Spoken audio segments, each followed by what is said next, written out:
Neville Goddard, The Five Lessons, 1948. The following is a course given over 5 evenings. Lesson 1, Consciousness is the only reality. This is going to be a very practical course. Therefore, I hope that everyone in this class has a very clear picture of what he desires.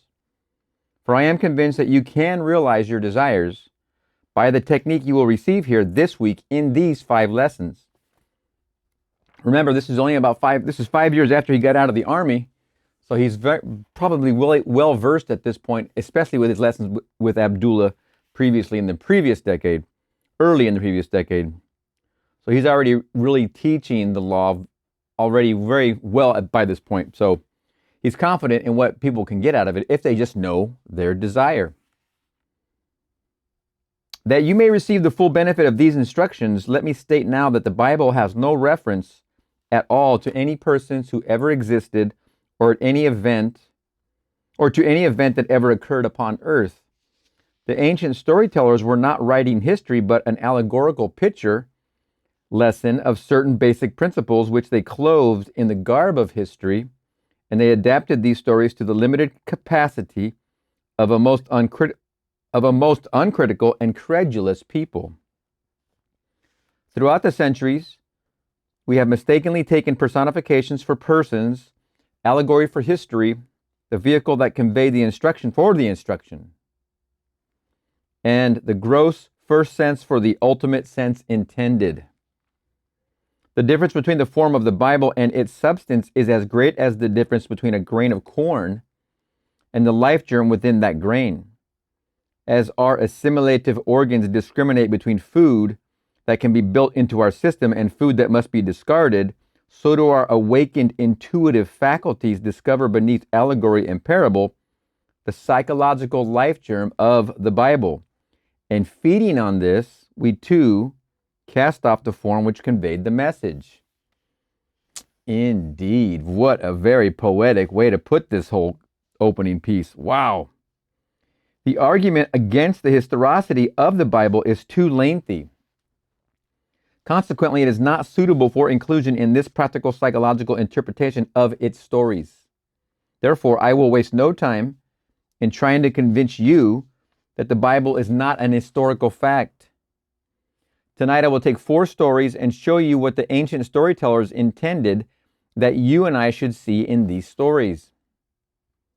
The ancient teachers attached psychological truths to phallic and solar allegories. They did not know as much of the physical structure of man as do modern scientists. Neither did they know as much about the heavens as do our modern astronomers. But the little they did know, they used wisely, and they built phallic and solar frames to which they tied the great psychological truths that they had discovered.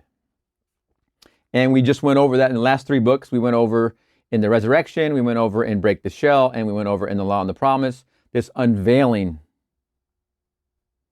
these psychological truths. Having mostly to do in those latter 3 books, the focus was on the promise.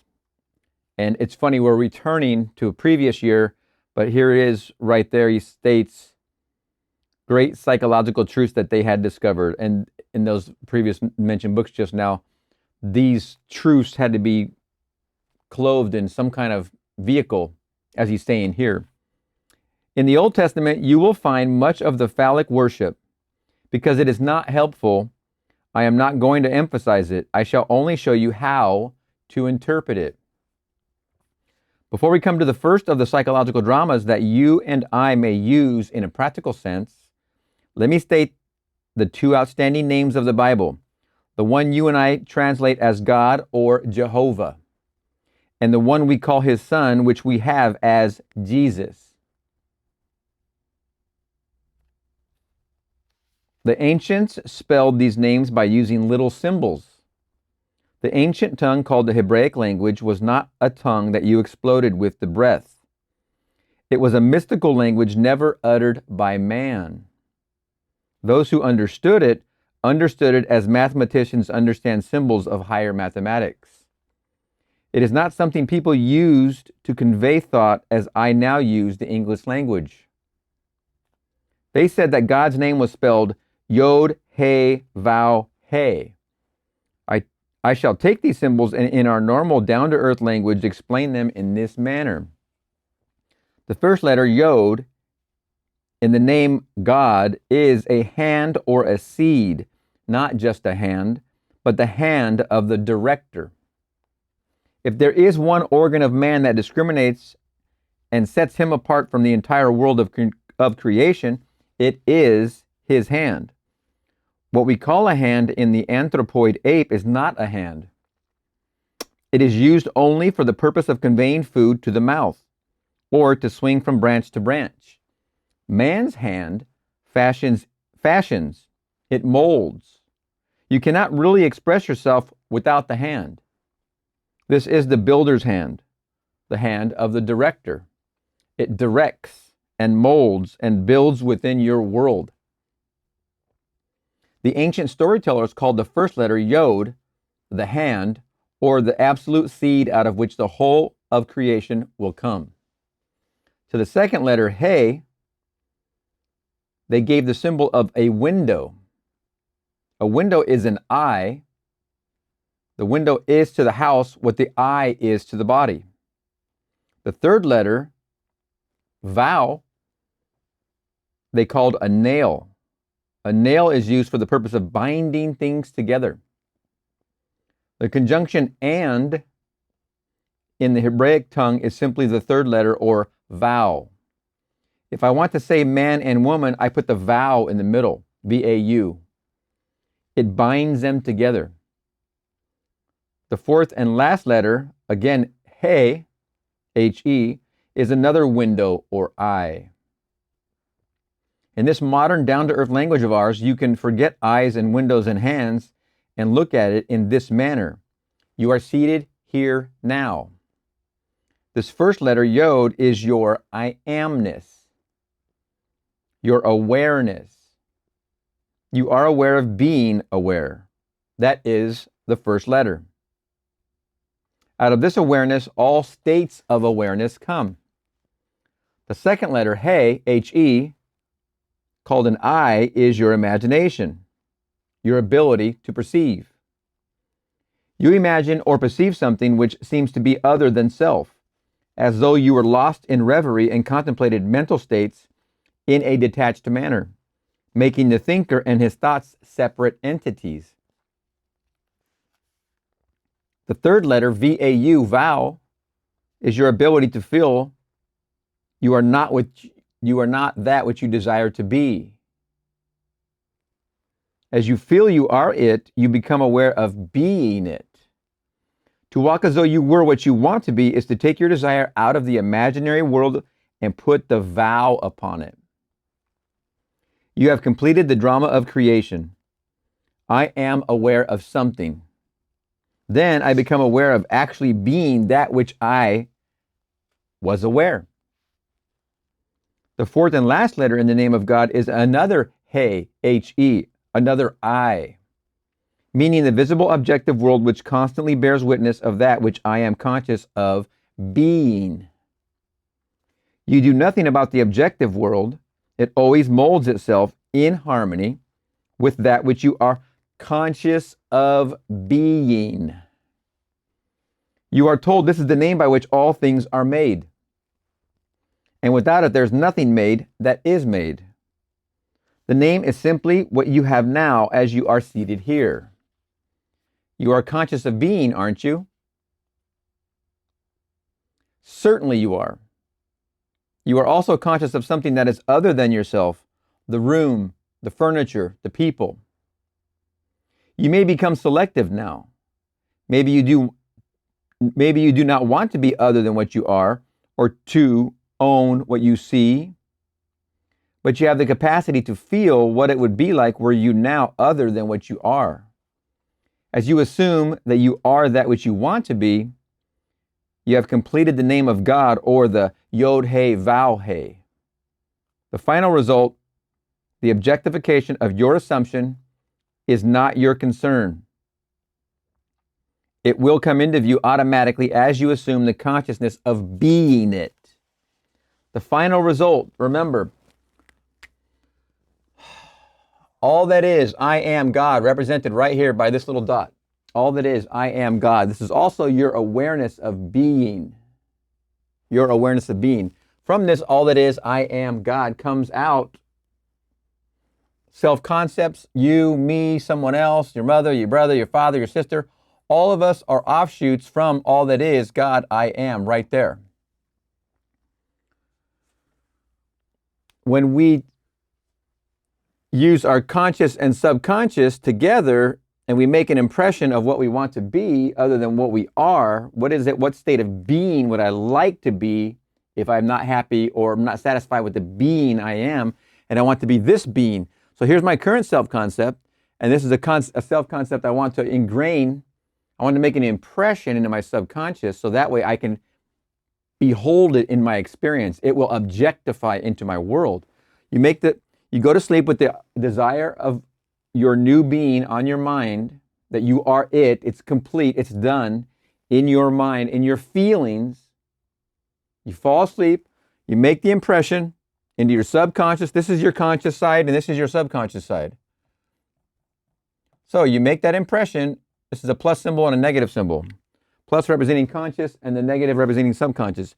You wed these together by falling asleep, making this impression into your subconscious. This gives birth to what's called a sun. That sun is your objectified new reality, because it is where you made the self-impression to then now you become the expression of what you want to be. Okay? The final result, the objectification of your assumption. Okay? It is not your concern. The only real work at all, if you want to call it work, is falling asleep with the idea of something you want to be in your feelings, on your mind. The only real work is done. There's 2 steps. Find out what your desire is. Close your eyes. Go into your closet. Shut the door. I am meditation. Some deep breaths. Calm it all down. Chill it out. What is it I desire? What is it that would make me happy? You find your desire from within. Desire's never going to end. It's always there. You just got to go digging a tiny bit for it. That's the first step. Once you know that desire that's within you, it's only you. That desire can't be in anybody else. It's only in you, and it's uniquely you, your desire. Then you make the impression that you already are it. You see inside of yourself that it already exists. Once you have the desire, the objectification of that desire also exists in the same exact moment you realize your desire and discover it. It already exists.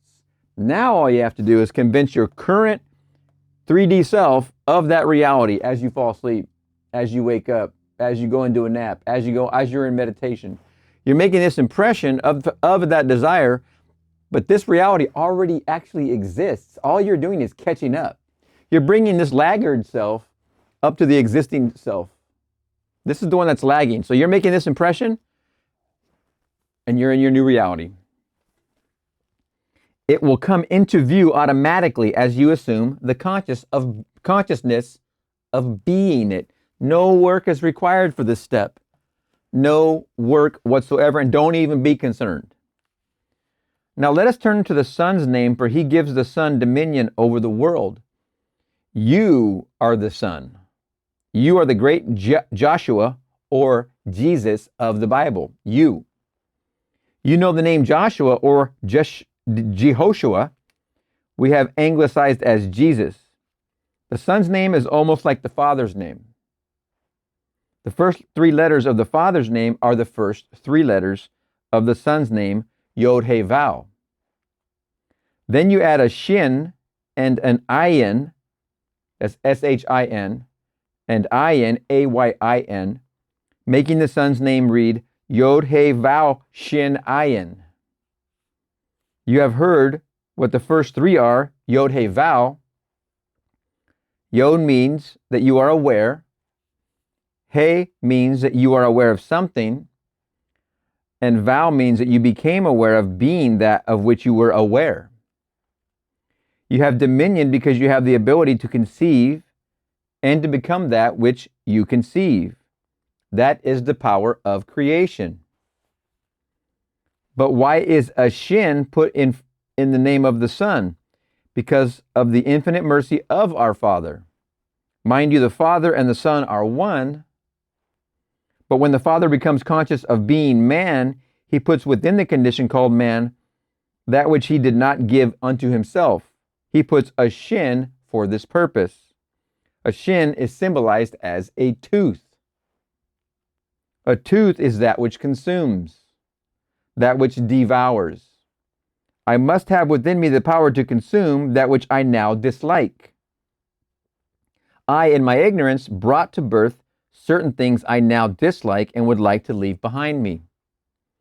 Were there not within me the flames that would consume it, I would be condemned forever to live in a world of all my mistakes. But there is a shin, or flame, within the name of the Son, which allows that Son to become detached from states he formerly expressed within the world. Oh, wonder, wonder. We would love this. Man is incapable of seeing other than the contents of his own consciousness.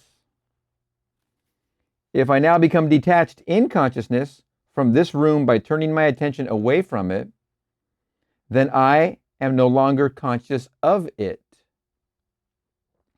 And that is as simple as just closing these up.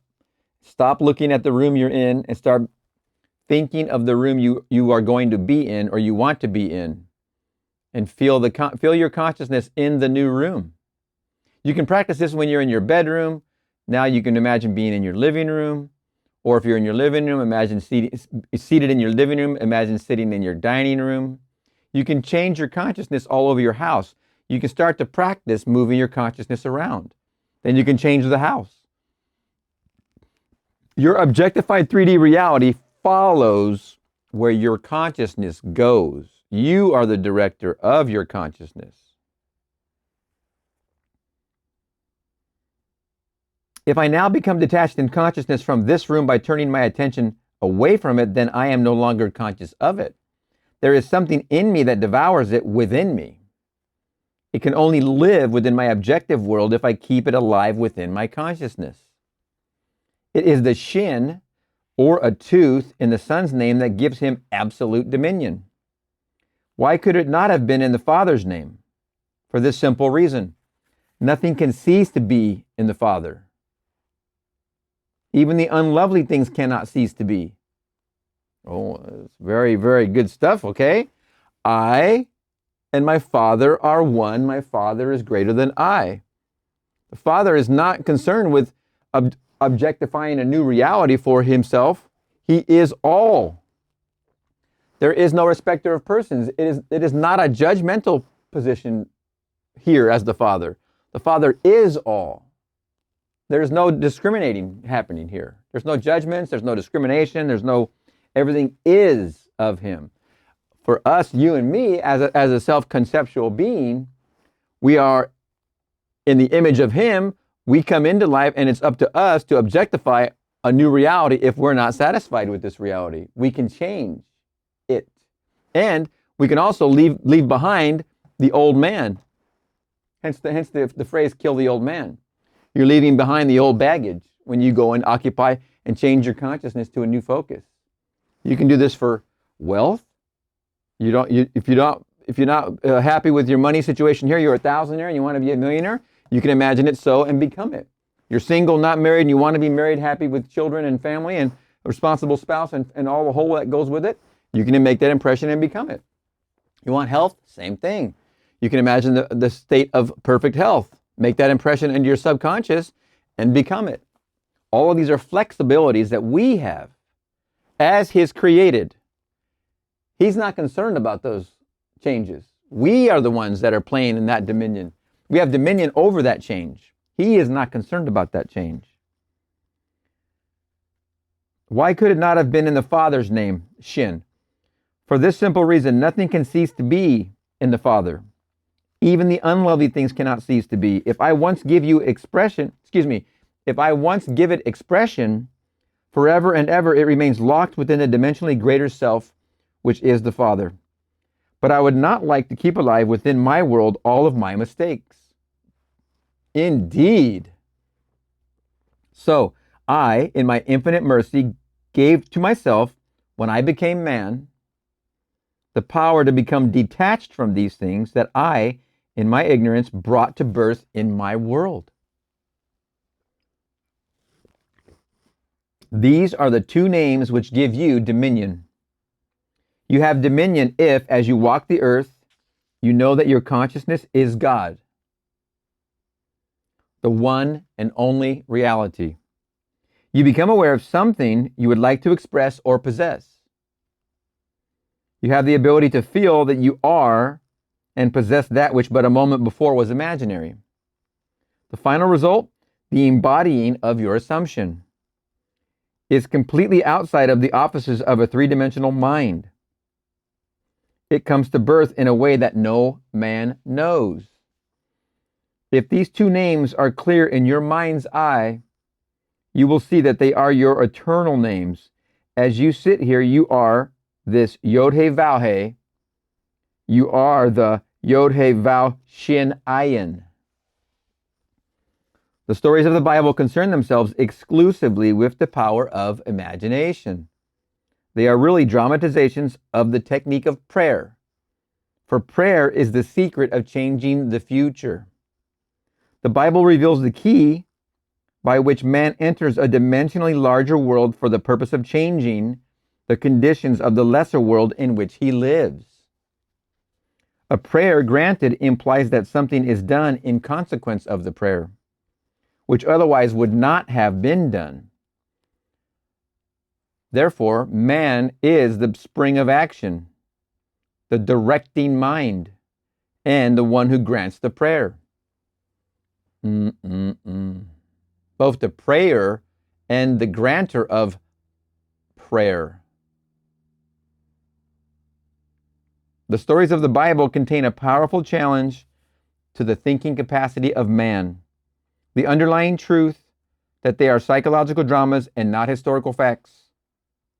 There demands reiteration. Inasmuch as it is the only justification for the stories, with a little imagination, we may easily trace the psychological sense in all the stories of the Bible.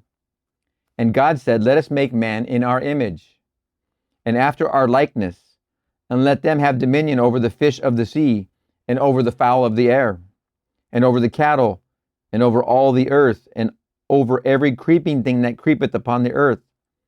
So God created man in his own image. In the image of God created he him. Genesis 1:26-27. Here in the first chapter of the Bible, the ancient teachers laid the foundation that God and man are one, and that man has dominion over all the earth. If God and man are one, then God could never be so far off as even to be near, for nearness implies separation. The question arises, what is God?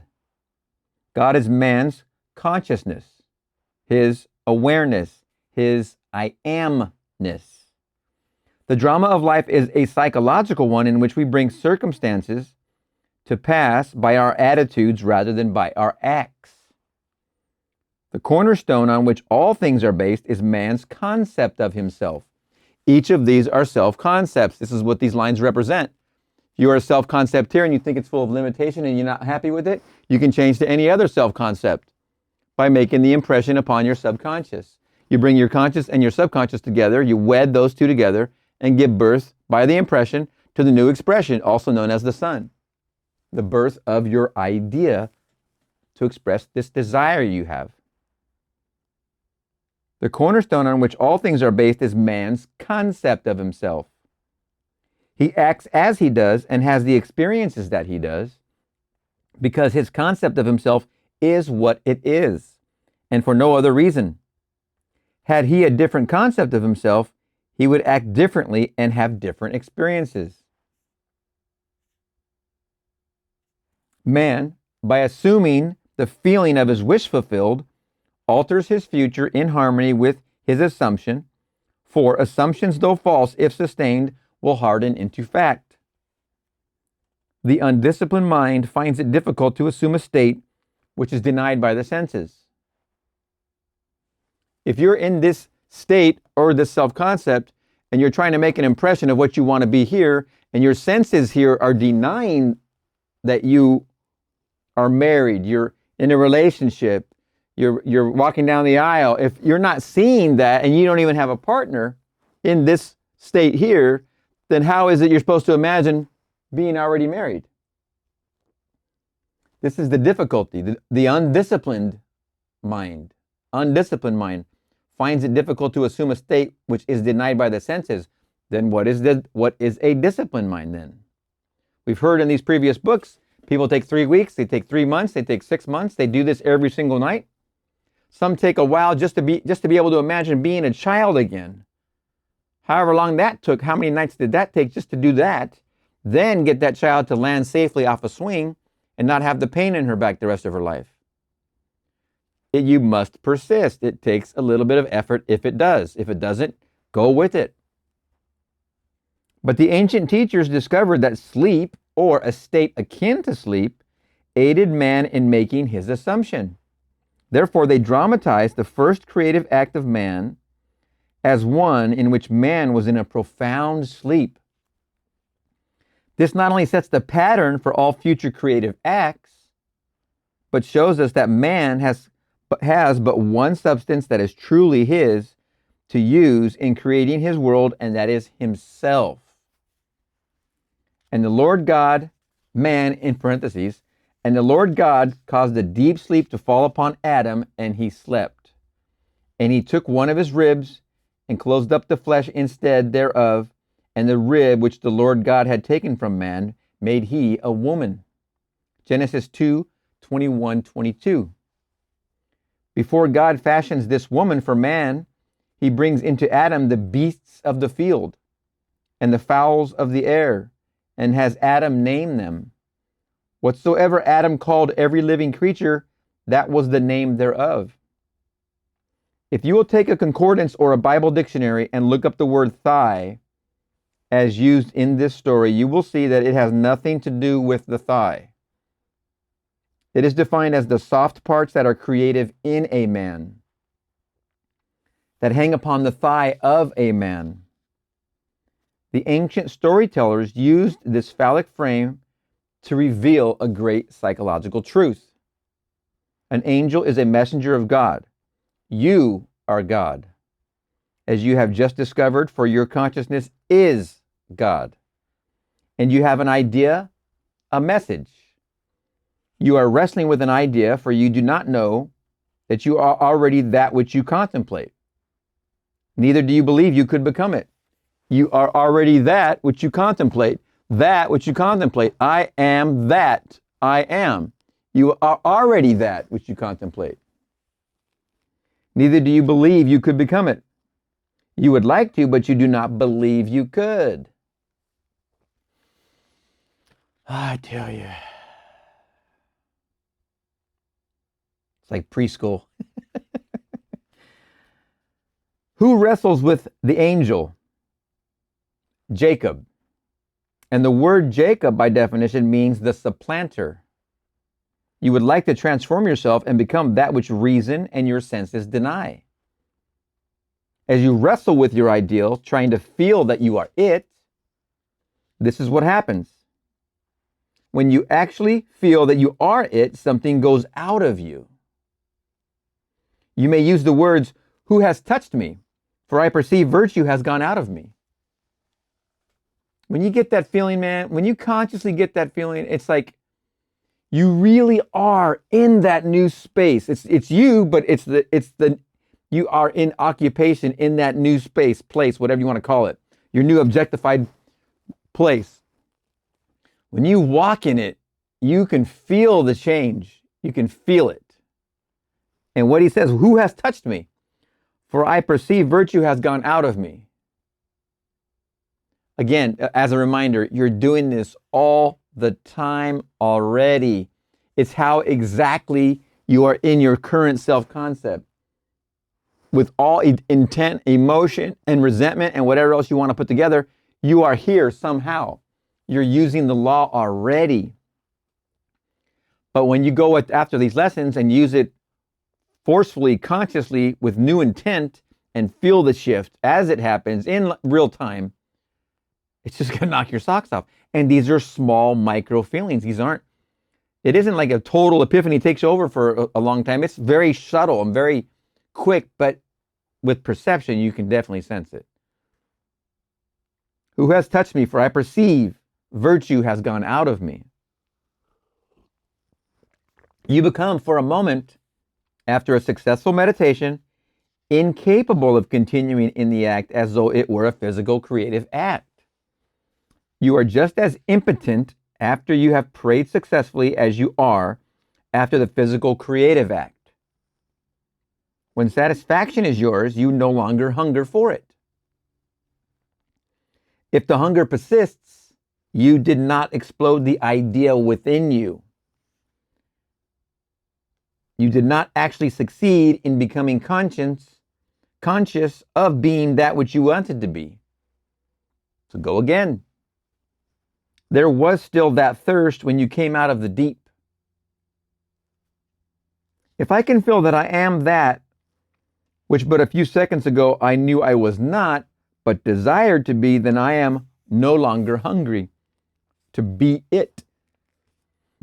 I am no longer thirsty because I feel satisfied in that state. Then something shrinks within me, not physically, but in my feeling, in my consciousness. For that is the creativeness of man.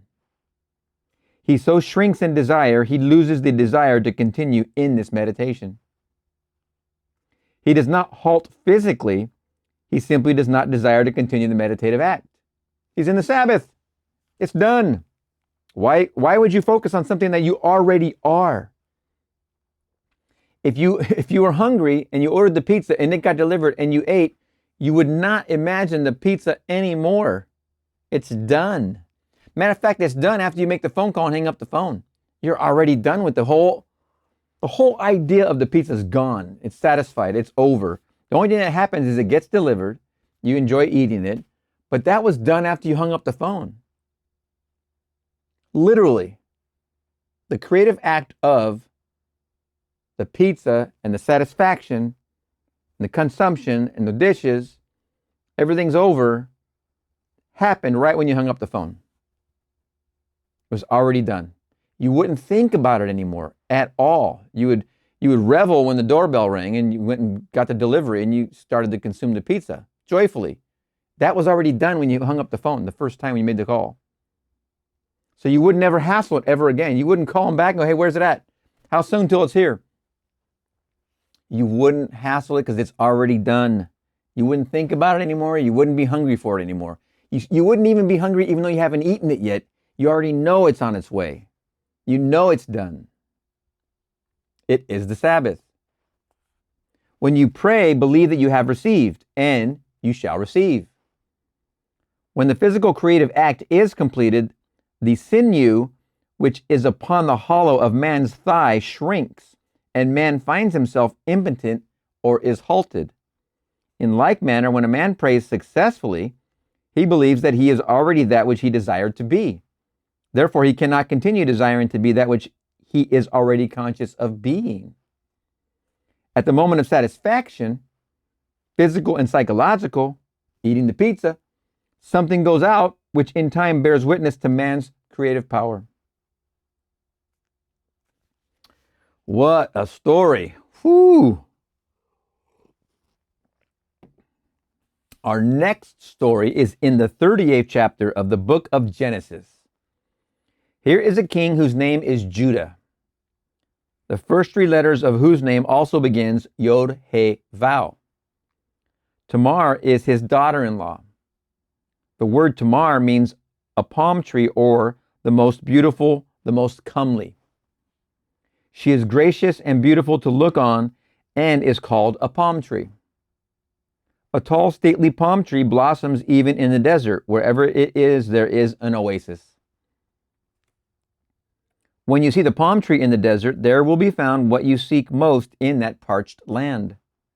There's nothing more desirable to a man moving across a desert than the sight of a palm tree. In our case, to be practical, our objective is the palm tree. That is the stately, beautiful one that we seek. Whatever it is that you and I want, what we truly desire, is personified in the story as Tamar the beautiful. We are told she dresses herself in the veils of a harlot and sits in the public place. Her father-in-law, King Judah, comes by, and he is so in love with this one who is veiled that he offers her a kid to be intimate with her. She said, "What will you give me as a pledge that you will give me a kid?" Looking around, he said, "What do you want me to give as a pledge?" She answered, "Give me your ring, give me your bracelets, and give me your staff." Whereupon he took from his hand the ring and the bracelet and gave them to her along with his scepter. And he went in unto her and knew her, and she bore him a son. That is the story. Now for the interpretation. Man has one gift that is truly his to give, and that is himself. He has no other gift. As told you in the very first creative act of Adam, begetting the woman out of himself, there was no other substance in the world but himself, with which he could fashion the object of his desire. In like manner, Judah had but one gift that was truly his to give, himself. As the ring, the bracelets, and the staff symbolized, for these were the symbols of his kingship. Man offers that which is not himself, but life demands that he give the one thing that symbolizes himself. Give me your ring, give me your bracelet, give me your scepter. These make the king. When he gives them, he gives of himself. You are the great king, Judah. Before you can know your Tamar and make her bear your likeness in the world, you must go in unto her and give of self. Suppose I want security. I cannot get it by knowing people who have it. I cannot get it by pulling strings. I must become conscious of being secure. Most important key word there, being. Let us say I want to be healthy. Pills will not do it. Diet or climate will not do it. I must become conscious of being healthy by assuming the feeling of being healthy. It's a very important word in here. I don't know if you are perceiving it. Perhaps I want to be lifted up in the world. Merely looking at kings and presidents and noble people and living in their reflection will not make me dignified. I must become conscious of being noble and dignified and walk as though I were that which I now want to be.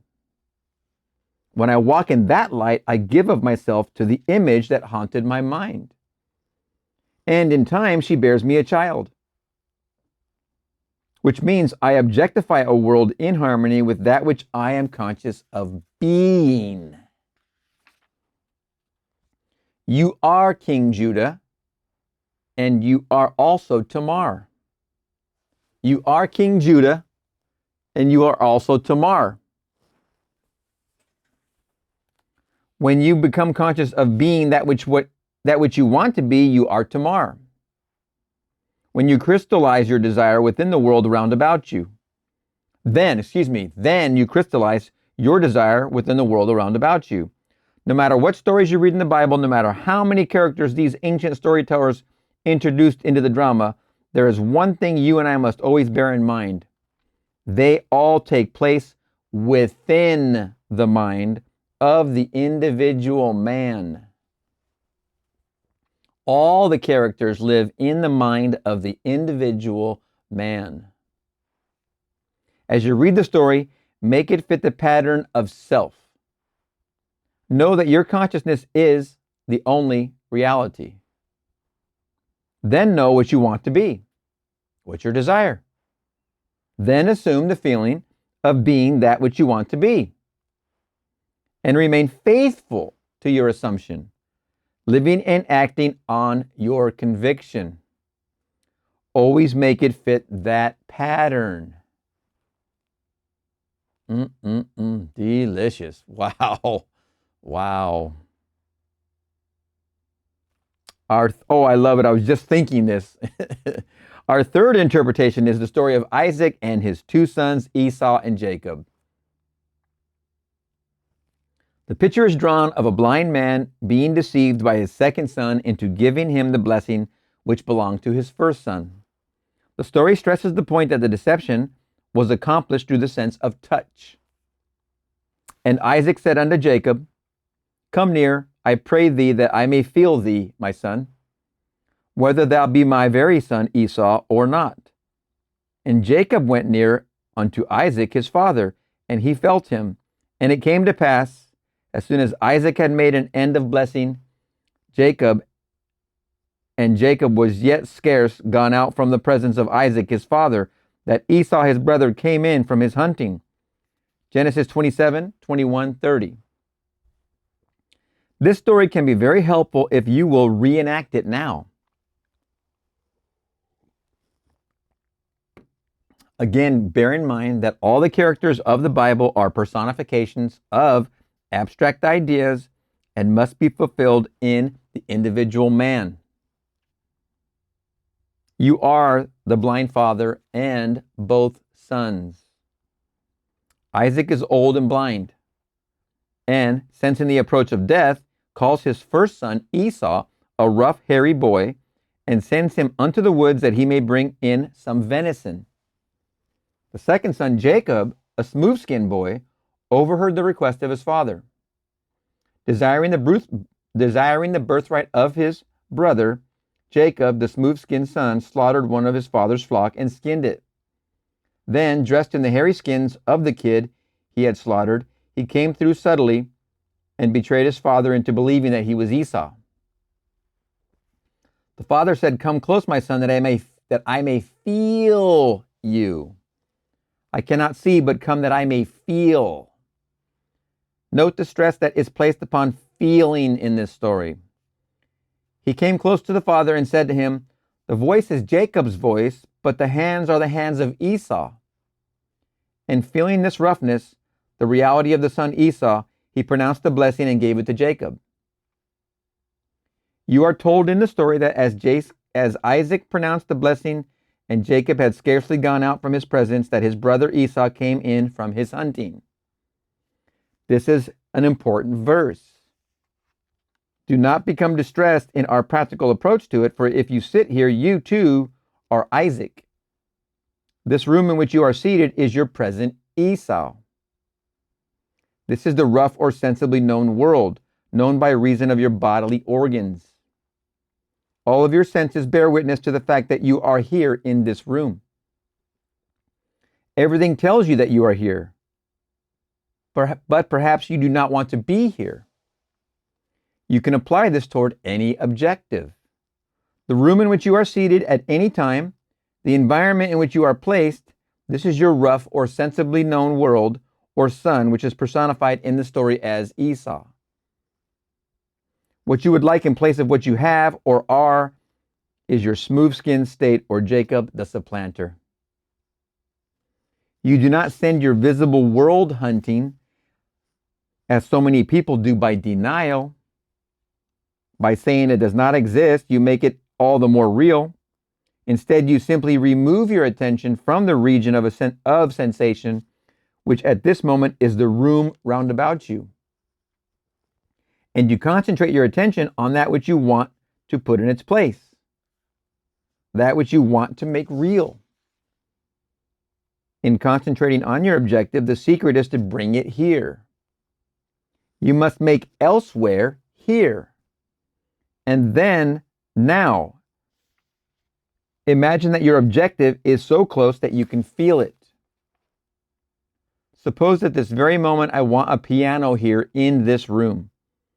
To see a piano in my mind's eye existing elsewhere does not do it. But to visualize it in this room as though it were here, and to put my mental hand upon the piano and to feel it solidly real, is to take that subjective state personified as my son Jacob and bring it so close that I can feel it. Isaac is called a blind man. You are blind because you do not see your objective with your bodily organs. You cannot see it with your objective senses. You only perceive it with your mind. but you bring it so close that you can feel it as though it were solidly real now. When this is done and you lose yourself in its reality and feel it to be real, open your eyes. When you open your eyes, what happens? The room that you had shut out but a moment ago returns from the hunt. You no sooner gave the blessing, felt the imaginary state to be real, then the objective world, which seemingly was unreal, returns. Remember, it was seemingly unreal while you were in the imagined state. The objective world that you're opening your eyes to is seemingly unreal at that moment when they were closed and you were in the new situation. It does not speak to you with words as recorded of Esau, but the very room round about you tells you by its presence that you have been self-deceived. It tells us that when you lost yourself in contemplation, feeling that you were now what you wanted to be, feeling that you now possess what you desire to possess, that you were simply deceiving self. Look at this room. It denies that you are elsewhere. Wow. What you're looking at now in your own room is denying that you are elsewhere. But when you close these and you bring near and feel the place you want to be or the things you want to be in your place, you feel them real with these closed. They are real. The place is real. Your consciousness there is active. When you stop and you open, this place is denying that place. But remember, if persisted upon, it will become fact. Look at this room. It denies that you are elsewhere. If you know the law, you now say, even though your brother came through subtly and betrayed me and took your birthright, I gave him your blessing and I cannot retract. In other words, you remain faithful to this subjective reality and you do not take back from it the power of birth.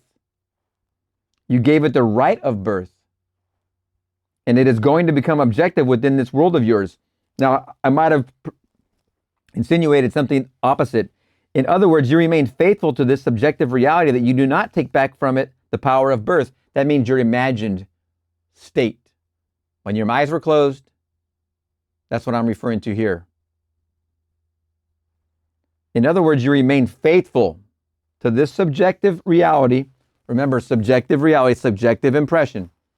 Subjective reality, and you do not take back from it the power of birth. Once you do the impression, you can't take back the birth. It's going to happen. Everything you are persisting in will become. You gave it the right of birth, and it is going to become objective within this world of yours. There is no room in this limited space of yours for two things. There is no room in this place, there is no room in this limited space of yours for two things to occupy the same space at the same time. By making the subjective real, it resurrects itself within your world. By making the subjective real, it objectifies itself in your world. I mean, what do we just do? We just closed our eyes for a brief time, but did you feel the reality of the new place or the new space, the new partner? Did you feel healthy? What is it you're giving life to in the subjective? In these moments, remember, when you wake up until you go to sleep, these things are always open. They're always distracting you. You must close them with intent. While you're falling asleep and while you're waking up are two times that it's the most effective states akin to sleep. Of course, for those who take naps, I'm one of them. Right before you're going to take a nap and when you're waking up from a nap, prime times to make these impressions. Then your objective world it will not be able to refuse the change in your life. It can't. Because where your consciousness goes, your 3D reality becomes. Take the idea that you want to embody and assume that you are already it. Let me repeat the previous few sentences because it's very powerful here. In other words, you remain faithful to this subjective reality and you do not take back from it the power of birth. You gave it the right of birth and it's going to become objective within this world of yours. There's no room in this limited space of yours for two things to occupy the same space at the same time. That doesn't mean if you want a motorcycle, you can't have two. You can definitely have two. It means you're either in one place or another with your consciousness. By making the subjective real, it resurrects itself within your world. Take the idea that you want to embody and assume that you are already it. Lose yourself in the feeling. This assumption is solidly real. Lose yourself in that feeling. Just, I am, take some deep breaths, keep these closed, and just go there. What does it feel like right now that it's real? What would I be doing? Where would I be sleeping? What would I be eating? These are all valid questions. Lose yourself in feeling this assumption is solidly real. As you give it this sense of reality, you have given it the blessing which belongs to the objective world. And you do not have to aid its birth any more than you have to aid the birth of a child or a seed you plant in the ground. The seed you plant grows unaided by a man, for it contains within itself all the power and all the plans necessary for self-expression. You can this night reenact the drama of Isaac blessing his second son and see what happens in the immediate future in your world. Your present environment vanishes, all the circumstances of life change and make way for the coming of that to which you have given your life. As you walk, knowing that you are what you want it to be, you objectify it without the assistance of another. Wow. Man, oh man. Manifestation. How wonderful is that?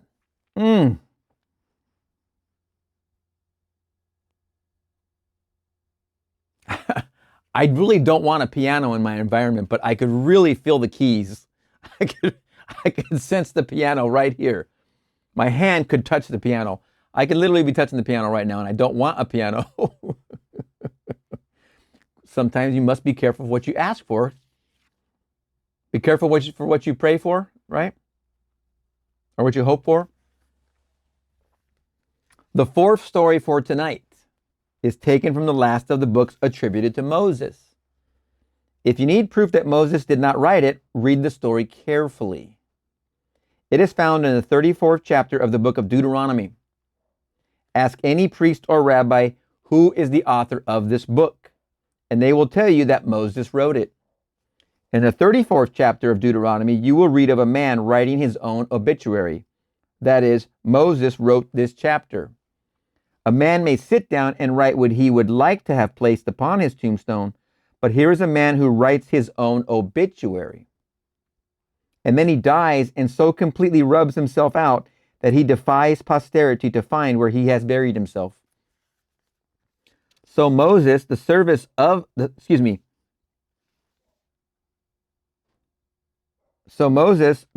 the Lord, died there in the land of Moab, according to the word of the Lord. And he buried him in a valley in the land of Moab, over against Beth-Peor. P-O-E-R. Beth-Peor. Footnote, a place east of Jordan, a place east of the Jordan in the land of Amorites, allotted to the tribe of Reuben. And he buried him in a valley in the land of Moab, over against Beth-Peor, but no man knoweth of his sepulchre until this day. And Moses was 120 years old when he died. His eye was not dim, nor his natural force abated. Deuteronomy 34, 5, 6, and 7. You must this night, not tomorrow, learn the technique of writing your own obituary.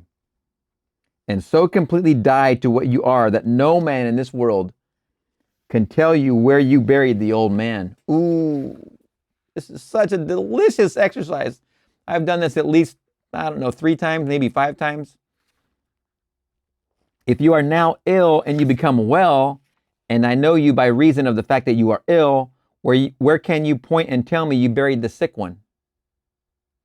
It is such a delicious exercise. You must do this at least once.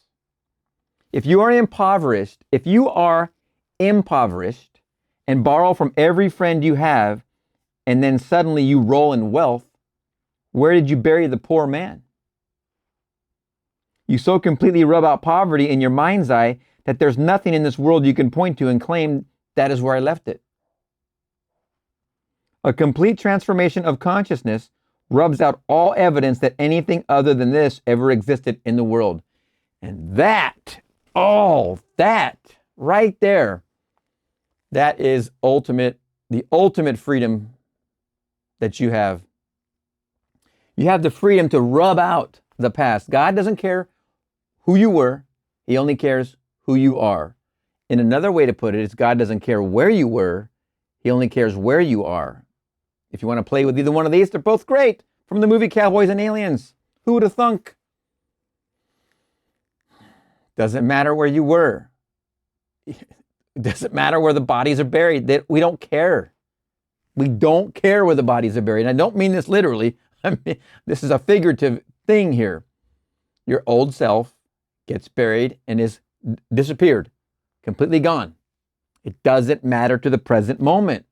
As I've described, in the present, the past and the future are illusions anyway. When you change the present moment, you change both the past and the future. The present is your only point of power.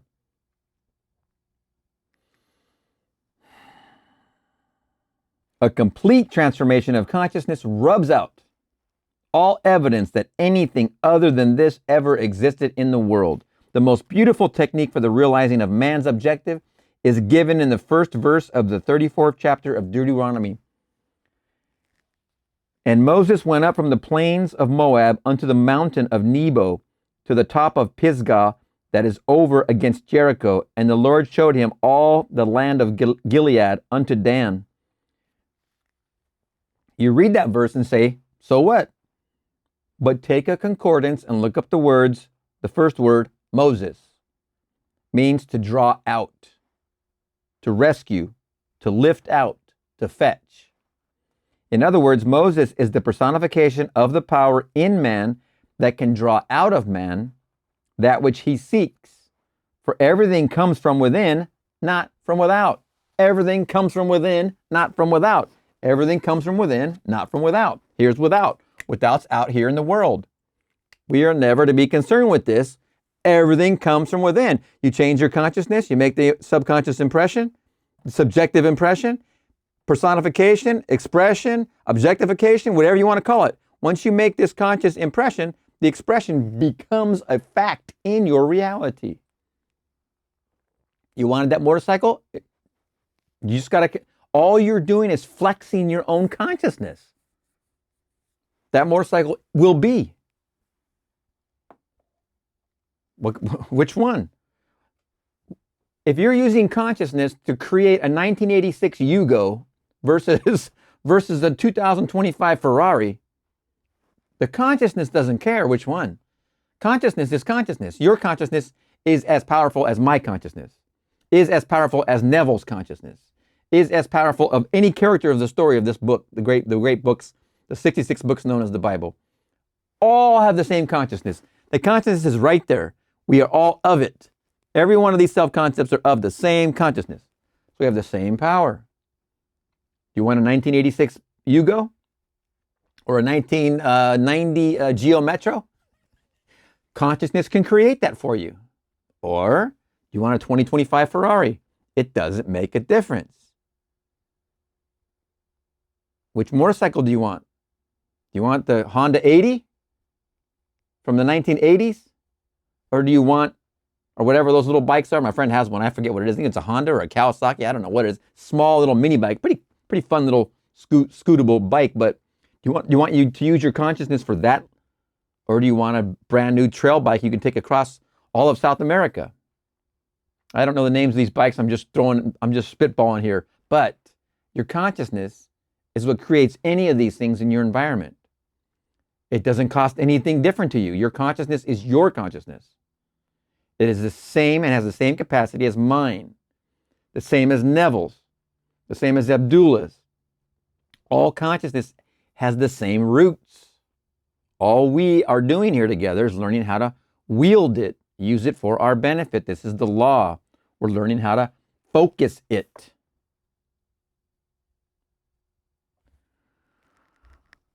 You draw from within yourself that which you now want to express as something objective to yourself. It comes from within. It comes from consciousness. You are Moses coming out of the plains of Moab. The word Moab is a contraction of two Hebraic words, mem and ab, meaning mother, father. Your consciousness is the mother, father. There is no other cause in the world. Your I amness, your awareness, is this Moab or mother, father. You are always drawing something out of it. And that's my claim consistently, is you're already doing this all the time. You're consistently doing it over and over and over and don't even realize it in the first place. If you're here watching and you've watched everything on this co-creation bookshelf so far, then you have gotten a good hint that you have put yourself where you are. And that you should be congratulated for, because you've done a great job already. I mean, you've done a really good job. You put yourself in the place you are. It is a plentiful place. It is made of consciousness. You've done wonderfully. It doesn't matter where you're watching this video from, anywhere, any language. So if you are watching, then you are made up of consciousness. And that consciousness has put you in your current state. The current self-concept, which has no limitation, even though your self-concept believes it's limited. You can make, all of us watching and all of us listening could make the same type of impression upon our own individual subconscious, our own subjective impression, and make a new expression to have, be, do anything. Literally anything. Wealth, health, marriage, love, family, wisdom. What do you want to be? Imagine nobly. Imagine big. What is it that you love? What is your desire? First thing Neville says right when he starts his first lesson of 5 nights in a row, I hope you know what your desire is, because I am very confident that by the time we finish these 5 nights, you will have attained it. And I don't think he was shortchanging when he said that, because what he was going to lead him through, just a shift of consciousness. That's all we're talking about, just a shift of consciousness. Close your eyes. What are you conscious of? Spend some time. Give yourself the benefit of the doubt here. Spend some time focused with your consciousness. The next word is Nebo. In your concordance, Nebo is defined as a prophecy. A prophecy is something subjective. If I say so-and-so will be, it is an image in the mind. It is not yet a fact. We must wait and either prove or disprove this prophecy. In our language, Nebo is your wish, your desire. It is called a mountain because it is something that appears difficult to ascend and is therefore seemingly impossible of realization. A mountain is something bigger than you are. It towers over you. Nebo personifies that which you want to be in contrast to that which you are. The word pisgah, by definition, is to contemplate. Jericho is a fragrant odor. And Gilead means the hills of witnesses. The last word is Dan the prophet. Now put them all together in a practical sense and see what the ancients tried to tell us. As I stand here, having discovered that my consciousness is God, and that I can by simply feeling that I am what I want to be, transform myself into the likeness of that which I am assuming I am. I know now that I am all that it takes to scale this mountain. Don't they seem like mountains? Oh my gosh, sometimes. I define my objective. What do you desire? You must take action and define that step. Go into your closet, shut the door, and go fishing, go hunting. Your desire, it's so unique that no one else gets it but you. It got sent to you for a reason. It comes in when you're here. Your self-concept has embedded your desire. And it doesn't have to be one. Your life is going to be full of them because you're always going to be changing, making impressions, becoming something new all the time. Let's use this consciously. I define my objective. I do not call it Nebo. I call it my desire. Whatever I want, that is my Nebo. That is my great mountain that I am going to scale. I now begin to contemplate it, for I shall climb to the peak of Pisgah. I must contemplate my objective in such a manner that I get the reaction that satisfies. If I do not get the reaction that pleases, Jericho is not seen, for Jericho is a fragrant odor. When I feel that I am what I want to be, I cannot suppress the joy that comes with that feeling. I must always contemplate my objective until I get the feeling of satisfaction personified as Jericho. Then I do nothing to make it visible in my world. No work is necessary. There's no messing around with the how business. Forget it. I must contemplate my objective until I get the feeling of satisfaction personified as Jericho. Then I do nothing. I do nothing to make it visible in my world, for the hills of Gilead, meaning men, women, children, and the whole vast world around about me, come bearing witness. What do they come bearing witness of? Exactly what you desire. What you objectified in your impression. From your impression is now an expression. The new objectification. They come to testify that I am what I have assumed myself to be and am sustaining within myself. When my world conforms to my assumption, the prophecy is fulfilled. I'm telling you, do this on the small things. Get the pump primed. Get the parking space. Get the free cup of coffee. Get the kiss on the cheek. Get whatever. Get a certain colored bird. Anything. Get the pump primed. Watch your successes go from little things to big things. Watch everything in your own world upgrade. If I now know what I meant to be, if I now know what I want to be and assume that I am it and walk as though I were, I become it. And becoming it, I so completely die to my former concept of self that I cannot point to any place in this world and say, that is where my former self is buried. And you gotta love that, man. You gotta appreciate that right there. Who cares about the past? It doesn't have any meaning. I mean it in this context of you having a desire to be something new, someone new, possess, be, have, do, whatever. I so completely died that I defy posterity to ever find where I buried my old self. There must be someone in this room who will so completely transform, speaking to the room of his lecture, there must be someone in this room who will so completely transform himself in this world that his close, immediate circle of friends will not recognize him. Now, you know someone in your life that this has happened with. Everybody does. Everybody does.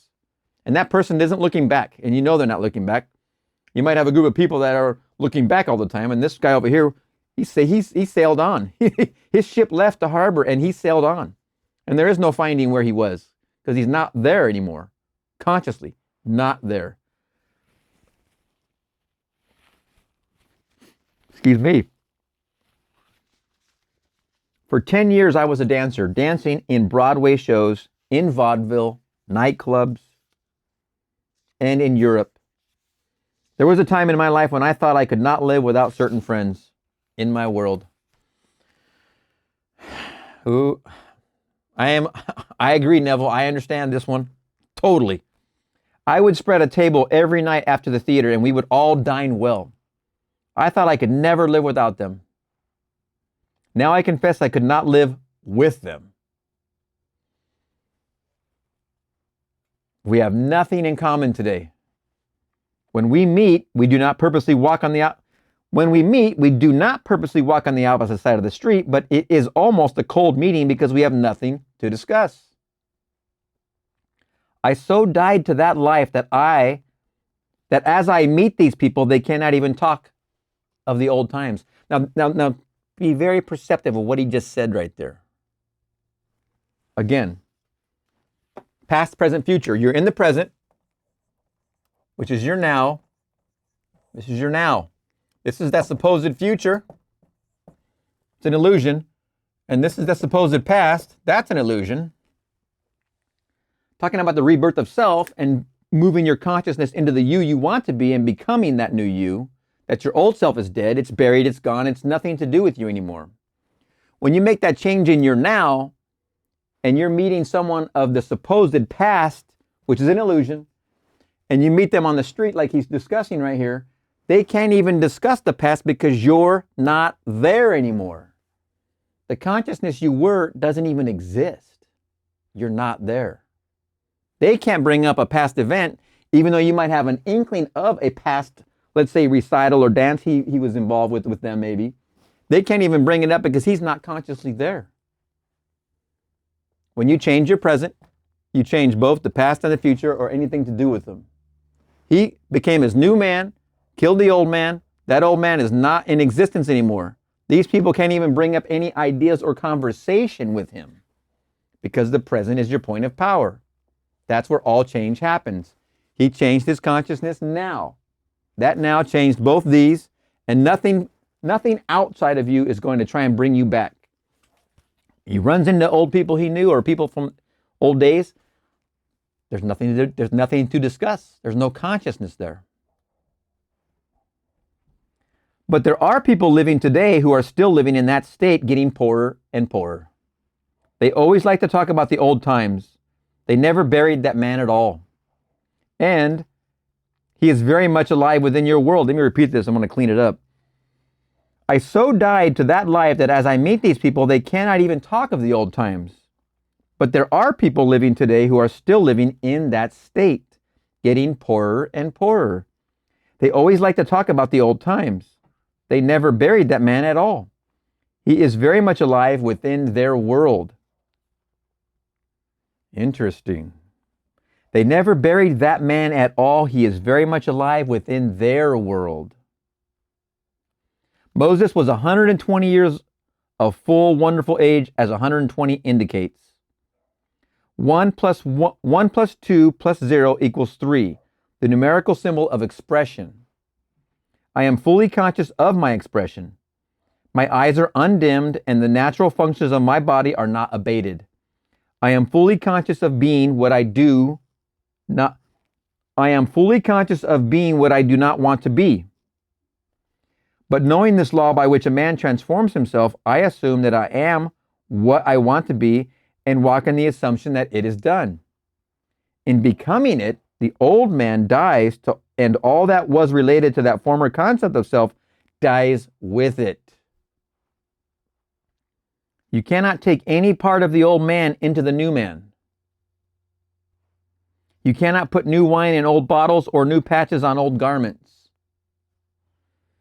You must be a new being completely. As you assume that you are now what you want to be, you do not need the assistance of another to make it so. Neither do you need the assistance of anyone to bury the old man for you. Let the dead bury the dead. My favorite phrase. Do not even look back, for no man having put his hand to the plow and then looking back is fit for the kingdom of heaven.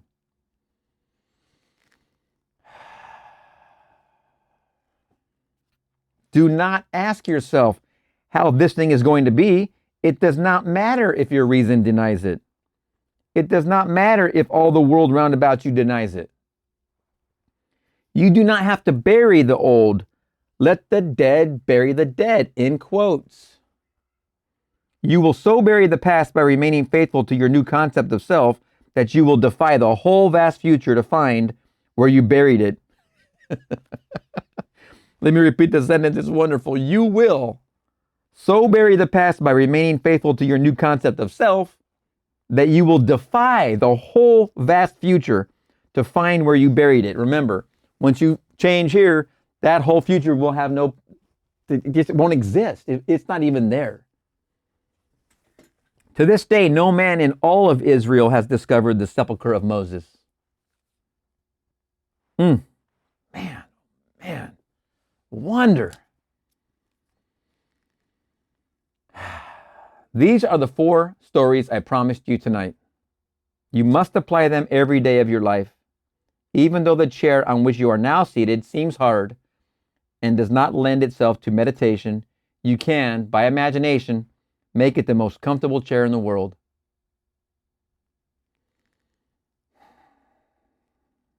Let me now define the technique as I want you to employ it.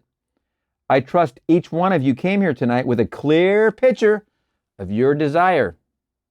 Please, if you've been through this whole co-creation bookshelf this far, please put it in the comment what your desire is, because you have to know it by now.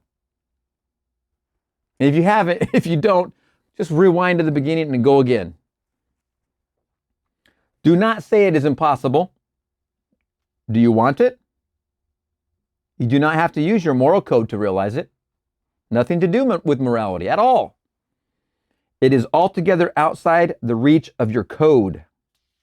Consciousness is the one and only reality. Therefore, we must form the object of our desire out of our own consciousness.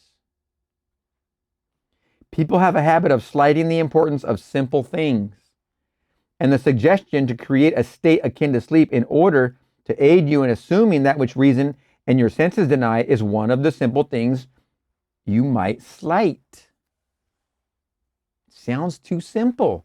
What do you mean? However, this simple formula for changing the future, which was discovered by the ancient teachers and given to us in the Bible, can be proved by all.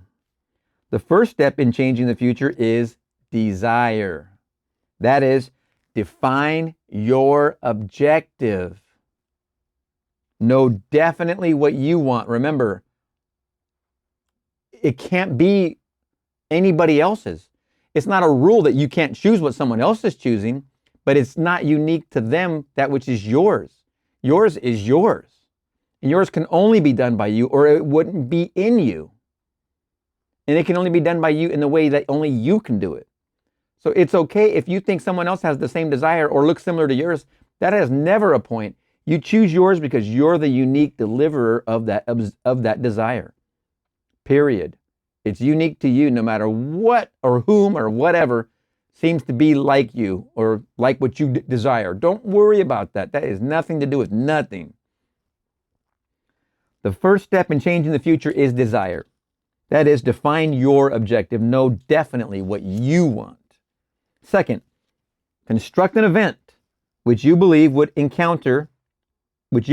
would encounter following, capital letters, following the fulfillment of your desire. An event which implies fulfillment of your desire. Something, excuse me, something which will have the action of self-predominant.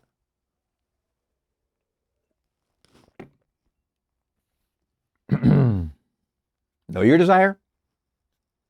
Construct an event which you believe you would encounter following the fulfillment of that desire. Third, immobilize the physical body and induce a state akin to sleep. Lay down. Then mentally fill yourself right into the proposed action. Imagine all the while that you are actually performing the action here and now. You must participate in the imaginary action, Not merely stand back and look on, but feel, F-E-E-L capitals, that you are actually performing the action so that the imaginary sensation is real to you. It is important always to remember that the proposed action must be one which follows, in capitals, the fulfillment of your desire, one which implies fulfillment. For example, suppose you desired a promotion in office. Then being congratulated would be an event you would encounter following the fulfillment of your desire. This is a very, very good example. It works very well. Having selected this action as the one you will experience in imagination to imply promotion in office, immobilize your physical body and induce a state bordering on sleep, a drowsy state, but one in which you are still able to control the direction of your thoughts, a state in which you are attentive without effort. Then visualize a friend standing before you, put your imaginary hand into his, feel it to be solid and real, and carry on an imaginary conversation with him in harmony with the feeling of having been promoted. That's all capitalized. The feeling of having been promoted. The feeling. You do not visualize yourself at a distance in point of space and at a distance in point of time being congratulated on your good fortune. Instead, you make elsewhere, here, capitals, here, and the future now, capitals, N-O-W. The difference between feeling in capitals, the difference between feeling yourself in action, here and now, and visualizing yourself in action as though you were on a motion picture screen is the difference between success and failure. He's telling you right there, if you're going to do it third person and see yourself from the side, fail. Not going to happen. You do it first person, like see your arms, first person experience and feel it, success. The difference will be appreciated if you now visualize yourself climbing a ladder. Then, with the eyelids closed, imagine that a ladder is right in front of you and feel yourself actually climbing it. Feel yourself climbing the ladder, all in capitals. Feel yourself actually climbing it. Experience has taught me to restrict the imaginary action, which implies fulfillment of the desire, to condense the idea into a single act and to reenact it over and over again until it has the feeling of reality. Climb that ladder over and over until it feels natural, until it feels like you just climbed it. Like it's no different from your actual memory of having just climbed a ladder or having just sat down at the dinner table, which you did let's say you sat down at the dinner table and you have the memory of sitting down at the dinner table. It feels natural that you just sat down recently at the dinner table. It's a natural, comfortable feeling. You climb the ladder over and over, the one single act, until it feels natural as you just completed it. The feeling of reality. Otherwise, your attention will wander off along an associational track, and hosts of associated images will be presented to your attention. It's what happens when we're falling off into sleep. It just all these just different offshoots will start invading. Let me repeat the sentence because there's much more to it. Otherwise, your attention will wander off along an associational track, and hosts of associated images will be presented to your attention, and in a few seconds, they will lead you hundreds of miles away from your objective in point of space and years away in point of time. If you decide to climb a particular flight of stairs, because that is the likely event to follow the fulfillment of your desire, then you must restrict the action to climbing that particular flight of stairs. Remember, if it's specific, be specific with it then. Just carry on with that specific. Should your attention wander off, bring it back to its task of climbing that flight of stairs. And keep on doing so until the imaginary action has all the solidity and distinctness of reality. The idea must be maintained in the mind without any sensible effort on your part. You must, with the minimum of effort, permeate the mind with the feeling of the wish fulfilled. Remember, he's saying must. Always just dig in when he says must. What is he talking about? The idea must be maintained in the mind without any sensible effort on your part. You must, with the minimum of effort, permeate the mind with the feeling of the wish fulfilled. If you're climbing a ladder, for instance, you can feel the rungs. You can feel your hand on those rungs and your feet moving. Get to the top, go back down, go down, climb back up. Drowsiness facilitates change because it favors attention without effort.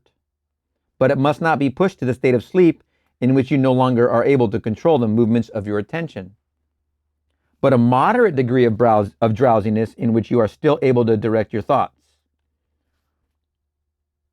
A most effective way to embody a desire is to assume the feeling of the wish fulfilled and then, in a relaxed and drowsy state, repeat over and over again like a lullaby any short phrase which implies fulfillment of your desire, such as, thank you, thank you, thank you, as though you address the higher power for having given that which you desired.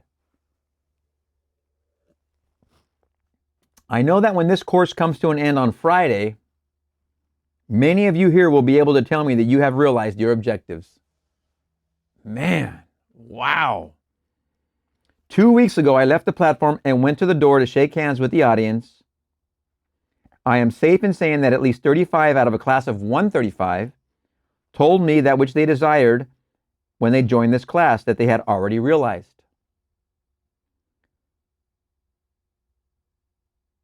That's wonderful. This happened only 2 weeks ago. I did nothing to bring it to pass save to give them this technique of prayer. He didn't imagine loving for anybody. He just gave the instruction. You need do nothing to bring it to pass save apply this technique of prayer. With your eyes closed and your physical body immobilized, induce a state akin to sleep and enter into the action as though you were an actor playing the part. Experience in imagination what you would experience in the flesh were you now in possession of your objective. Make elsewhere here and then now. Here and now are both capitalized. And the greater you, using a larger focus, will use all means and call them good, which tend toward the production of that which you have assumed. You are relieved of all responsibility to make it so because as you imagine and feel that it is so, your dimensionally larger self determines the means. Do not think for one moment that someone is going to be injured or in order to make it so, or that someone is going to be disappointed. It is still not your concern. A lot of people feel guilty that I'm going to take someone else's money if I want to be wealthy. For me to be well, I'm a nurse and a doctor is going to go out of business, lose their job because I'm now not sick and I'm now not visiting them. I'm kidding. These ideas are ridiculous. Do not think for one moment that someone's going to be injured in order to make it so, or that someone is going to be disappointed. If your doctor doesn't see you anymore, so what? So friggin' what? You kill the old man, bury him, he's gone. The doctor doesn't even remember you because you're so healthy now. You don't even go to the doctor anymore because you're so healthy. You're too busy involved with sports now, playing golf. It is still not your concern. I must drive this home. I must drive this home. Don't be concerned. Too many of us schooled in different walks of life,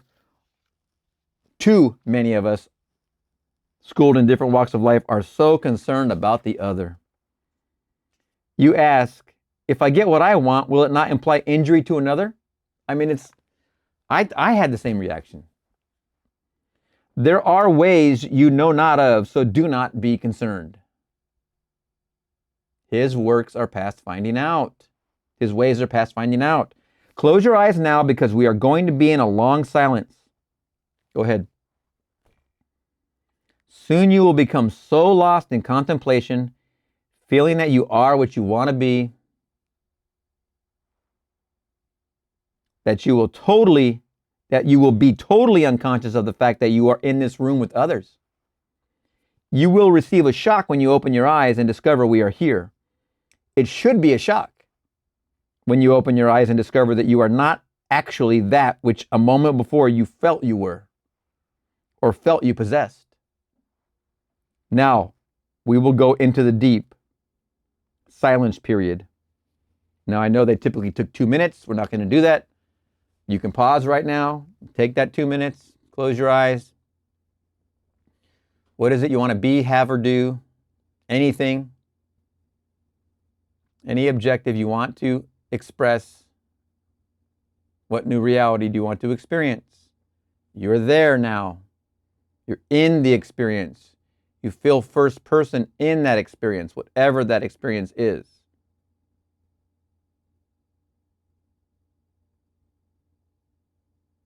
Spend a minute or two on pause, and then come back and push play. I'm doing it with you. Now I'm going to open my eyes. I'm surprised. Whoa. Wait. Okay. My senses here are denying what I imagined. That's okay, because I just created the reality and I'm starting the process, the pump. I'm starting that impression which is going to give birth. It doesn't take long. That few instances right there is enough.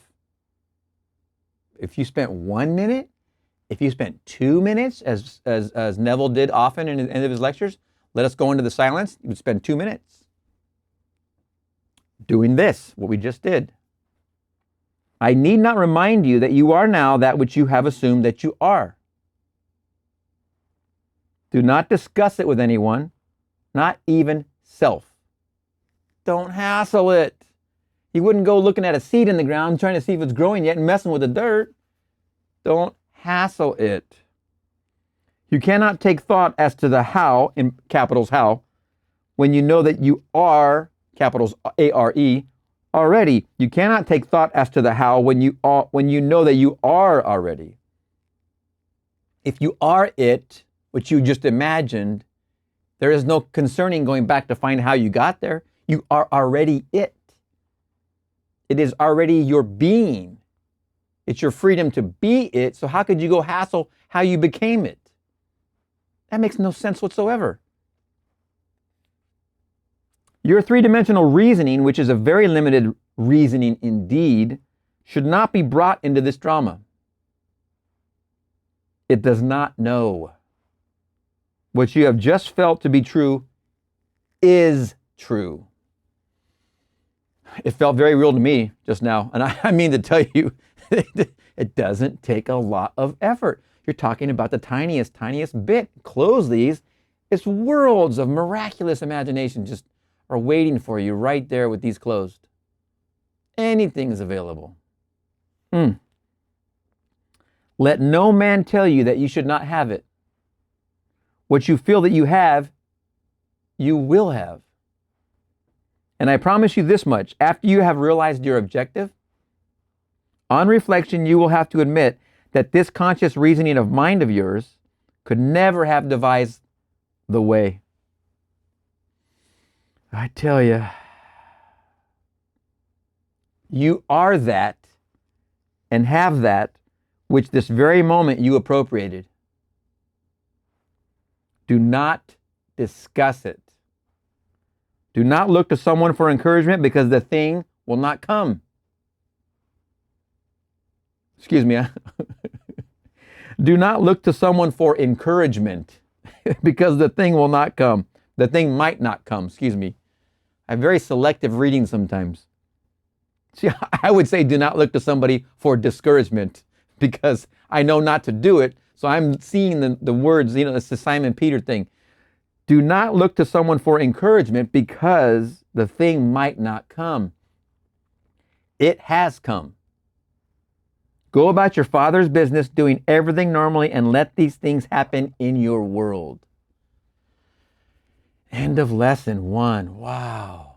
I told you when I did the cruise, imagining, I started in March of 23, and that the full-blown intent might have started in May. My wife just started taking charge of getting this cruise organized for the following year. And it takes a lot of planning going on a couple-week cruise over the summer. You buy these things in advance, etc., and all this stuff. But it was only a few months before she was full-blown into the full scale doing it. I did not mention to her or my sister or my brother-in-law until we were on top of that Fairmont hotel and they delivered this exact glass. Remember, I did not own this glass at the time. I only imagined it to be this glass filled with ice and soda water and lime. I did not own this, but when he handed it to me, it was pretty much the same exact size glass, same exact cut and everything. Must have bought it at the same Amazon supplier.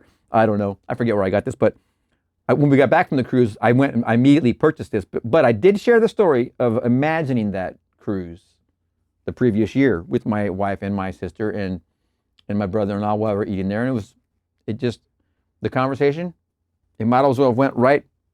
What I said went like that. They were so in the moment. I was in the moment too, but this rocked my world. When I saw this, that's when I knew. It was right in the middle of the cruise. We're in Monte Carlo. I was on the top of what I just say, the Fairmont hairpin. It's the hairpin of the Monaco race. Top of that hotel is the Fairmont Hotel, restaurant at the top on the roof. We were there spontaneously, didn't plan that meal, didn't plan going there. We were just in Monaco for the day. And going up there and getting that glass brought to me, I mean, what do you think? I did not look for any encouragement from anybody the whole time I did it, and it was only a few months worth of effort. It was no more than actually, I would say maybe 3 months of effort if I did it that much. Then it happened for the next year because of the planning. It doesn't take much. It really doesn't. So you just want to follow this lesson like he just described and do it and pause. And put it on pause and take that imagining and take it for granted that it is happening and be surprised when you open your eyes. Oh, my senses are denying my reality. That's okay because I know I did it and I know it's coming. So I have nothing to worry about. Oh, what a wonderful, wonderful lesson. Lesson 1. We'll see you in the next lesson. Neville Goddard, 5 Lessons. Lesson 2, assumptions harden into fact. The Bible of ours has nothing to do with history. Some of you may yet be inclined tonight to believe that, although we can give it a psychological interpretation, it still could be left in its present form and be interpreted literally. You cannot do it. The Bible has no reference at all to people or to events as you have been taught to believe. The sooner you begin to rub out that picture, the better. We're going to take a few stories tonight. And again, I am going to remind you that you must reenact all of these stories within your own mind. Bear in mind that although they seem to be stories of people fully awake, the drama is really between you, the sleeping one, the deeper you, and the conscious waking you.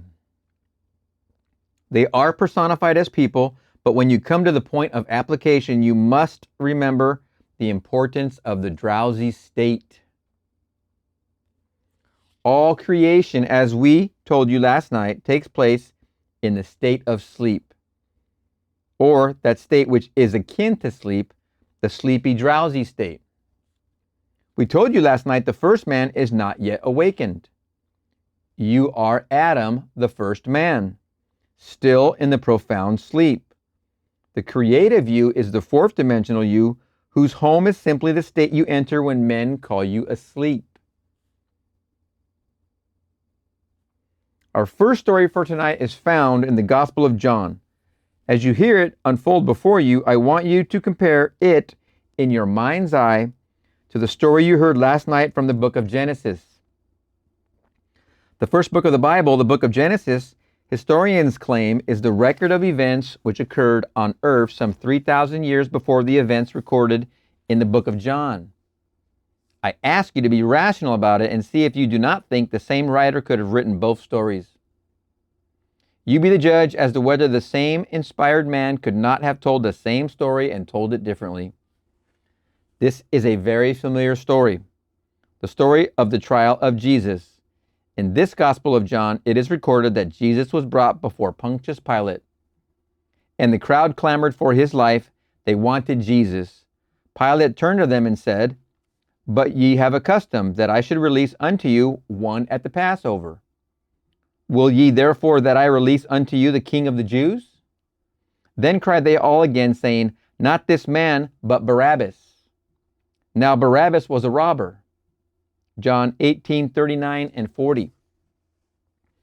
You are told that Pilate had no choice, you are told that Pilate had no choice in the matter. He was only a judge interpreting law, and this was the law. The people had to be given that which they requested. Pilate could not release Jesus against the wishes of the crowd, and so he released Barabbas and gave unto them Jesus to be crucified. Now bear in mind that your consciousness is God. There is no other God. And you are told that God has a son whose name is Jesus. If you will take the trouble to look up the word Barabbas in your concordance, you will see that it is a contraction of two Hebraic words, bar, which means a daughter or son or child, and Abba, which means father. Barabbas is the son of the great Father. And Jesus in the story is called the Savior, the Son of the Father. We have two sons in this story, and we have two sons in the story of Esau and Jacob. Bear in mind that Isaac was blind, and justice to be true must be blindfolded. Although in this case, Pilate is not physically blind, the part given to Pilate implies that he is blind because he is a judge. On all the great law buildings of the world, we see the lady or the man who represents justice as being blindfolded. Judge not according to the appearance, but judge righteous judgment. John 7:24. Here we find Pilate is playing the same part as Isaac. There are two sons. All the characters as they appear in this story can apply to your own life. You have a son that is robbing you this very moment of that which you could be. If you came to this meeting tonight conscious of wanting something, desiring something, you walked in the company of Barabbas. For to desire is to confess that you do not now possess what you desire. And because all things are yours, you rob yourself by living in a state of desire. My Savior is my desire. As I want something, I am looking into the eyes of my Savior. But if I continue wanting it, I deny my Jesus, my Savior. For as I want, I confess I am not. And except ye believe that I am He, ye die in your sins. I cannot have and still continue to desire what I have. I may enjoy it, but I cannot continue wanting it. Here is the story. This is the feast of the Passover. Something is going to change right now. Something is going to pass over. Man is incapable of passing over from one state of consciousness into another unless he releases from consciousness that which he now entertains, for it anchors him where he is. You and I go to physical feasts year after year as the sun enters the great sign of Aries. But it means nothing to the true mystical Passover. To keep the feast of the Passover, the psychological feast, I pass from one state of consciousness into another. I do it by releasing Barabbas, the thief and robber, that robs me of that state which I could embody within my world. The state I seek to embody is personified in the story as Jesus the Savior.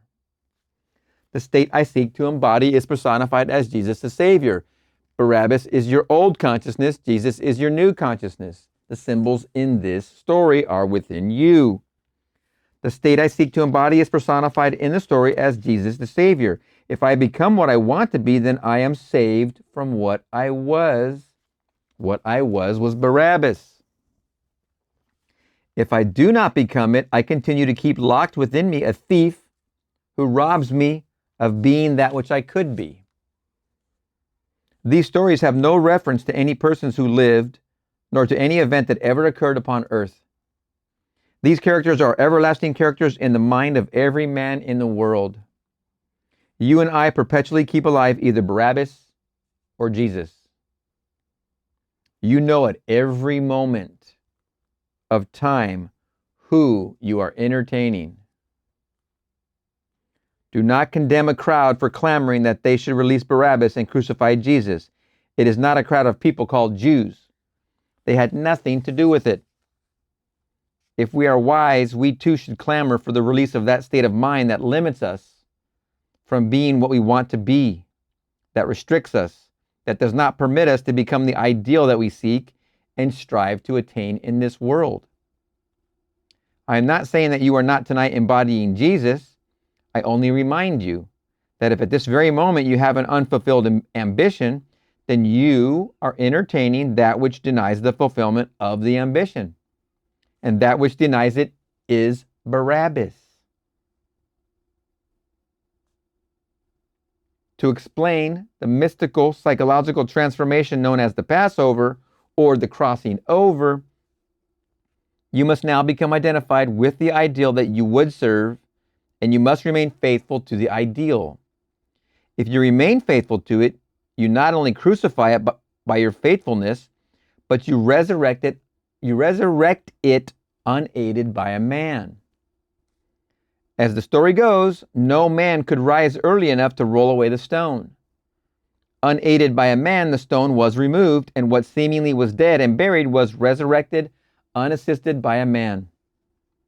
You walk in the consciousness of being that which you want to be.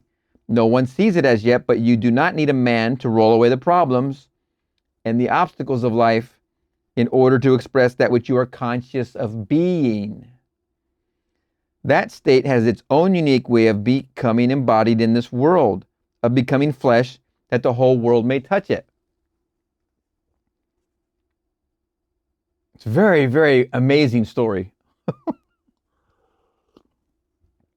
Now you can see the relationship between the story of Jesus and the story of Isaac and his two sons, where one transplanted the other, where one was called the supplanter of the other. Why do you think those who compiled the 60-odd books of our Bible made Jacob the forefather of Jesus? They took Jacob, who was called the supplanter, and made him father of 12. Then they took Judah, or praise, the fifth son, and made him the forefather of Joseph, who was supposed to have fathered in some strange way this one called Jesus. Jesus must supplant Barabbas, or as Jacob must supplant and take the place of Esau. The supplanter must take the place.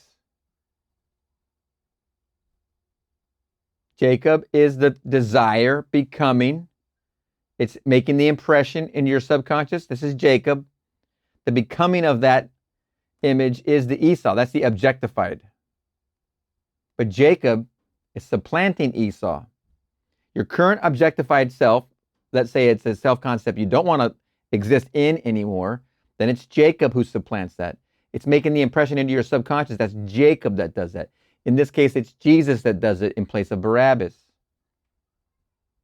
Tonight, you can sit here, right here, and conduct the trial of your two sons, one of whom you want released. You can become the crowd who clamors for the release of the thief, and the judge who willingly releases Barabbas and sentences Jesus to fill his place.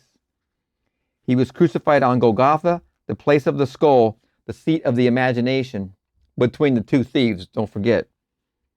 To experience the Passover, or passage from the old to the new concept of self, you must release Barabbas, your present concept of self, which robs you of being that which you could be, and you must assume the new concept which you desire to express.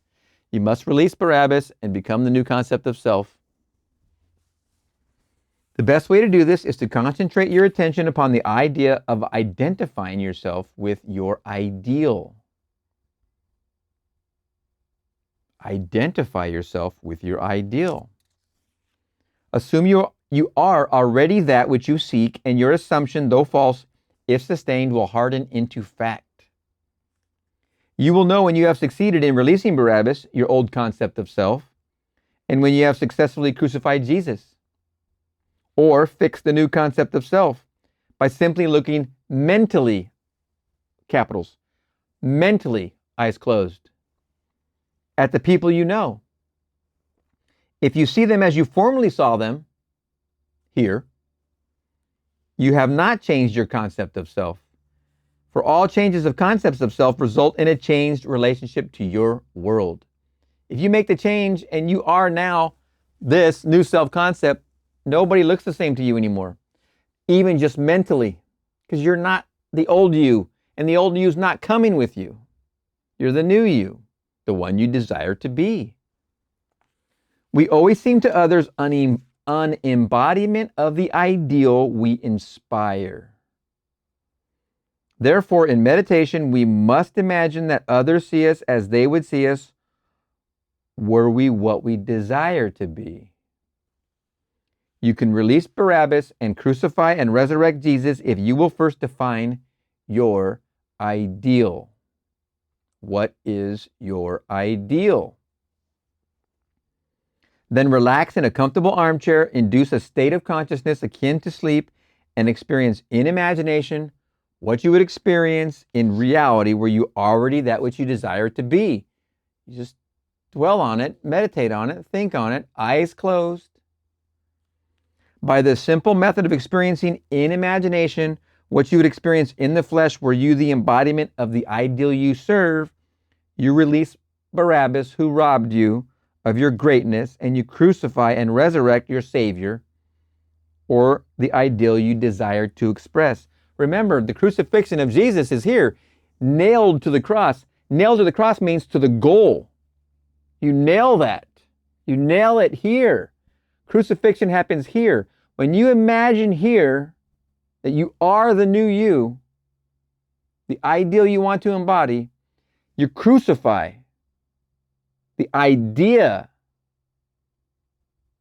Then you go into the Sabbath, because it's done. Hence, resurrection. You go from this, the killing of this old man, you become the new man. That's the resurrection. That's why the path of righteousness has everything to do with using the law and using the path of righteousness and having all these micro versions of the resurrection. This is the lesson.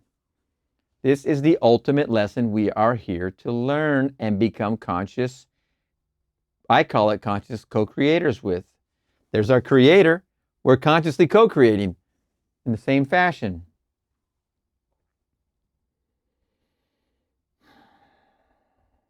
You must get this lesson down. I would call it the highest priority. If you've gone through all these videos up to here, I will call this the highest priority, that you get this down. Because then you're consciously co-creating anything you want to experience, period. In your reality. You upgrade all your furniture, you upgrade your house, you upgrade everything, clothes, all of it. All of it. Now let us turn to the story of Jesus in the Garden of Gethsemane. Bear in mind that a garden is a properly prepared plot of ground. It is not a wasteland. You are preparing this ground called Gethsemane by coming here and studying and doing something about your mind. Spend some time daily in preparing your mind by reading good literature, listening to good music, and entering into conversations that ennoble. We are told in the epistles, whatsoever things are true, whatsoever things are honest, whatsoever things are just, whatsoever things are pure, whatsoever things are lovely, whatsoever things are of good rapport, if there be any virtue and if there be any praise, think on these things. Philippians 4:8. Could you have a better paragraph than that one right there? Continuing with our story as told in the 18th chapter of John, Jesus is in the garden and suddenly a crowd begins to seek him. He is standing there in the dark and he says, "Whom seek ye?" The spokesman called Judas answers and says, "We seek Jesus of Nazareth." A voice answers, "I am he." At this instant, they all fall to the ground. Thousands of them tumbled. That in and itself should stop you right there and let you know it could not be a physical drama. Because no one could be so bold in his claim that he is the one sought that he could cause thousands who seek him to fall to the ground. But the story tells us they all fell to the ground. Then when they regained their composure, they asked the same question. Jesus answered, "I have told you that I am he. If therefore ye seek me, let these go their way." John 18:8. Then said Jesus unto him, "That thou doest, do quickly." John 13:27. Judas, who has to do it quickly, goes out and commits suicide. Now to the drama. You are in your garden of Gethsemane, or prepared mind, if you can, while you are in a state akin to sleep, control your attention and not let it wander away from its purpose. If you can do that, you are definitely in the garden. How difficult is it as you're falling asleep to keep that attention corralled? Keep the reins on it. Keep it in it. Bring it back. If you're climbing the ladder, climb that ladder again. You're starting to drift and you're driving or you're doing something else, bring it back. Climb the ladder again. Take control of your mind. No one's coming to do this for you. Very few people can sit quietly and not enter a reverie or a state of uncontrolled thinking. This is not easy, of course, but it just takes a little practice. When you can restrict the mental action and remain faithful to your watch, not permitting your attention to wander all over the place, but hold it without effort within a limited field of presentation to the state you are contemplating, then you are definitely this disciplined presence in the garden of Gethsemane. You are the disciplined presence in that garden when you can keep watch over your attention and bring it back and hold it. The suicide of Judas is nothing more than changing your concept of yourself. What did he do? Committed suicide. He killed the old man. He became the new man. That's what that means. When you know what you want to be, you have found your Jesus or Savior. When you assume that you are what you want to be, you have died to your former concept of self, Judas committing suicide, and are now living as Jesus. You can become at will detached from the world round about you and attached to that which you want to embody within your world. Now that you have found me, now that you have found that which would save you from what you are, let go of that which you are and all that it represents in the world. Become completely detached from it. In other words, go out and commit suicide. You completely died to what you formerly expressed in this world, and you now completely live to that which no one saw as true of you before. You are as though you had died by your own hand, as though you had committed suicide. You took your own life by becoming detached in consciousness from what you formerly kept alive. And you began to live to that which you now have discovered in your garden. You have found your Savior. It is not men falling, not a man betraying another, but you detaching your attention and refocusing your attention in an entirely new direction. From this moment on, you walk as though you were that which you formerly wanted to be. Remaining faithful to your new concept of yourself, you die or commit suicide. No one took your life. You laid it down yourself. You simply laid down the old concept of self and became the new concept of self. This is what's called the suicide. This is what's called the killing of the old man. It is not literal. This is figurative. This is a parable. This self dies so that you can become this self and live. You must be able to see the relation of this to the death of Moses, where he so completely died that no one could find where he was buried. You must see the relationship of the death of Judas. He is not a man who betrayed a man called Jesus. The word Judas is praise. It is Judah, to praise, to give thanks, to explode with joy. You do not explode with joy unless you are identified with the ideal you seek and want to embody in this world. There's joy. You're exploding with joy, becoming what your ideal, what you want to be in this world. When you become identified with the state you contemplate, you cannot suppress your joy. It rises like the fragrant odor described as Jericho in the Old Testament. I am trying to show you that the ancients told the same story in all stories of the Bible. All that they are trying to tell us is how to become that which you want to be. In all the stories of the Bible. And they imply in every story that we do not need the assistance of another. You do not need another to become now what you really want to be. You don't need the outside help. You don't need anything from the world. It's all within. Wow, it's a wonderful, wonderful story. Oh my gosh. Oh, let me get a sip. Now, we turn to a strange story in the Old Testament, one that very few priests and rabbis will be bold enough to mention from their pulpits. Here is one who's going to receive the promise as you now receive it.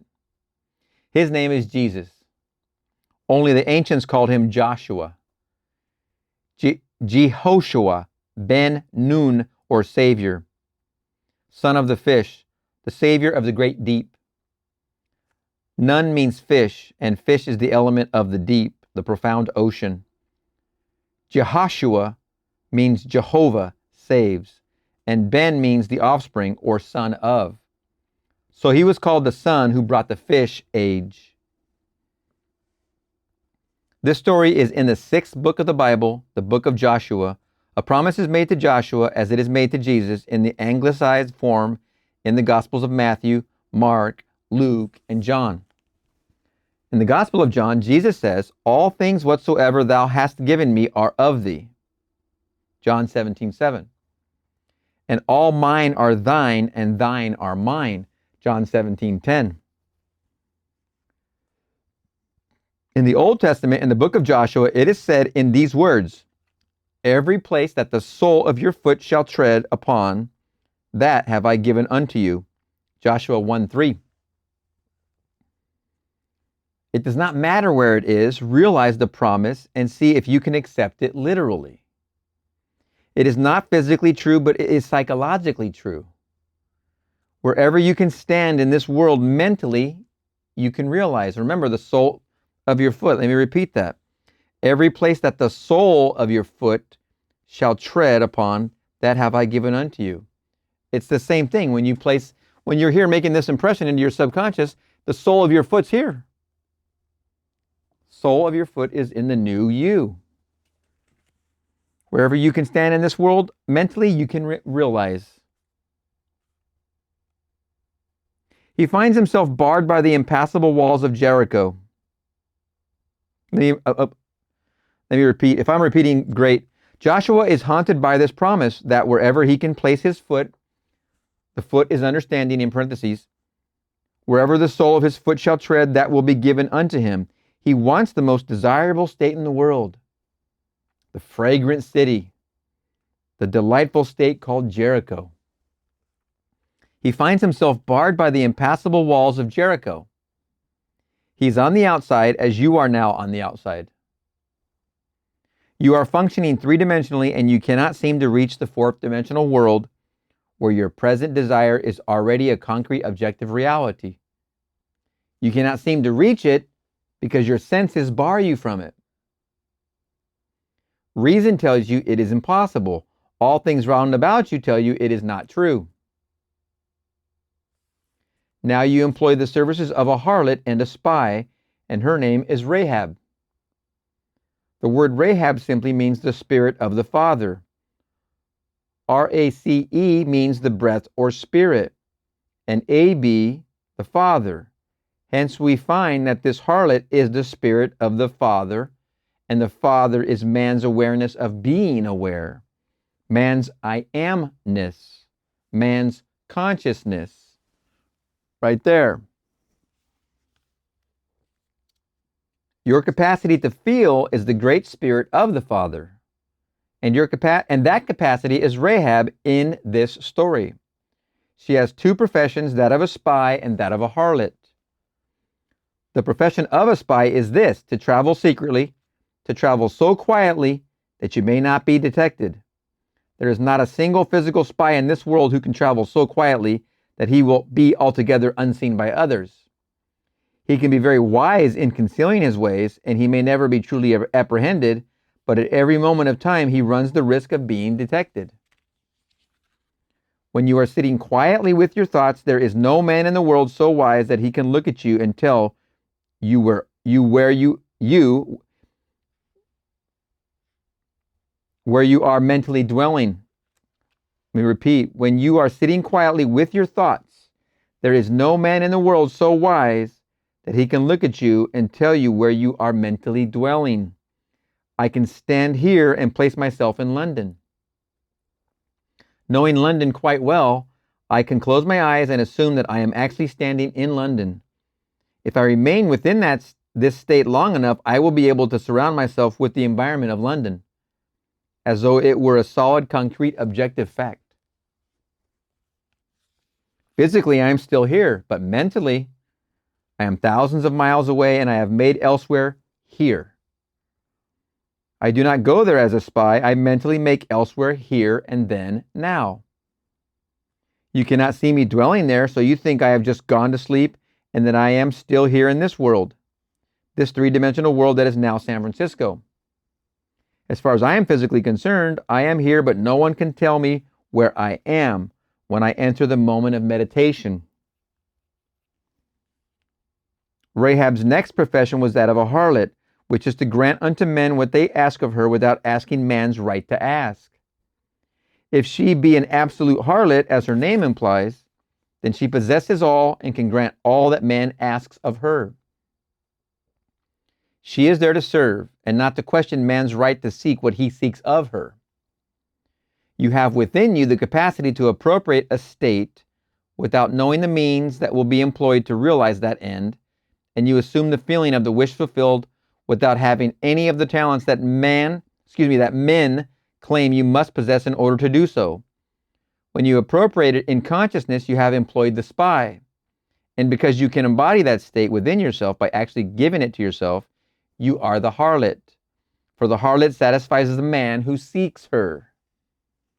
You can satisfy self by appropriating the feeling that you are what you want to be. And this assumption, though false, that is, although reason and the senses deny it, if persisted in, will harden into fact.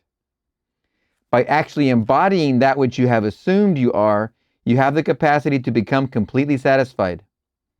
Unless it becomes a tangible, concrete reality, you will not be satisfied. You will be frustrated. You are told in this story that when Rahab went into the city to conquer it, the command given to her was to enter the heart of the city, the heart of the matter, the very center of it, and there remain until I come. Do not go from house to house. Do not leave the upper room of the house into which you enter. If you leave the house and there be blood upon your head, it is upon your head. But if you do not leave the house and there be blood, it shall be upon my head. Rahab goes into the house, rises to the upper floor, and there she remains while the walls crumble.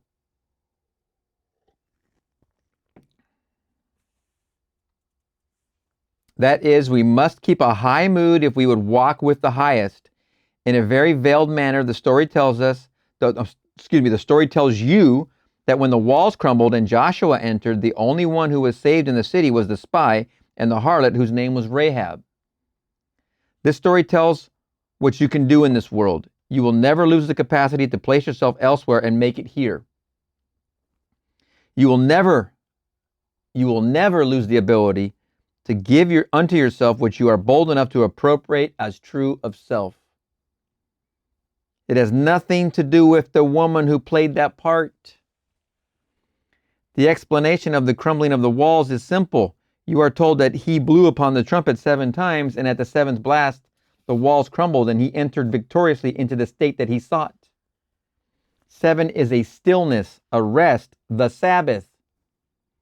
It is the state when man is completely unmoved in his conviction that the thing is. When I can assume the feeling of my wish fulfilled and go to sleep, unconcerned, undisturbed, I am at rest mentally and am keeping the Sabbath, or am blowing the trumpet 7 times. And when I reach that point, the walls crumble. Circumstances alter, then remold themselves in harmony with my assumption. As they crumble, I resurrect that which I have appropriated within. The walls, the obstacles, the problems crumble of their own weight if I can reach the point of stillness within me. Remember, going upstairs was going up here. This is where he is. Going in meditation and going upstairs was going here. The walls crumbling is because you're going to the end. That's what the story was also saying. I don't know if Neville's about to say it, but that's also what I got. Anytime you're rising up anywhere in the Bible, it's always going up here. The man who can fix within his mind's eye an idea, even though the world would deny it, if he remains faithful to that idea, it will be manifested. He will see it manifested. There's all the difference in the world between holding the idea and being held by the idea. Become so dominated by an idea and being held by the idea. Become so dominated by an idea that it haunts the mind as though you were it. Become so dominated by an idea that it haunts the mind as though you were it. Then, regardless of what others may say, very important part, you can't care about anybody anymore and their opinion about this. Regardless of what others may say, you are walking in the direction of your fixed attitude of mind. You are walking in the direction of the idea that dominates the mind. As we told you last night, you have but one gift that is truly yours to give, and that is yourself. There is no other gift. You must press it out of yourself by an appropriation. It is there within you now, for creation is finished. There's nothing to be that is not now. There is nothing to be created, for all things are already yours. They are all finished. Although man may not be able to stand physically upon a state, he can always stand mentally upon any desired state. By standing mentally, I mean you can now, this very moment, close your eyes and visualize a place other than your present one and assume that you are actually there. Okay? Let's take a moment. Let's do that. Let's close our eyes. Let's imagine another place and imagine that we are actually there.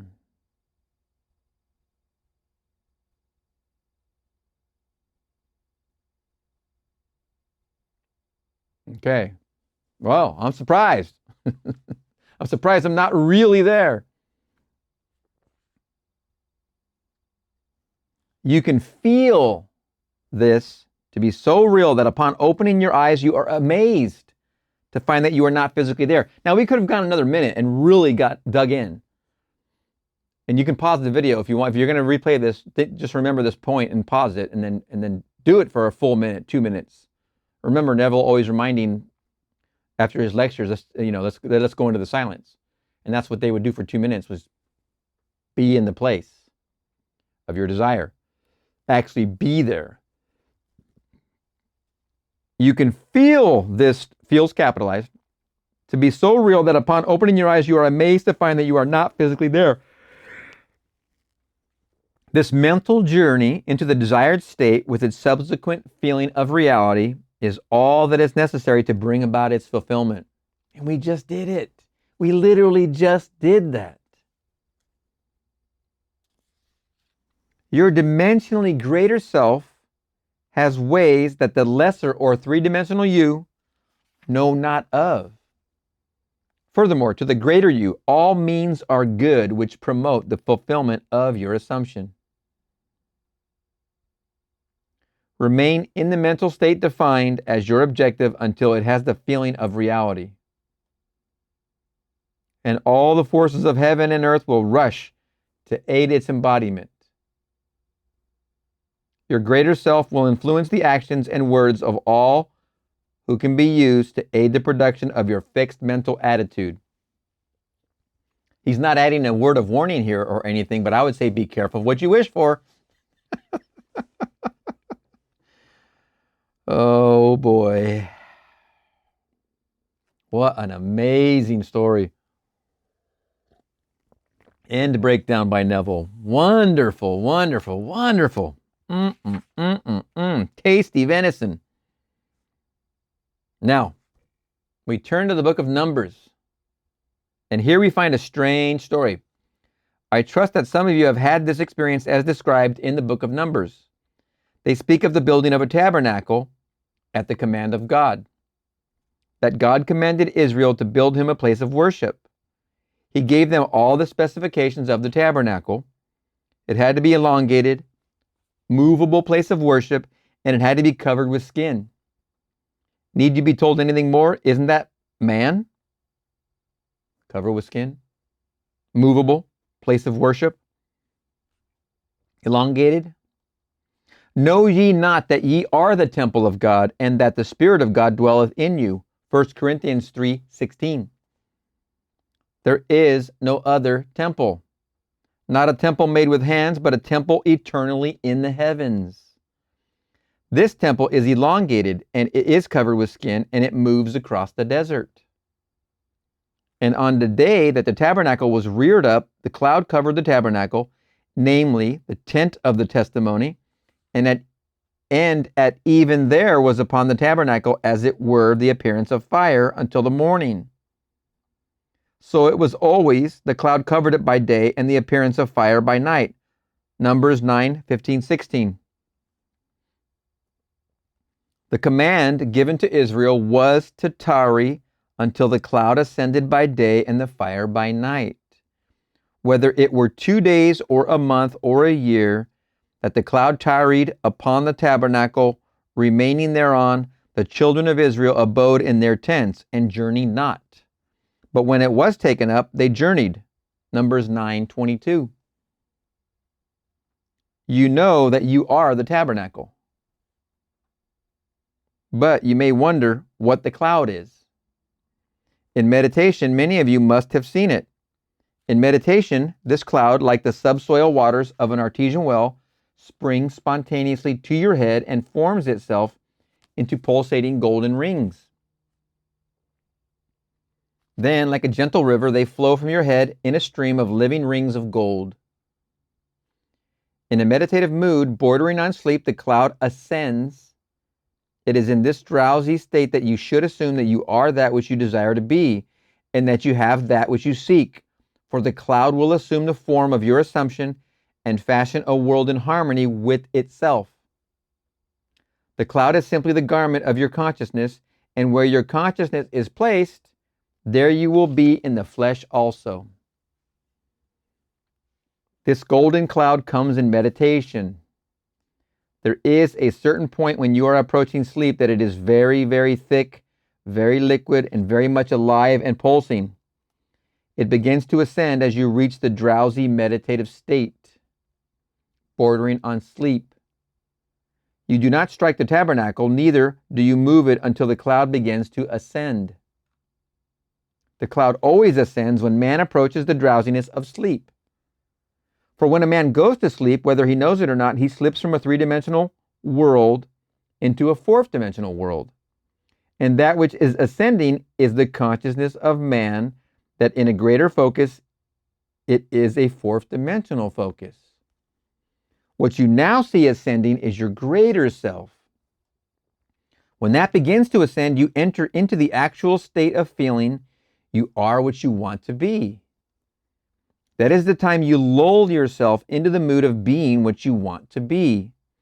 by either experiencing in imagination what you would experience in reality, were you already that which you want to be, or by repeating over and over again the phrase that implies you have already done what you want to do.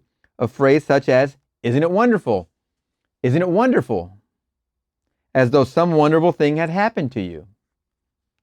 In a dream and a vision of the night, when deep sleep falleth upon men, in slumberings upon the bed, then he openeth the ears of men, and sealeth their instruction. Job 33:15-16.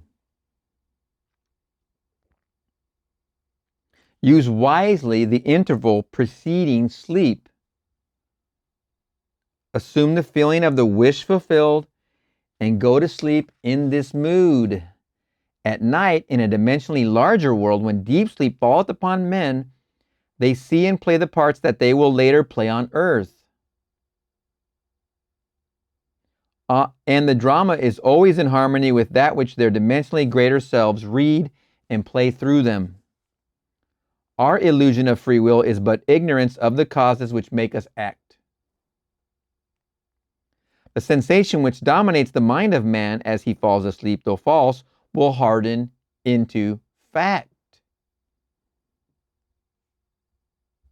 Assuming the feeling of the wish fulfilled as we fall asleep is the command to this embodying process, saying to our mood, "Be thou actual." In this way, we become, through a natural process, what we desire to be. I can tell you dozens of personal experiences where it seemed impossible to go elsewhere, but by placing myself elsewhere mentally as I was about to go to sleep, circumstances changed quickly, which compelled me to make the journey. We all know about him wanting to go to Barbados when he first got together with Abdullah. We all know the story. We all know the story of him getting out of the army. We all know the story of him and his wife and his daughter going from Barbados back to New York. Those are just 3 samples. I have done it across the water by placing myself at night on my bed as though I slept where I wanted to be. As the days unfolded, things began to mold themselves in harmony with that assumption, and all things that must happen to compel my journey did happen. And I, in spite of myself, must make ready to go toward that place which I assumed I was in when I approached the deep of sleep. As my cloud ascends, I assume that I am now the man I want to be, or that I am already in the place where I want to visit. I sleep in that place now. Then life strikes the tabernacle, strikes my environment, and reassembles my environment across seas or over land, and reassembles it in the likeness of my assumption. It has nothing to do with men walking across a physical desert. The whole vast world around you is a desert. From the cradle to the grave, you and I walk as though we walk the desert. But we have a living tabernacle wherein God dwells, and it is covered with a cloud, which can and does ascend when we go to sleep or are in a state akin to sleep. Not necessarily in 2 days, it can ascend in 2 minutes. Why did they give you 2 days? If I now become the man I want to be, I may become dissatisfied tomorrow. I should at least give it a day before I decide to move on. The Bible says in 2 days, a month, or a year, whenever you decide to move on with this tabernacle, let the cloud ascend. As it ascends, you start moving where the cloud is. The cloud is simply the garment of your consciousness, your assumption. Where the consciousness is placed, you do not have to take the physical body. It gravitates there in spite of you. Things happen to compel you to move in the direction where you are consciously dwelling.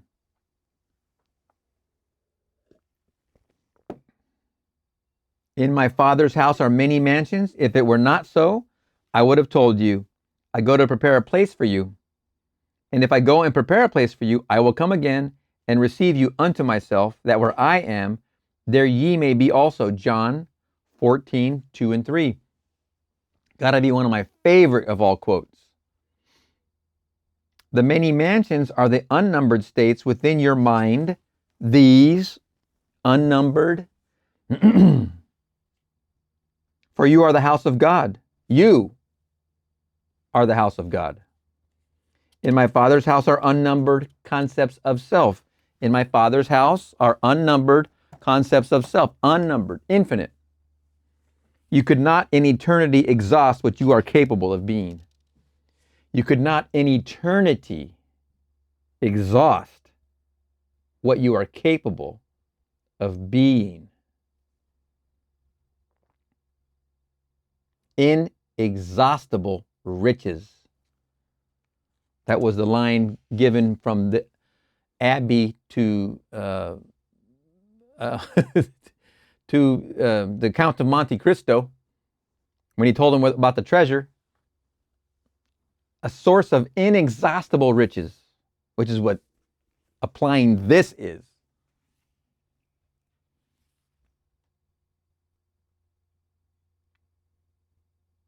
If I sit quietly here and assume that I am elsewhere, I have gone and prepared a place. But if I open my eyes, the bilocation which I created vanishes, and I am back here in the physical form that I have left behind me as I went to prepare a place. But I prepared the place nevertheless, and will in time dwell there physically. Will in time dwell there physically.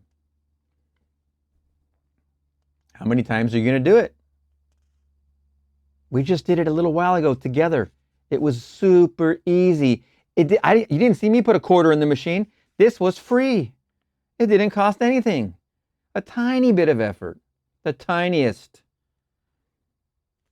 You do not have to concern yourself with the ways and the means that will be employed to move you across space into that place where you have gone and mentally prepared it. Simply sit quietly, no matter where you are, and mentally actualize it.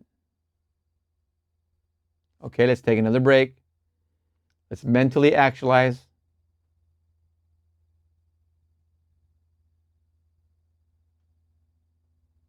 Okay. Any place. This is fun. But I give you warning. Oh, he's finally going to give some warning now, is he? Do not treat it lightly, for I am conscious of what it will do to people who treat it lightly. I'm using a place that I know that I know my wife wants to go and visit. Okay, so I am not going to choose a place that is completely radically out of line. Do not treat this lightly. You can go for it. You want to see it work for the very, very, very first time? Get radical, go for it. But he's giving warning right here. He's about to give warning on what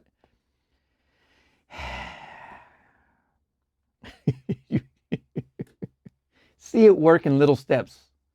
Then watch your success. Then go big, because it will work. It does work. There's no doubt about it. So just here it is. But I give you warning, do not treat it lightly, for I am conscious of what it will do to people who treat it lightly. I treated it lightly once because I just wanted to get away, based upon the temperature of the day. It was in the deep of winter in New York, and I was so desired to be in the warm climate of the Indies that I slept that night as though I slept under palm trees. Next morning when I awoke, it was still very much winter. I had no intentions of going to the Indies that year, but distressing news came which compelled me to make the journey. It was in the midst of war when ships were being sunk right and left, but I sailed out of New York on a ship 48 hours after I received this news. It was the only way I could get to Barbados, and I arrived just in time to see my mother and say a three-dimensional goodbye to her. You cannot treat this lightly. You are creating your reality right now with your imagination. We just did the exercise a couple times. Now, I carefully used a place my wife definitely wants to go visit. I'm not going to mess around with this lightly because I have seen it work. Neville just gave a great example. So take that warning from Neville. In spite of the fact that I had no intentions of going, the deeper self watched where the great cloud descended. I placed it in Barbados, and this tabernacle, my body, had to go and make the journey to fulfill the command. Wherever the sole of your foot shall tread, that have I given unto you. Wherever the cloud descends in the desert, there you reassemble that tabernacle. Not a joke. I sailed from New York at midnight on a ship without taking thought of submarines or anything else. I had to go. Things happened in a way that I could not have devised. I warn you, do not treat it lightly. That's Neville. I'm warning you, do not treat it lightly. Do not say, I will experiment and put myself in Labrador just to see if it will work. You will go to your Labrador and then you will wonder why you ever came to this class. It will work if you dare assume the feeling of your wish fulfilled as you go to sleep. I, for one, do not know where Labrador is, but it does not sound familiar to me. I'm not going there. Control your moods as you go to sleep.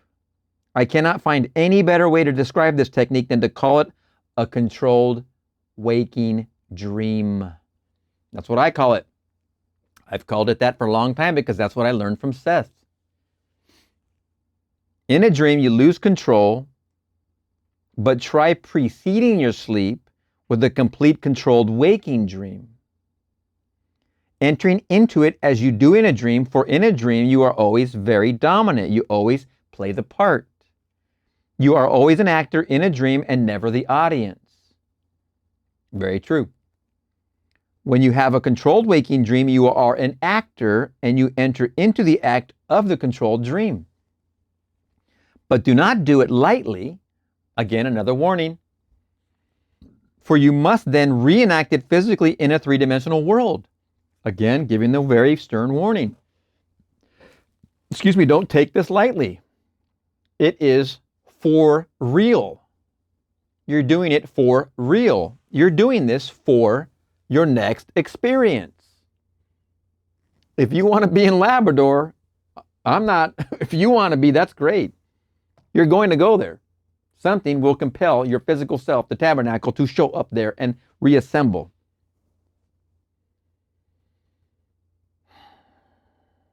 All he wanted to do was get out of the cold. Winter was a little brisk over there in New York. He just thought about being in the Indies. Boom.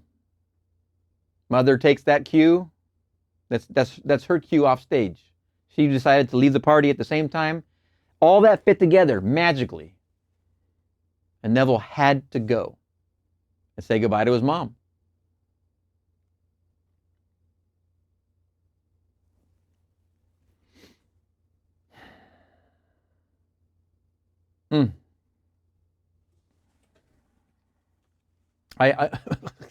I had the same story. I mean, I have to share it. It won't leave my head right now. So I was in the Navy and we were coming back from some kind of trial on the ocean. I forget what it was.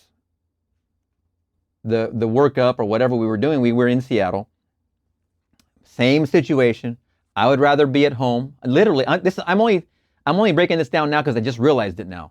I'd rather be at home than on the boat going and doing these, whatever we were doing up by the Aleutian Islands or whatever we were doing. And it was an aircraft carrier, the USS Enterprise. And we were stopped in Seattle and I had called home and my mother had cancer. And I had found out that the last rites were being read. So I immediately said, hey, call the Red Cross because they'll make an immediate phone call to my boat and they'll tell them, give them emergency leave. So by the time I was out on Liberty, I was in Seattle, which I eventually ended up moving to. Talk about that later, but I was out there I was going to go watch the Blue Angels actually do some flying. It was that week, I forget which week that's called again in Seattle, but Fleet Week or something like that. So I get on the phone, I'm out there, away from the boat, and I'm like, oh man, so this is an emergency. I had to rush back to the boat, get some plane tickets from my commanding officer of our department. Got some plane tickets, got this emergency funding or whatever, and got over to the airport, SeaTac, right away. Somebody drove me from the Navy. I forget who, what. Got there, got on the plane, got home, but not in time like Neville. No, my arrival was a couple hours late, but it was the same exact story. I do not know in hindsight what. I do know that I definitely desired to be home, not on that boat, doing that workup or whatever we were doing. So I can definitely understand because of my own experience, but not knowing it was coinciding with her leaving the party at that moment. But it still got me there. Wild how all this works. That's a hindsight observation I just made, but I didn't even realize I had, and I did not know of this until reading it right now of Neville's own experience, but quite coincidental. Now, before we go into our moment of silence, there is something I must make very clear, and that is this effort we discussed last night. If there is one reason in this whole vast world why people fail, it is because they are unaware of a law known to psychologists today as the law of reverse effort. When you assume the feeling of your wish fulfilled, it is with minimum of effort. You must control the direction of the movements of your attention, but you must do it with the least effort. If there is effort in the control and you are compelling it in a certain way, you are not going to get results. You will get the opposite results, whatever they may be. That is why we insist on establishing the basis of the Bible as Adam slept. That is the first creative act. And there is no record where he was ever awakened from this profound sleep.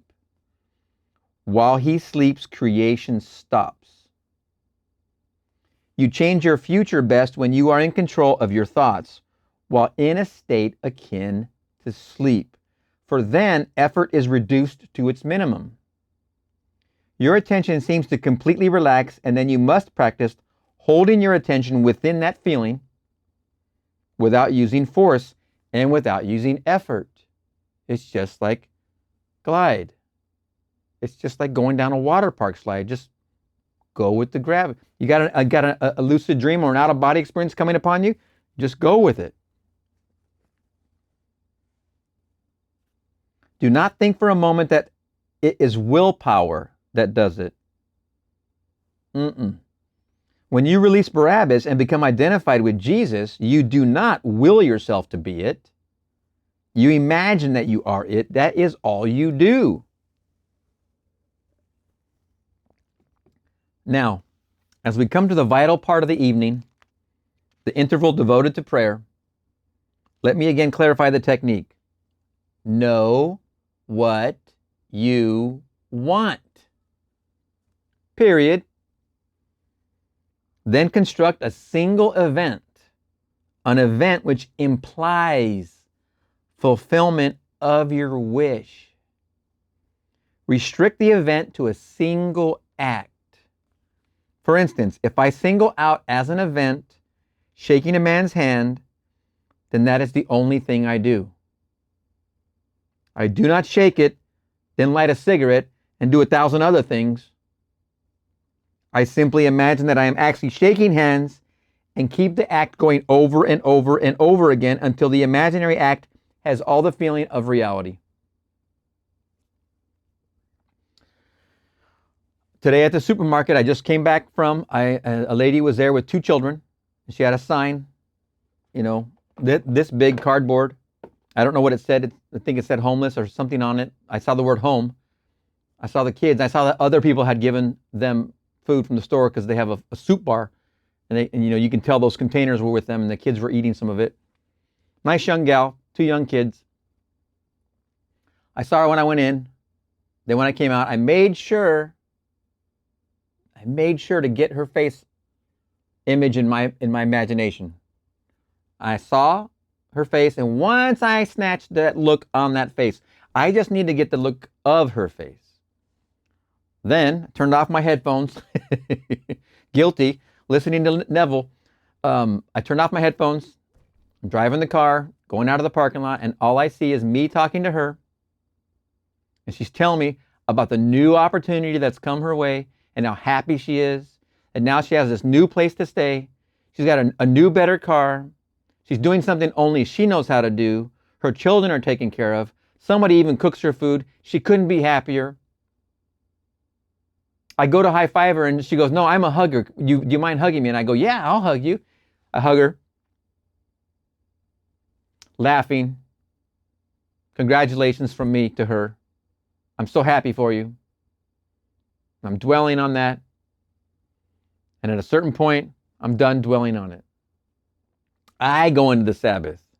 I let it go. It's done. I did my part. I took my responsibility for my place in my garden.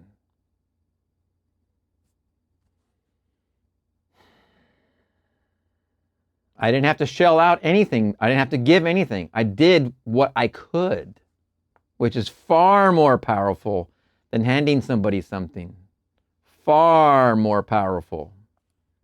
Not to be taken lightly at all.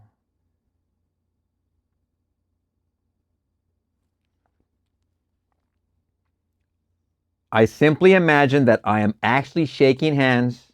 For me, I was hugging her.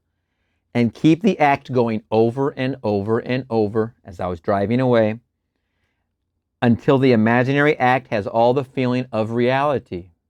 I do this typically once. And then I'm completely satisfied because it's over. I just, and then 99% I don't see that person again. Because I'm just going to say that. The event must always imply fulfillment of the wish. Always construct an event which you believe you would naturally encounter following the fulfillment of your desire. You are the judge of what event you really want to realize. There is another technique I gave you last night. If you cannot concentrate on an act, if you cannot snuggle into your chair and believe the chair is elsewhere, just as though elsewhere were here, then do this. Reduce the idea, condense it to a single, simple phrase like, isn't it wonderful? Or, thank you. Or, it's done. Or, it's finished. There should be not more than 3 words. In my imagining, I just shared, mine was all about congratulations. That's wonderful. That's wonderful. Congratulations. I'm so happy for you. A couple words. There should not be more than 3 words. Congratulations. Isn't it wonderful? Something that implies the desire is already realized. Isn't it wonderful? Thank you. Certainly imply that. These are not all the phrases you could use. Make up out of your own vocabulary, the phrase which best suits you. But make it very, very short and always use a phrase that implies fulfillment of the idea. When you have your phrase in mind, lift the cloud. Let the cloud ascend by simply inducing the state that borders on sleep. Simply begin to imagine and feel you are sleepy, and in this state, assume the feeling of the wish fulfilled. Then repeat the phrase over and over like a lullaby. Whatever the phrase is, let it imply that the assumption is true, that it is concrete, that it is already a fact and you know it. Just relax and enter into the feeling of actually being what you want to be. As you do it, you are entering Jericho with your spy who has the power to give it. You are releasing Barabbas and sentencing Jesus to be crucified and resurrected. All these stories you are reenacting if now you begin to let go and enter the feeling of actually being what you want to be. Now we can go. Silence period. I'm sure they had 2 minutes there. What is it you want to be? Imagine, with your eyes closed, where, what, be, have, do, anything.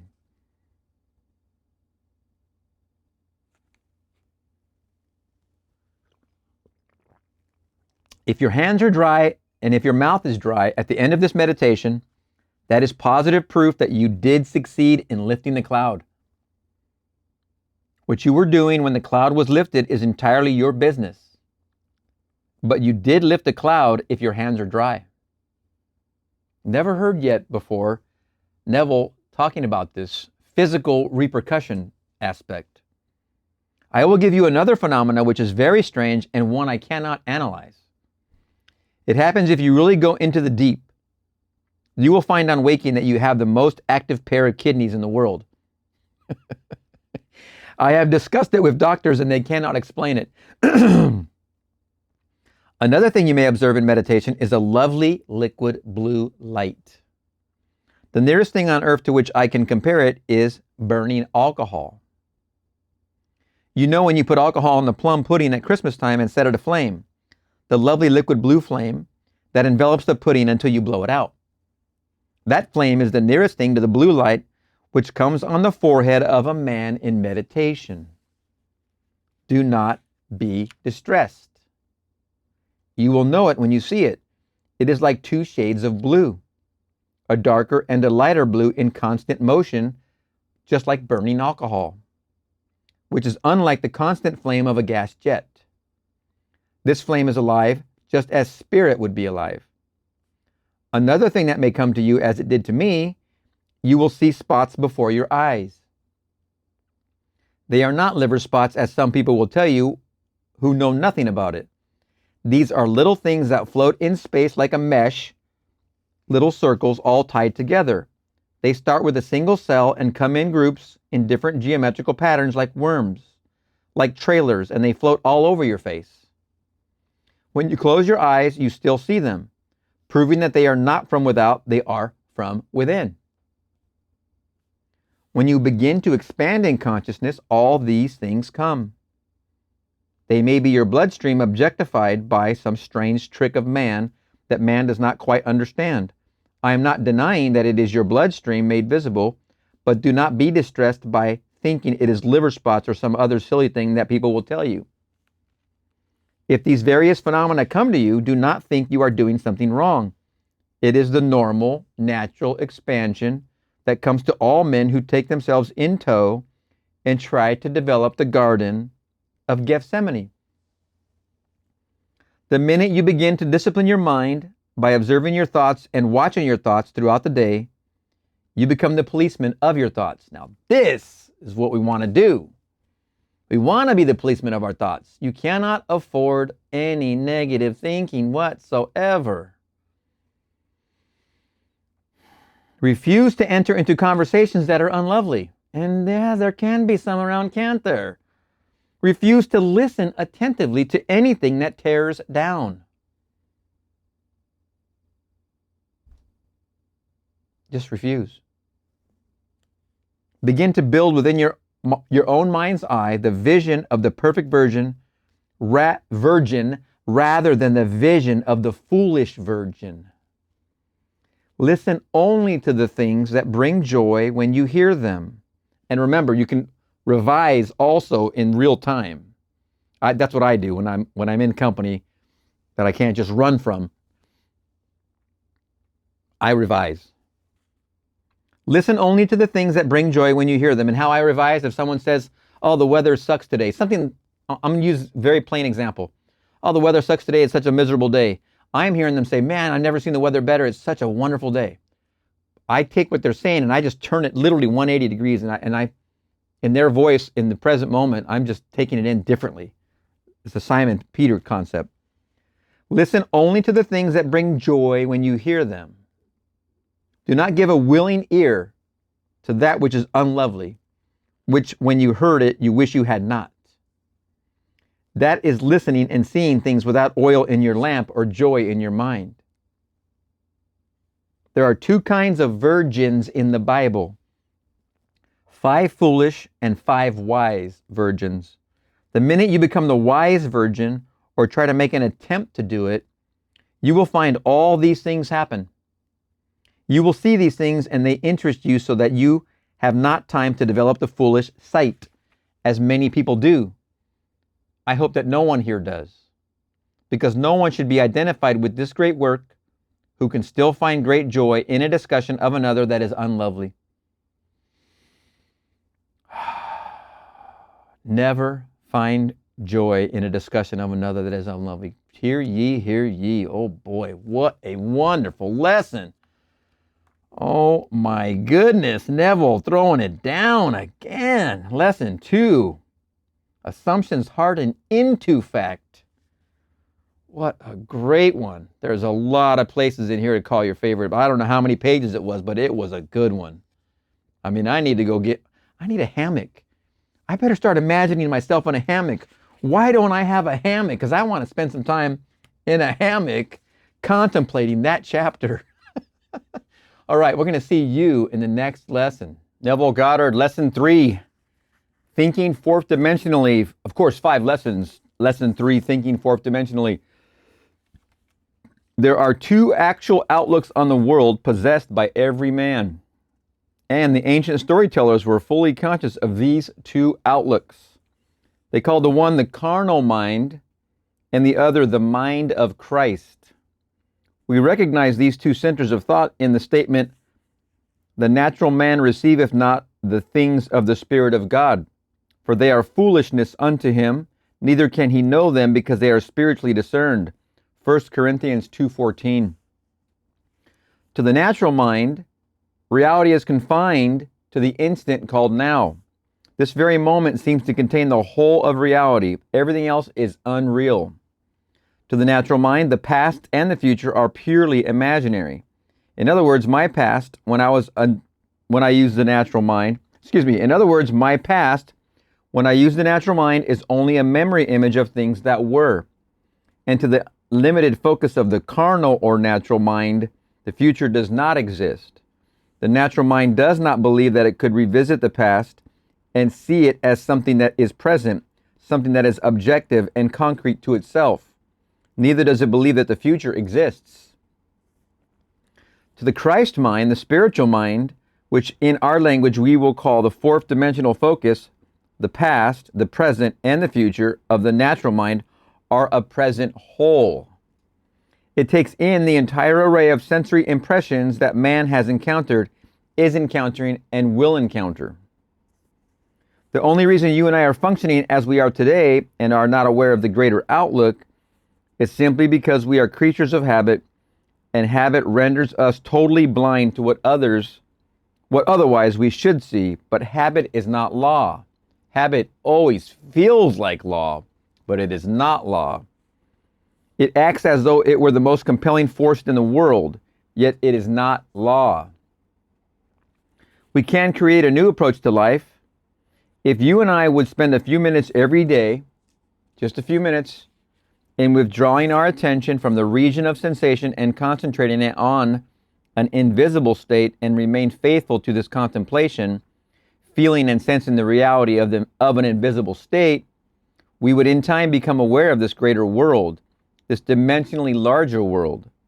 The state contemplated is now a concrete reality displaced in time. Tonight, as we turn to our Bible, be the judge as to where you stand in your present unfoldment. Very, very good word, unfoldment. Our first story for tonight is from the 5th chapter of the Gospel of Mark. In this chapter, there are 3 stories told as though they were separate experiences of the dominant characters.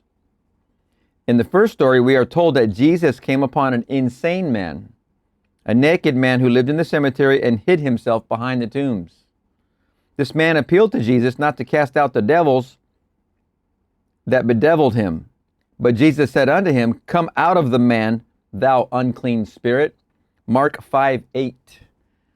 Thus Jesus cast out the devils that may now destroy themselves, and we find this man for the first time clothed and in his right mind and seated at the feet of the Master.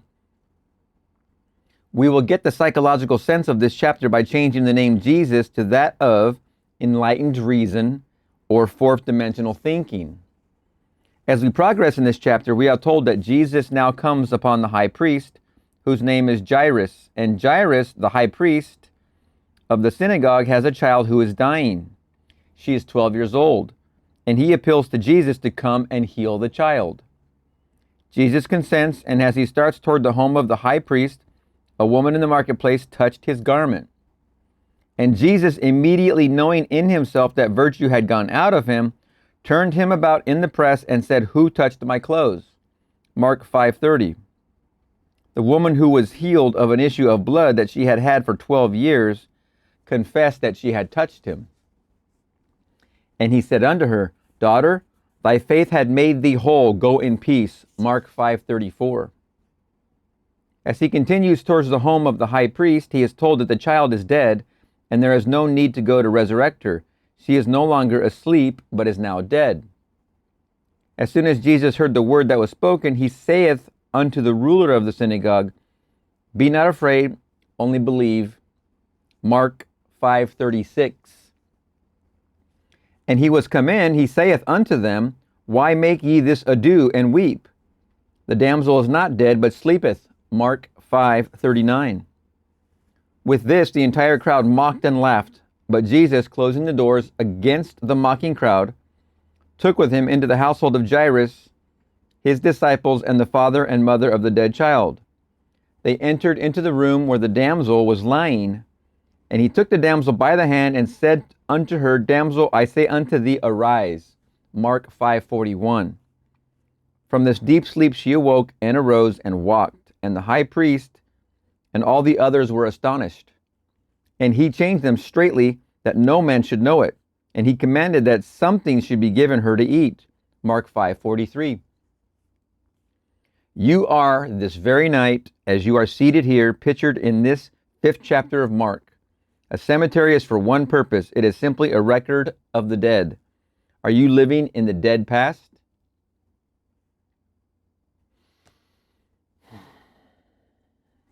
If you are living among the dead, your prejudices, your superstitions, and your false beliefs that you keep alive are the tombstones behind which you hide. If you refuse to let them go, you are just as mad as the madman of the Bible who pleaded with enlightened reason not to cast them out. There is no difference.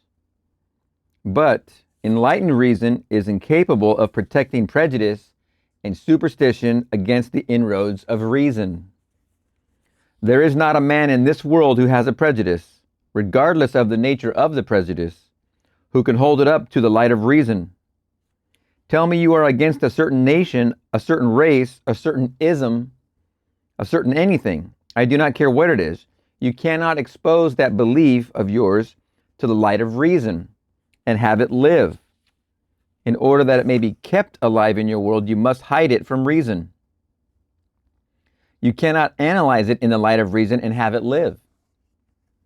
When this fourth dimensional focus comes and shows you a new approach to life and casts out of your own mind all these things that bedeviled you, you are then cleansed and clothed in your right mind.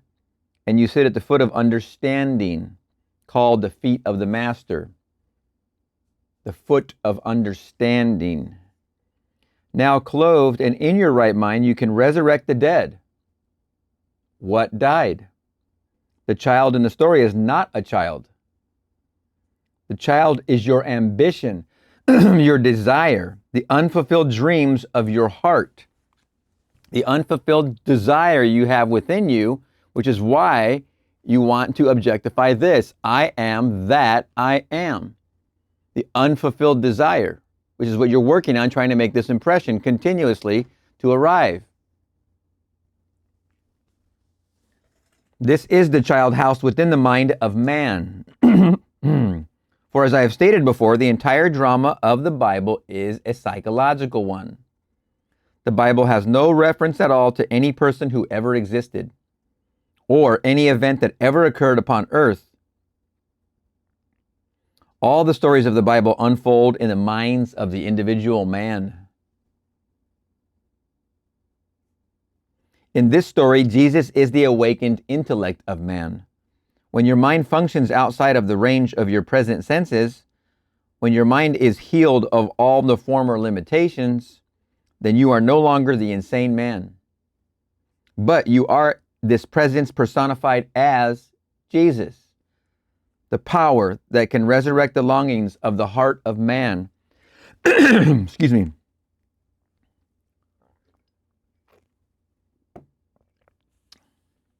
You are now the woman with the issue of blood. What is this issue of blood? A running womb is not a productive womb. Excuse me. A running womb is not a productive womb. She held it for 12 years. She was incapable of conceiving. She could not give form to her longing because of the running of the issue of blood. You are told her faith closed it. As the womb closes, it can give form to the seed or idea. As your mind is cleansed of your former concept of self, you assume you are what you want to be, and remaining faithful to this assumption, you give form to your assumption or resurrect your child. You close this off, the womb is closed, the conception happens, and the birth of the child. You are the woman cleansed of the issue of blood, and you move towards the house of the dead child. The child or state you desired is now your fixed concept of yourself. But now, having assumed that I am what formerly I desired to be, I cannot continue desiring what I am conscious of being. Once you are it, you're it. There's no more desiring it because you are it. So I do not discuss it. I talk to no one concerning what I am. It is so obvious to me what I am. It is so obvious to me that I am what I wanted to be that I walk as though I were. Walking as though I am what formerly I wanted to be, my world of limited focus does not see it and thinks I no longer desire it. Now there it is. Walking as though I am what formerly I wanted to be, my world of limited focus does not see it and thinks I no longer desire it. The child is dead within their world, but I, who know the law, say the child is not dead. The damsel is not dead, she but sleepeth. I now awaken her. I, by my assumption, awaken and make visible in my world what I assume. For assumptions, if sustained invariably, awaken what they affirm. I close the door. What door? The door of my senses. I simply shut out completely all that my senses reveal. I deny the evidence of my senses. I suspend the limited reason of the natural man and walk in this bold assertion that I am what my senses deny. With the door of my senses closed, what do I take into that disciplined state? I take no one into that state but the parents of the child and my disciples. Disciples are the 12 disciplines of the mind. I close the door against the mocking, laughing crowd. I no longer look for confirmation. I completely deny the evidence of my senses, which mock my assumption and do not discuss with others whether my assumption is possible or not. Do not discuss with others. Who are the parents? We have discovered that the father and mother of all creation is man's I amness. Man's consciousness is God. I am conscious of the state. I am the father and mother of all my ideas, and my mind remains faithful to this new concept of self. My mind is disciplined. I take into that state the disciples, and I shut out of that state everything that would deny it. Now the child, unaided by man, is resurrected. The condition which I desired and assumed that I had becomes objectified within my world and bears witness to the power of my assumption. You be the judge. I cannot judge you. You are either living now in the dead past, or you are living as the woman whose issue of blood has been stanched. Could you actually answer me if I asked you the question, do you believe now that you, without the assistance of another, need only assume that you are what you want to be to make that assumption real within your world? Or do you believe that you must first fulfill a certain condition imposed upon you by the past? That you must be of a certain order or a certain something? What a question. I am not being critical of certain churches or groups, but There are those who believe that anyone outside of their church or group is not yet saved. I was born a Protestant. You talk to a Protestant. There is only one Christian, a Protestant. You talk to a Catholic. Why, there is nothing in the world that is a Christian but a Catholic. You talk to a Jew, and the Christians are heathens, and the Jews are the chosen. You talk to a Mohammedan, Jews and Christians are the infidels. You talk to someone else, and all these are the untouchables. It does not matter to whom you talk, they are always the chosen ones. Division, division, division. If you believe that you must be one of these in order to be saved, you are still an insane man hiding behind these superstitions and these prejudices of the past, and you are begging not to be cleansed. Some of you say to me, do not ask me to give up my belief in Jesus the man, or in Moses the man, or in Peter the man. When you ask me to give up my belief in these characters, you are asking too much. Leave me these beliefs because they comfort me. I can believe that they lived upon the earth and still follow your psychological interpretation of their stories. I say, come out of the dead past. Come out of that cemetery and walk, knowing that you and your Father are one, and your Father, whom men call God, is your own consciousness. That is the only creative law in the world. Of what are you conscious of being? Although you cannot see your objective with the limited focus of your three-dimensional mind, you are now that which you have assumed you are. Walk in that assumption and remain faithful to it. Time in this dimension of your being beats slowly, and you may not, even after you objectify your assumption, remember there was a time when this present reality was but an attitude of mind.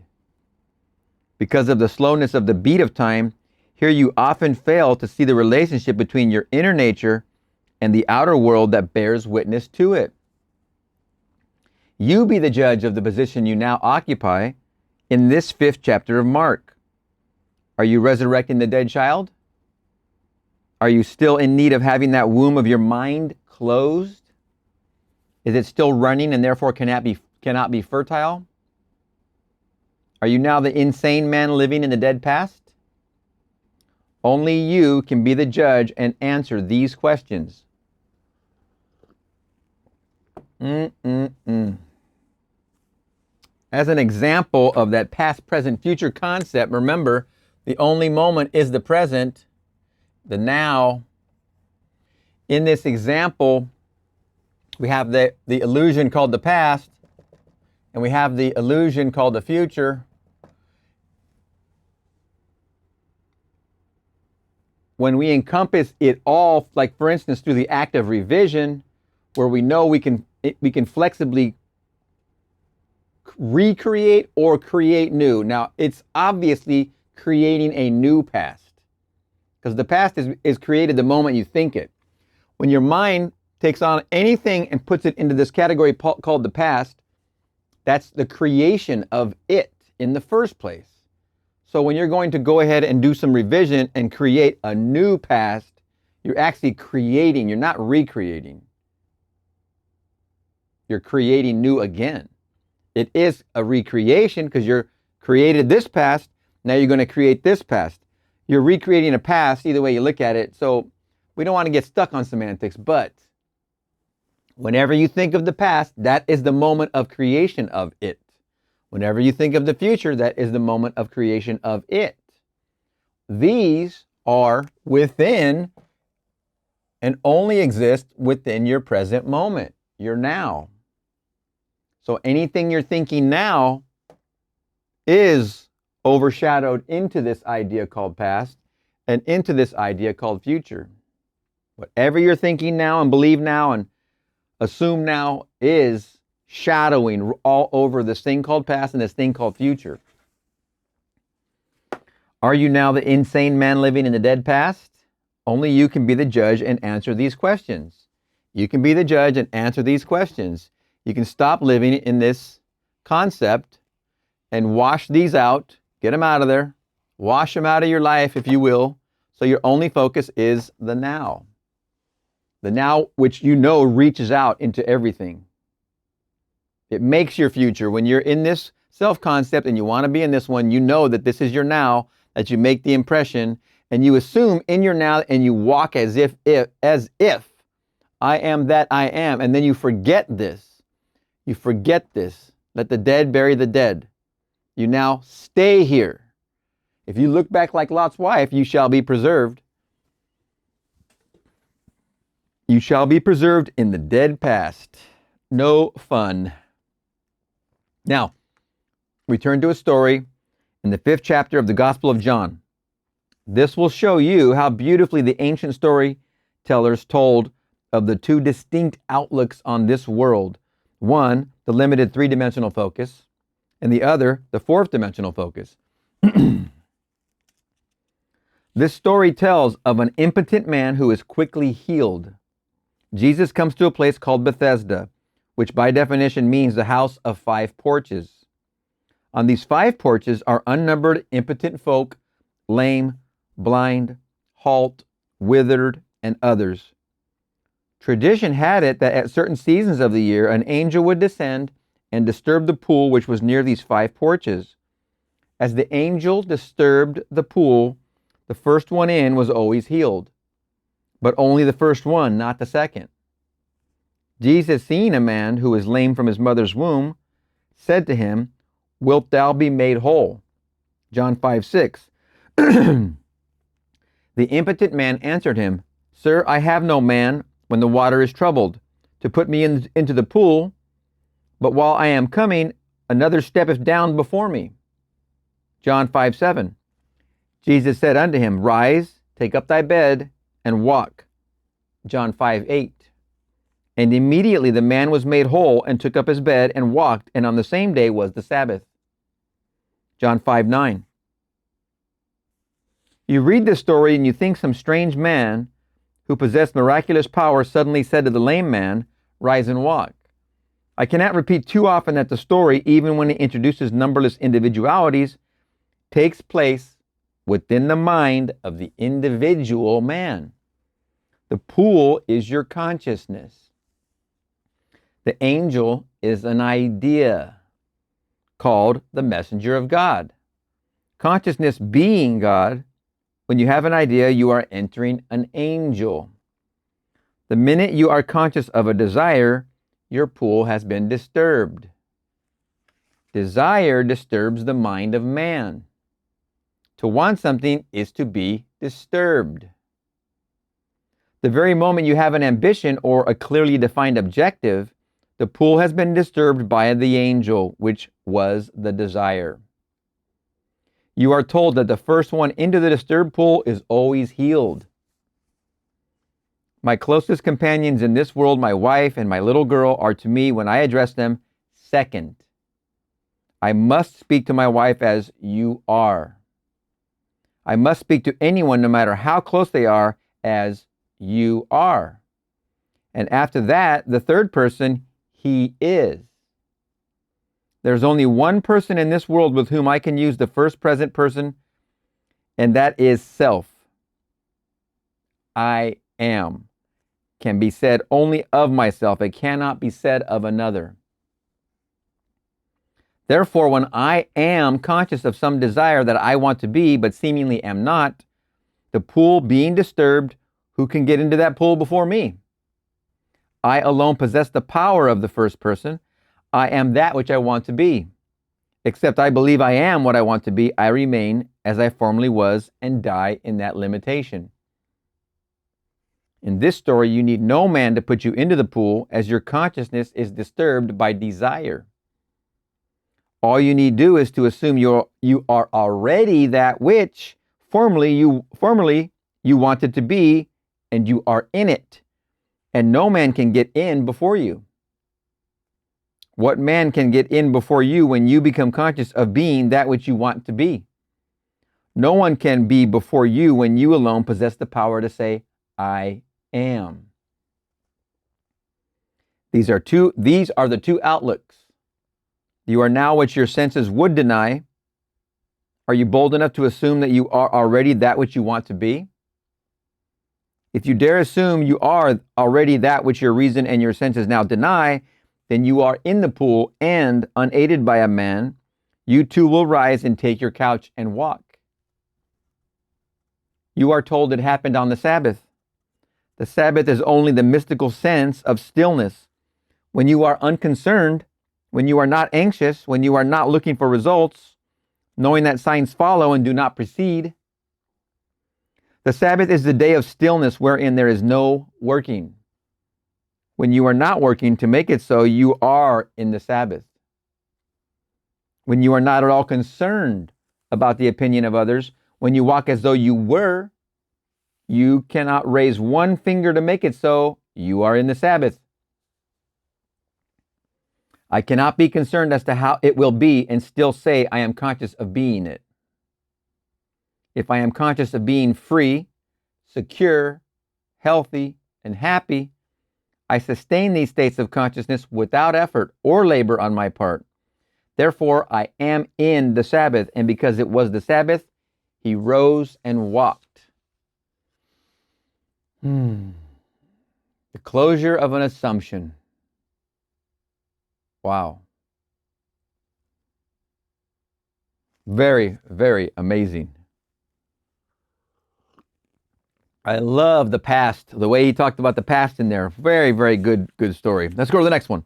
Our next story is from the 4th chapter of the Gospel of John. And it is one you have heard time and time again. Jesus comes to the well, and there's a woman called the woman of Samaria. And he said to her, "Give me to drink." John 4:7. Then saith the woman of Samaria unto him, "How is it that thou, being a Jew, askest drink of me, which am a woman of Samaria? For the Jews have no dealings with the Samaritans." John 4:9. Jesus answered and said unto her, "If thou knewest the gift of God, and who it is that saith to thee, Give me to drink, thou wouldest have asked of him, and he would have given thee living water." John 4:10.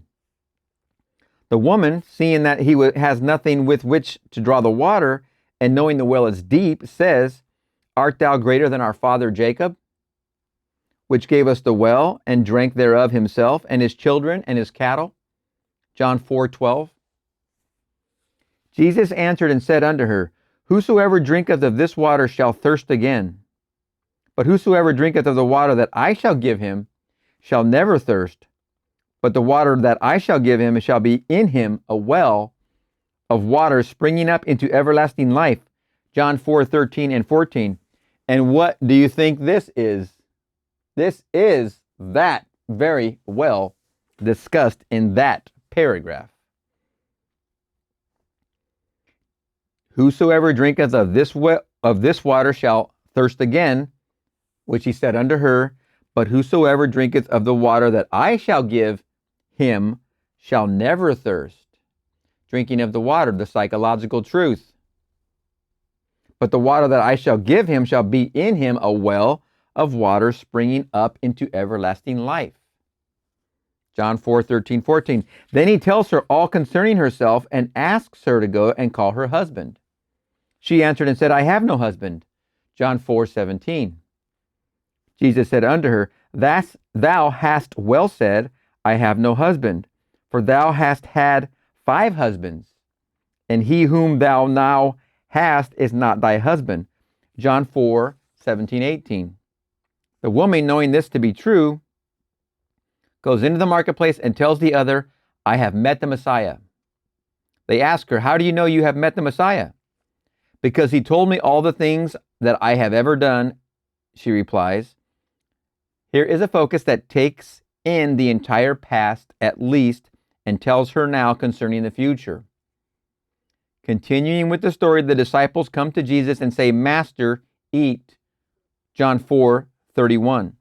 But he said unto them, "I have meat to eat that ye know not of." John 4:32. When they speak of a harvest in 4 months, Jesus replies, "Say not ye, there are yet 4 months, and then cometh harvest. Behold, I say unto you, lift up your eyes and look on the fields, for they are white already to harvest." John 4:35. He sees things that people wait 4 months for or wait 4 years for. He sees them as now in a dimensionally larger world, existing now, taking place now. Let us go back to the first part of the story. The woman of Samaria is the three-dimensional you.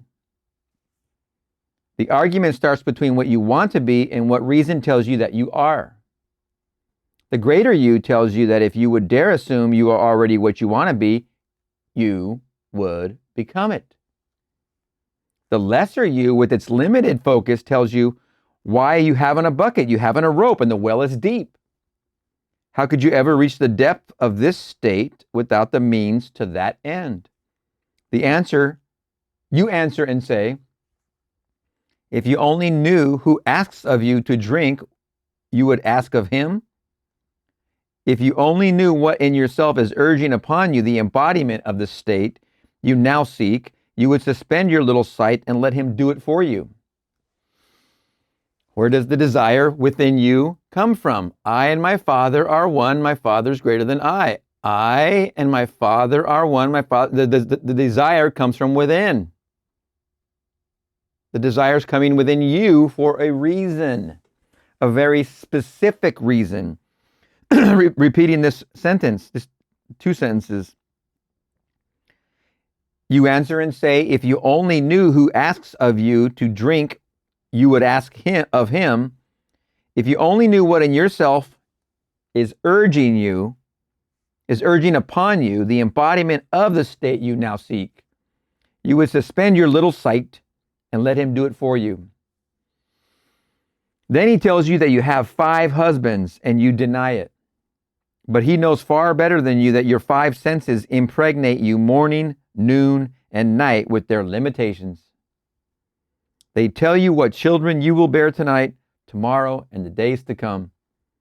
For your 5 senses act like 5 husbands who constantly impregnate your consciousness, which is the great womb of God. Excuse me.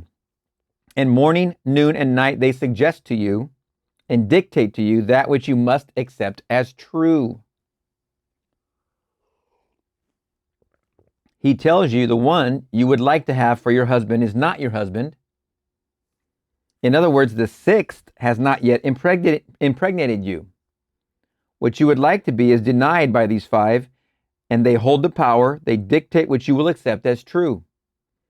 What you would like to accept has not yet penetrated your mind and impregnated your mind with its reality. He whom you call husband is really not your husband.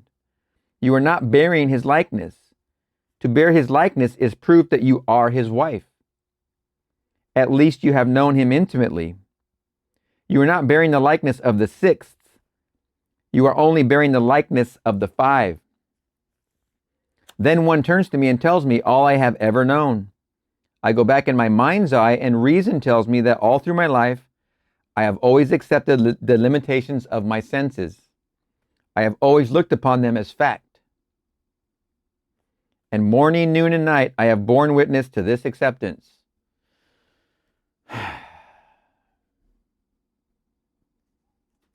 Bummer drag.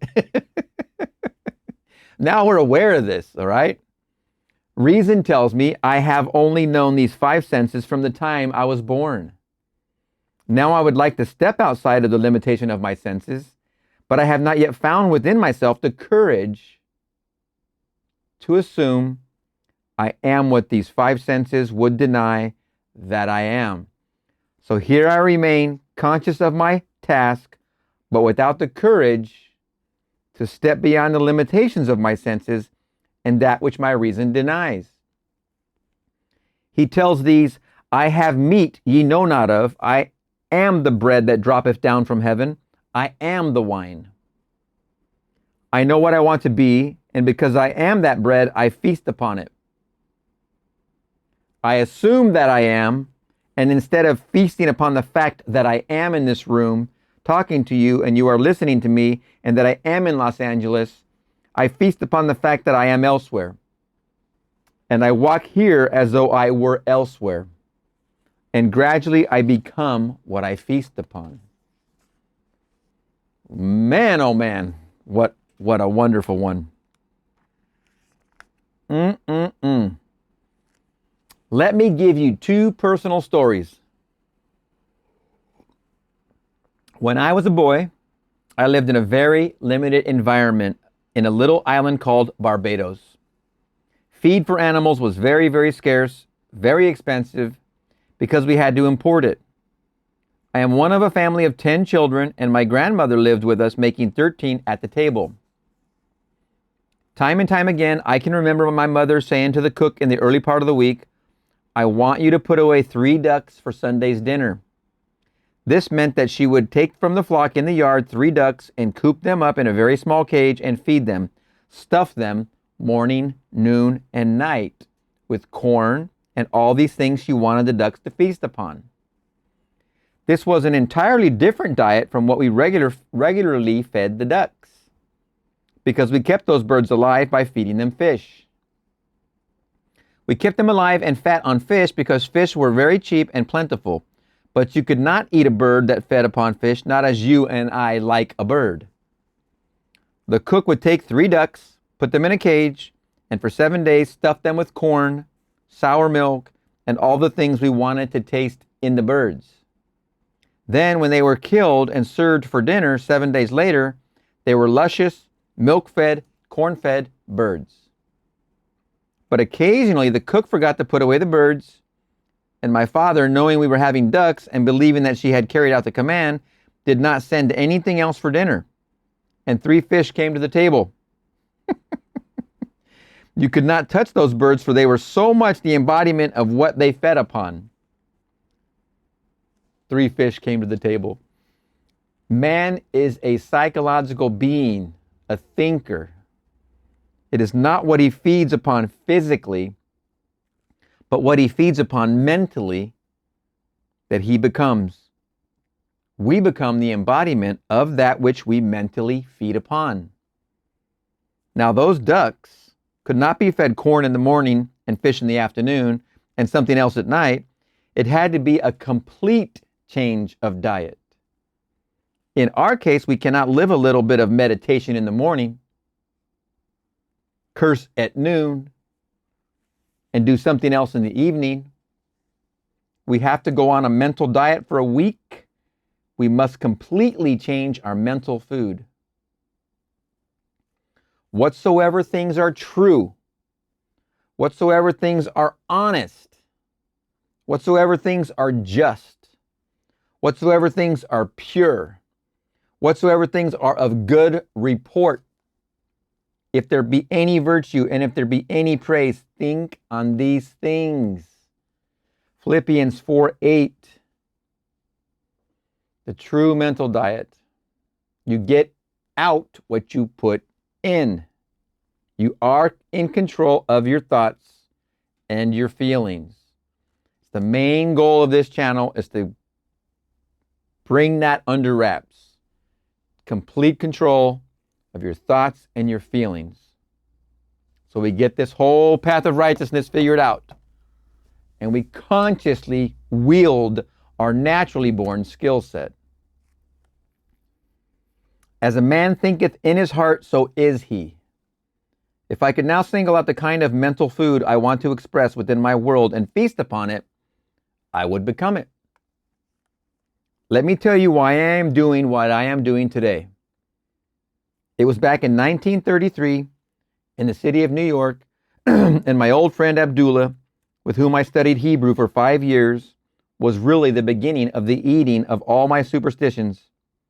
When I went to him, I was filled with superstitions. I could not eat meat. I could not eat fish. I could not eat chicken. I could not eat any of these things that were living in the world. I did not drink.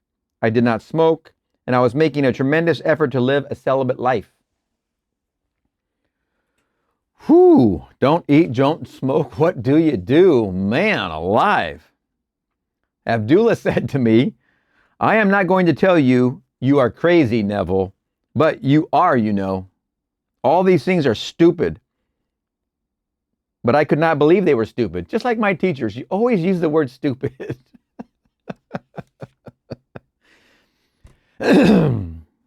All these things are stupid, said Abdullah to Neville, but I could not believe they were stupid. In November 1933, I bade goodbye to my parents in the city of New York as they sailed for Barbados. I had been in this country 12 years with no desire to see Barbados. I was not successful, and I was ashamed to go home to successful members of my family. After 12 years in America, I was a failure in my own eyes.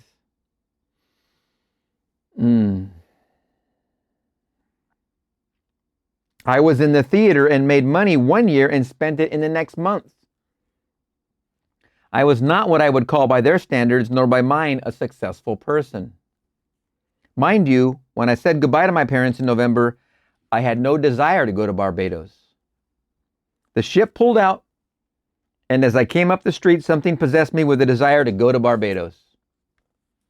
It was the year 1933. I was unemployed and had no place to go except a little room on 75th Street. I went straight to my old friend Abdullah and said to him, Ab, the strangest feeling is possessing me. For the first time in 12 years, I want to go to Barbados. If you want to go, Neville, you have gone, he replied. That was very strange language to me. I am in New York City on 72nd Street, and he tells me I have gone to Barbados. I said to him, what do you mean I have gone, Abdullah? He said, do you really want to go? I answered, yes. He then said to me, as you walk through this door now, you are not walking on 72nd Street. You are walking on palm-lined streets, coconut-lined streets. This is Barbados. Do not ask me how you are going to go. You are in Barbados. You do not say how when you are there. You are there. Now you walk as though you were there. I went out of his place in a daze. I am in Barbados. I have no money. I have no job. I am not even well clothed, and yet I am in Barbados. He was not the kind of person with whom you would argue, not Abdullah. In those early days with my teacher, it was the same exact way. 2 weeks later, I was no nearer my goal than on the day I first told him I wanted to go to Barbados. I said to him, Ab, I trust you implicitly, but here is one time I cannot see how it's going to work. I have not one penny towards my journey, I began to explain. You know what he did? He was as black as the ace of spades, my old friend Abdullah, with his turbaned head.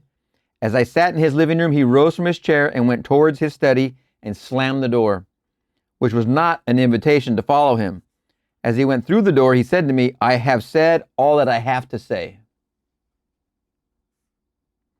On the 3rd of December, I stood before Abdullah and told him again I was no nearer my trip. He repeated his statement, you are in Barbados. The very last ship sailing for Barbados that would take me there for the reason I wanted to go, which was to be there for Christmas, sailed at noon on December 6th, the old Nerissa. On the morning of December 4th, having no job, having no place to go, I slept late. When I got up, there was an airmail letter from Barbados under my door. As I opened the letter, a little piece of paper flickered to the floor. I picked it up, and it was a draft for $50. The letter was from my brother Victor, and it read, I am not asking you to come, Neville. This is a command. We have never had a Christmas when all the members of our family were present at the same time. This Christmas, it could be done if you would come. My oldest brother Cecil left home before the youngest was born, and then we started to move away from home at different times. So never in the history of our family were we ever all together at the same time. The letter continued, you are not working. I know there is no reason why you cannot come, so you must be here before Christmas. The enclosed $50 is to buy a few shirts or a pair of shoes you may need for the trip. You will not need tips. Use the bar if you are drinking. I will meet the ship and pay all your tips and your incurred expenses. I have cabled Furnace, Withy & Company in New York City and told them to issue you a ticket when you appear at their office. The $50 is simply to buy some little essentials. You may sign as you want aboard the ship. I will meet it and take care of all obligations. I went down to Furnace, Withy and Company with my letter and let them read it. They said, "We received the cable, Mr. Goddard, but unfortunately we have not any space left on the December 6th sailing. The only thing available is third class between New York and St. Thomas. When we get to St. Thomas, we have a few passengers who are getting off. You may then ride first class from St. Thomas to Barbados. But between New York and St. Thomas, you must go third class, although you may have the privileges of the first class dining room and walk the decks of first class." I said, "I'll take it." I went back to my friend Abdullah on the afternoon of December 4th and said, "It worked like a dream." I told him what I had done, thinking he would be happy. Do you know what he said to me? He said, "Who told you you're going third class? Did I see you in Barbados? The man you are going third class? You are in Barbados and you went there first class." I did not have one moment to see him again before I sailed on the noon of December 6th. When I reached the dock with my passport and my papers to get aboard that ship, the agent said to me, "We have good news for you, Mr. Goddard. There has been a cancellation and you are going first class." Abdullah taught me the importance of remaining faithful to an idea and not compromising. I wavered, but he remained faithful to the assumption that I was in Barbados and had traveled first class. What a wonderful, wonderful story.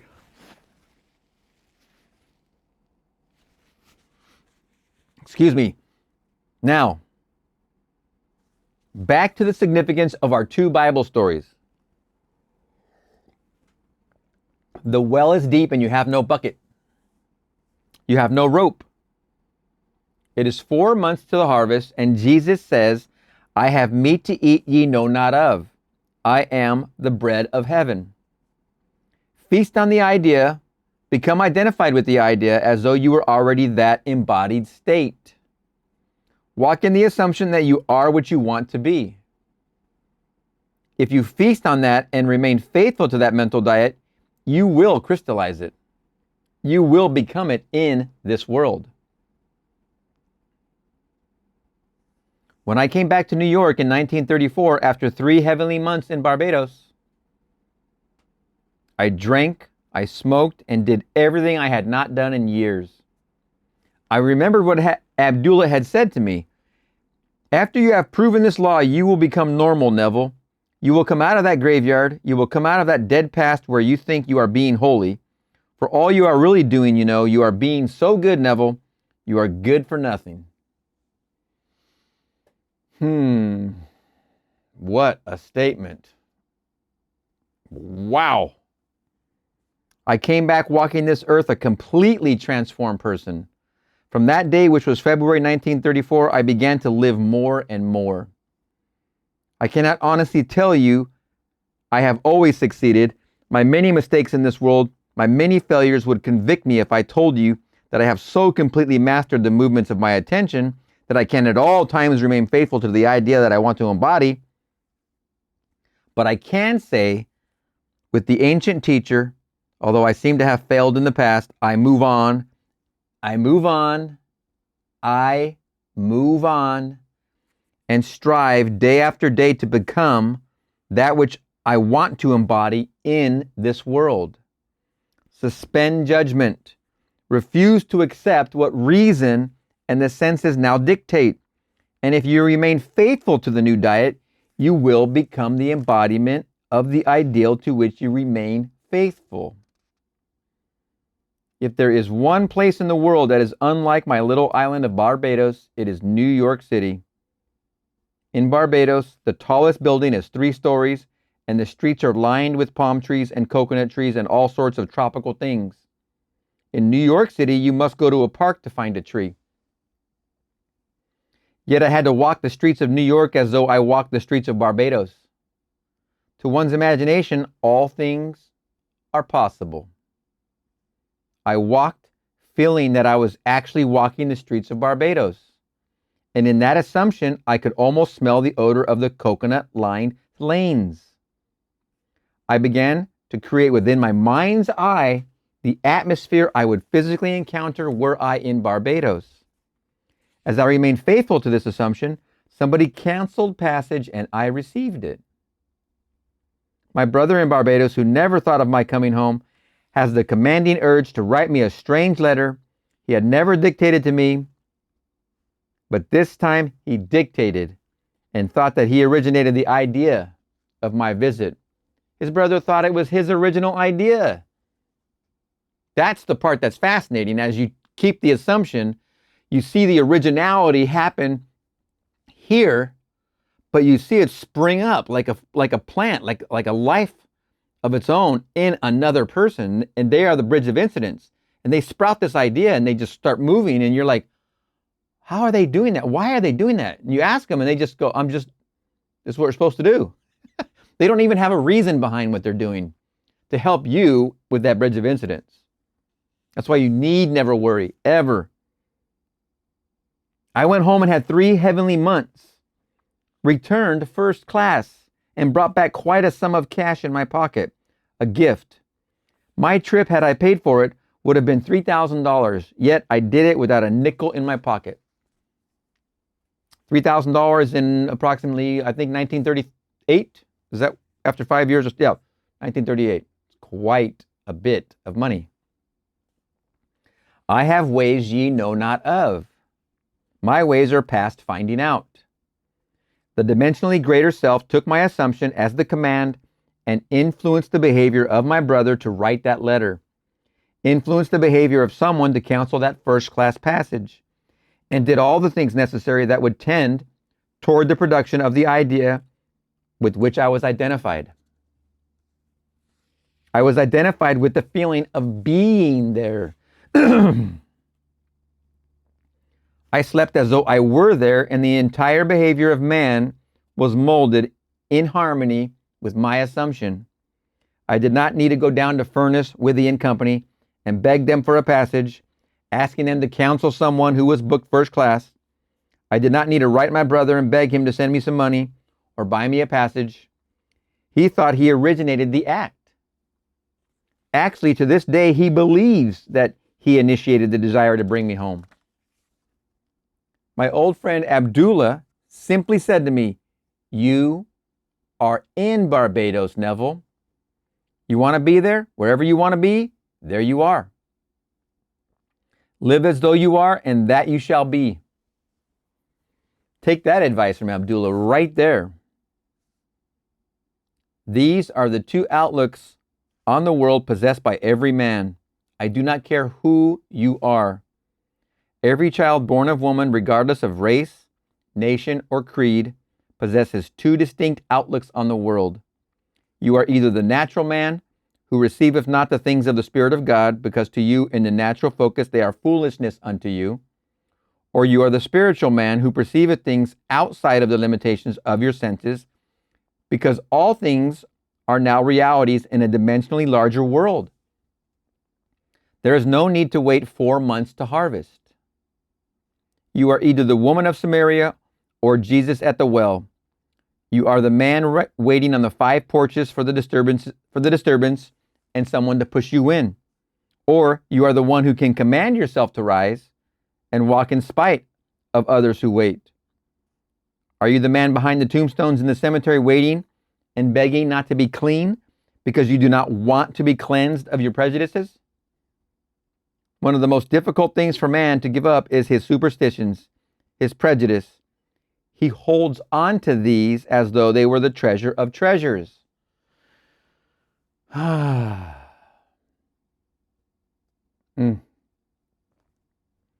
When you do become cleansed and you are free, then the womb, your own mind, is automatically healed.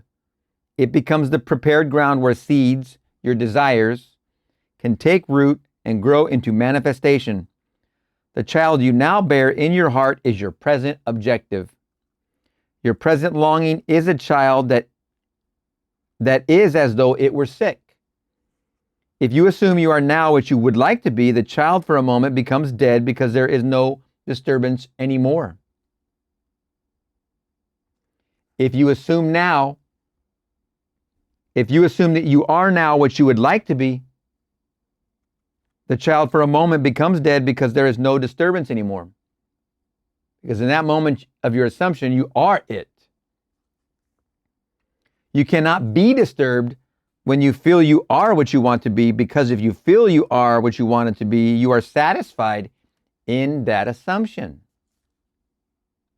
To others who judge superficially, excuse me, to others who judge superficially, you seem no longer to desire. So to them, the desire or damsel is dead. They think you have lost your ambition because you no longer discuss your secret ambition. You have completely adjusted yourself to the idea. You have assumed that you are what you want to be. You know, she is not dead, but she sleepeth. I go to awaken her. Excuse me.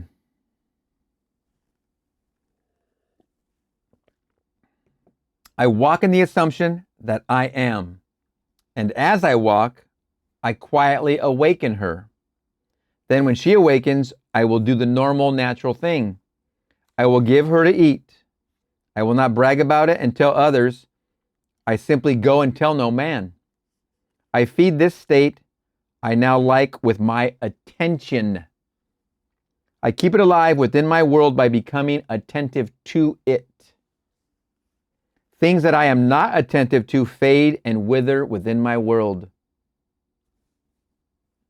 regardless of what they are. They are not just born and then remain unfed. I gave them birth by reason of the fact that I became conscious of being them. When I embody them within my world, that is not the end. That is the beginning. Now I am a mother who must keep alive this state by being attentive to it. The day that I am not attentive, I have withdrawn my milk from it, and it fades from my world as I become attentive to something else in my world. You can either be attentive to the limitations and feed these and make them mountains, or you can be attentive to your desires. But to become attentive, you must assume you are already that which you wanted to be. Although today we speak of a third dimensional and a fourth dimensional focus, do not think for one moment these ancient teachers were not fully conscious of these two distinct centers of thought within the minds of all men. They personified these two, and they tried to show man that the only thing which robs him of the man he could be is habit.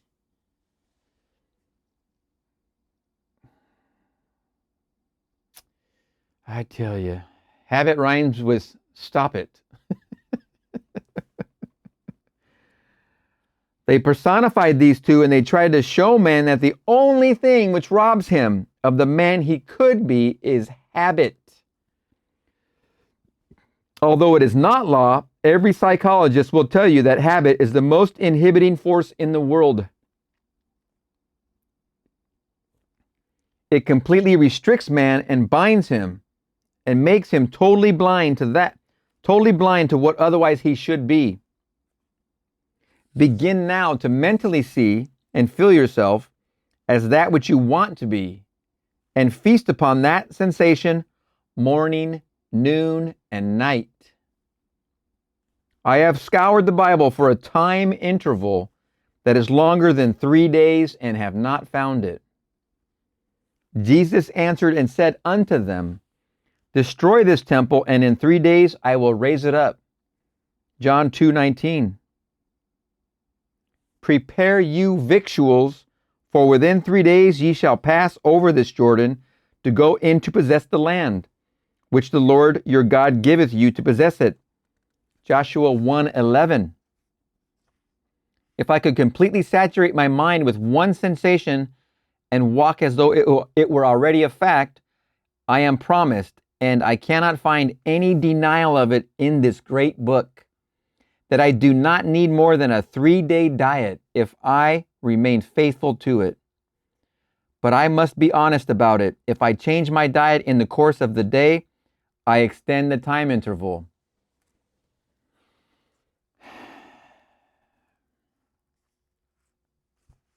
You ask me, but how do I know about the interval?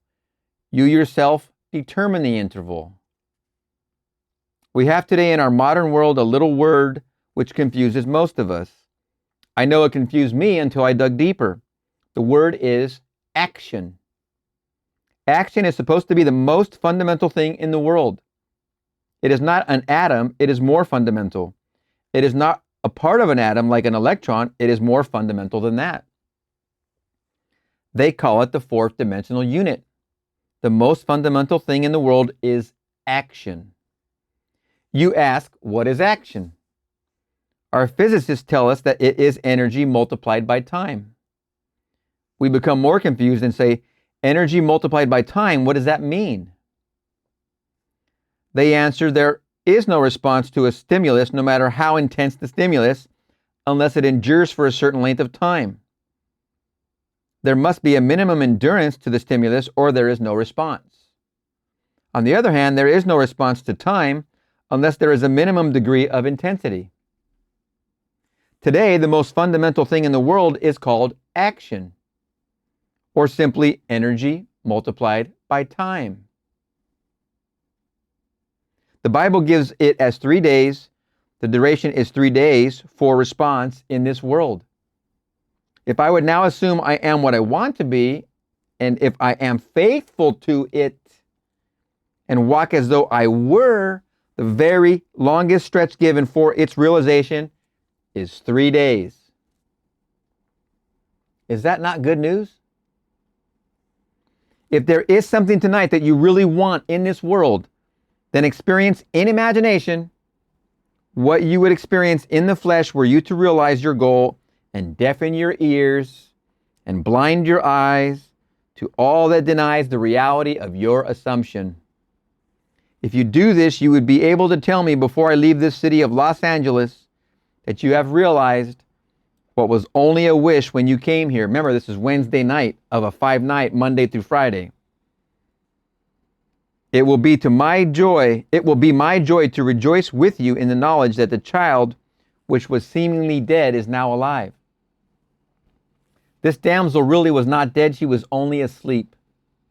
You fed her in this silence because you have meat no one else knows of. You gave her food and she became a resurrected living reality within your world. Then you can share your joy with me and I can rejoice in your joy. The purpose of these lessons is to remind you of the law of your own being, the law of consciousness. You are that law. You were only unconscious of its operation. You were only unconscious of its operation. You fed and kept alive the things you did not wish to express within this world. Enter the word habit. Take my challenge and put this philosophy to the test. If it does not work, you should not use it as a comforter. If it is not true, you must completely discard it. I know it is true. You will not know it until you try either to prove or disprove it. There it is. You will not know it until you try either to prove it or disprove it. Too many of us have joined isms, and we are afraid to put them to the test because we feel we might fail, and then where are we? Not really wanting to know the truth concerning it, we hesitate to be bold enough to put it to the test. You say, I know it would work in some other way. I do not really want to test it. While I have not yet disproved it, I can still be comforted by it. Now, do not fool yourself. Do not think for 1 second, be that you are wise. Prove or disprove this law. I know that if you attempt to disprove it, you will prove it. And I will be the richer for your proving it. Not in dollars, not in things, but because you become the living fruit of what I believe I am teaching in this world. There it is. Oh man, that's a sentence worth repeating, Neville. Oh man, wow. What a wonderful, wonderful sentence. Prove or disprove this law. First sentence. Second sentence. I know that if you attempt to disprove it, you will prove it. And I will be the richer for your proving it, not in dollars, not in things, but because you become the living fruit of what I believe I am teaching in this world.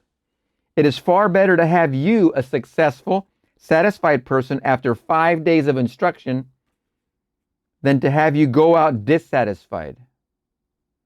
I hope you will be bold enough to challenge this instruction and either prove or disprove it. Now, before we go into the silence period, I shall briefly explain the technique again. We have two techniques in applying this law. Everyone here must now know exactly what he wants.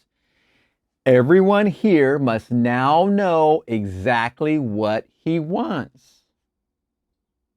Have you figured that out? Have you listened to what that is?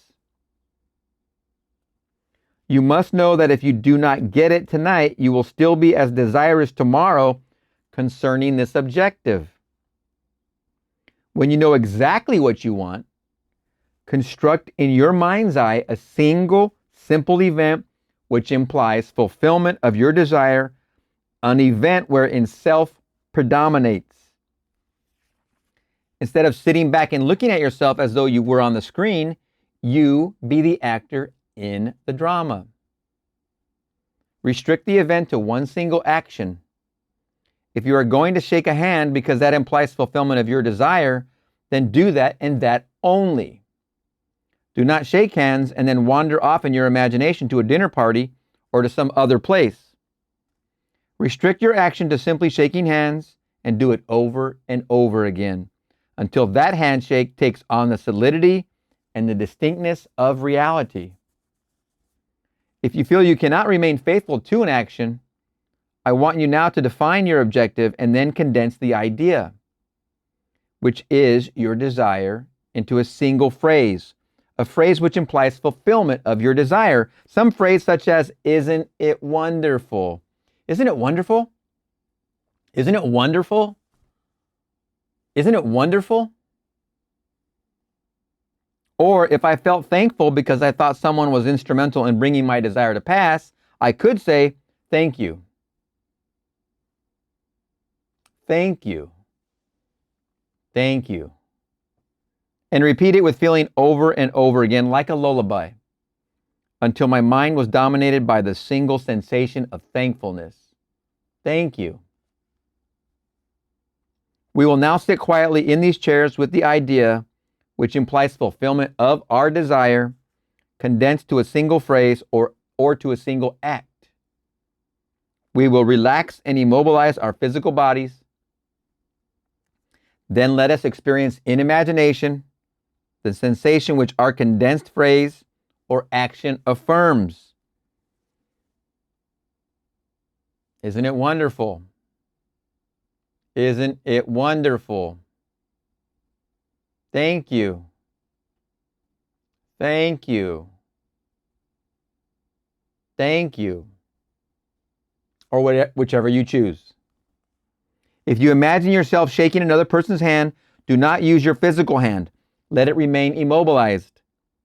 But imagine that housed within your hand is a more subtle, more real hand, which can be extracted in your imagination. Put your imaginary hand into the imaginary hand of your friend who stands before you and feel the handshake. Keep your physical body immobilized, even though you become mentally active in what you are now about to do. Now we will go into the silence. And this is your opportunity to go into your own silence with your thank you, with your isn't it wonderful, with your handshake.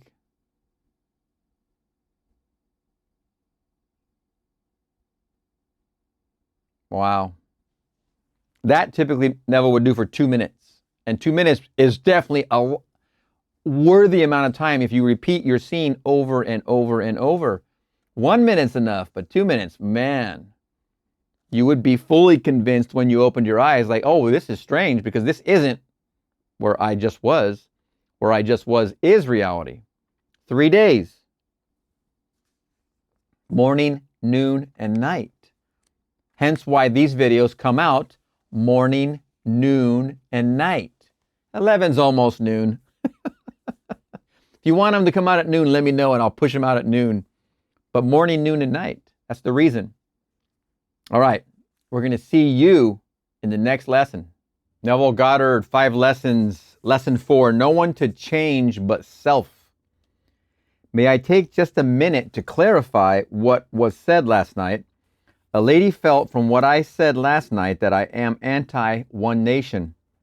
I do hope that I am not anti any nation, race, or belief. If perchance I used a nation, it was only to illustrate a point. What I tried to tell you was this: we become what we contemplate. For it is the nature of love, as it is the nature of hate, to change us into the likeness of that which we contemplate. Last night I simply read a news item to show you that when we think we can destroy our image by breaking the mirror, we are only fooling ourselves. When through war or revolution we destroy titles which to us represent arrogance and greed, we become in time the embodiment of that which we thought we had destroyed. So today the people who thought they destroyed the tyrants are themselves that which they thought they had destroyed.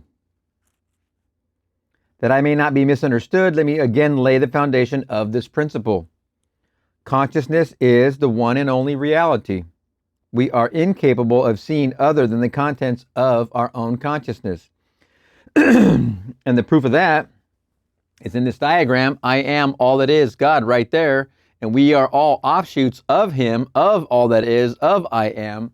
All we are ever seeing is ourself, is our own consciousness.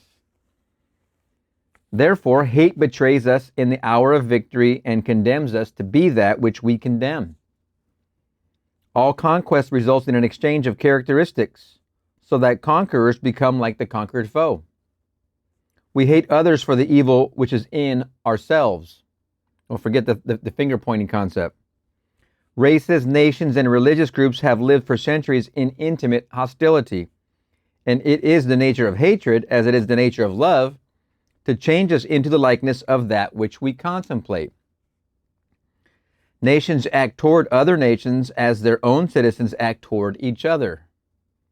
When slavery exists in a state and that nation attacks another, it is with intent to enslave.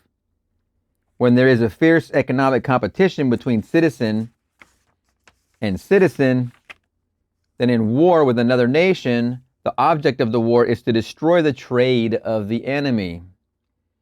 Wars of domination are brought about by the will of those who, within a state, are dominant over the fortunes of the rest.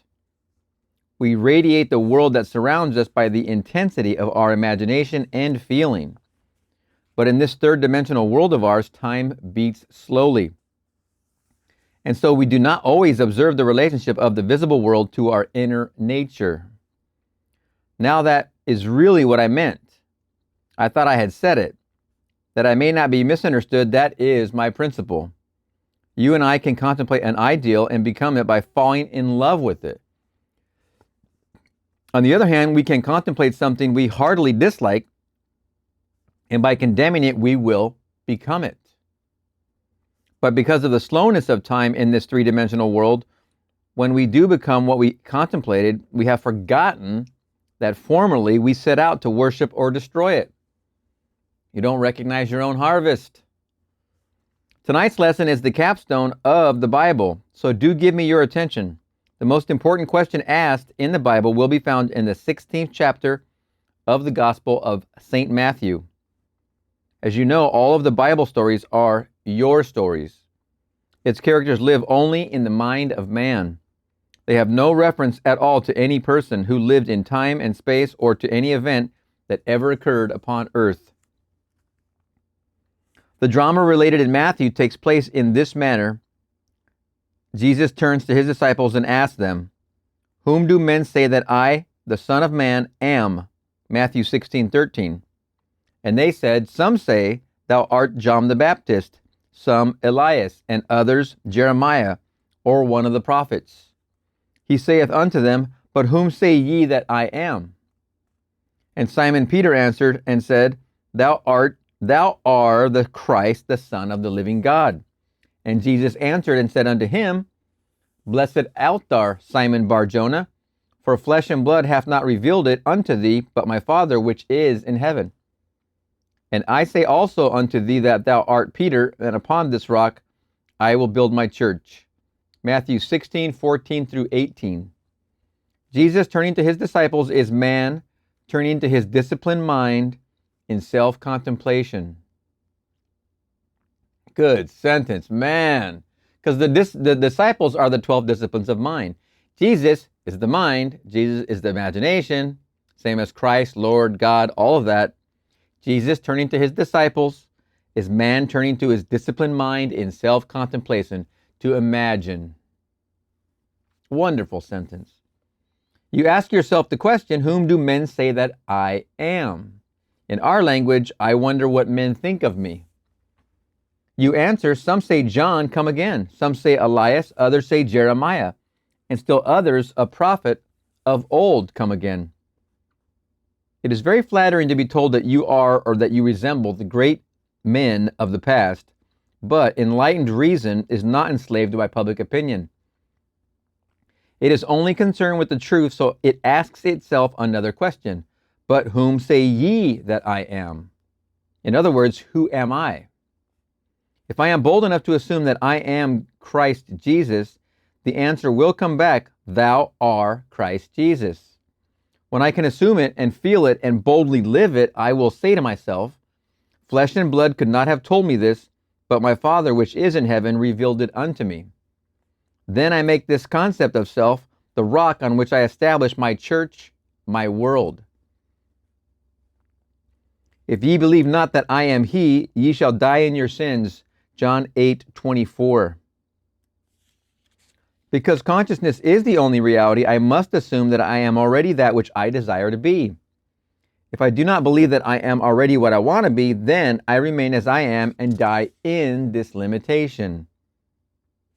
Man is always looking for some prop on which to lean. He is always looking for some excuse to justify failure. This relation gives man no excuse for failure. This revelation gives man no excuse for failure. His concept of himself is the cause of all the circumstances of his life. His concept of himself is the cause of all the circumstances of his life. This is his self-concept. When your self-concept, you want to be here, then this is the self-concept you need to have of yourself. 3 days. All changes must first come from within himself. And if he does not change on the outside, it is because he has not changed within. But man does not like to feel that he is solely responsible for the conditions of his life. Doesn't like to feel that way. I don't know why. Why are we like that? From that time, many of his disciples went back and walked no more with him. Then said Jesus unto the 12, Will ye also go away? Then Simon Peter answered him, Lord, to whom shall we go? Thou hast the words of eternal life. John 6:66 through 68. I may not like what I have just heard, that I must turn to my own consciousness as to the only reality, the only foundation on which all phenomena can be explained. It was easier living when I could blame another. Oh, how easy. Let me just say you did it, or you did it, or you did it. Oh, yeah, that's easy. Little do we know, not so easy. It was much easier living when I could blame society for my ills or point a finger across the sea and blame another nation. It was easier living when I could blame the weather for the way I feel. I'm not even going to touch today's politics with borders. Holy criminy. But to tell me that I am the cause of all that happens to me, that I am forever molding my world in harmony with my inner nature, that is more than man is willing to accept. If this is true, to whom would I go? If these are the words of eternal life, I must return to them, even though they seem so difficult to digest. When man fully understands this, he knows that public opinion does not matter. For men only tell him who he is. The behavior of men constantly tell me who I have conceived myself to be. If I accept this challenge and begin to live by it, I finally reach the point that is called the great prayer of the Bible. It is related in the 17th chapter of the Gospel of St. John. I have finished the work which thou gavest me to do, John 17:4. And now, O Father, glorify thou me with thine own self, and with the glory which I had with thee before the world was, John 17:5. While I was with them in the world, I kept them in thy name. Those that thou gavest me I have kept, and none of them is lost but the son of perdition, John 17:12. It is impossible for anything to be lost. In this divine economy, nothing can be lost. It cannot even pass away. The little flower which has blossomed once blooms forever. It is invisible to you here with your limited focus, but it blooms forever in the larger dimension of your being, and tomorrow you will encounter it. All that thou gavest me I have kept in thy name, and none have I lost save the son of perdition.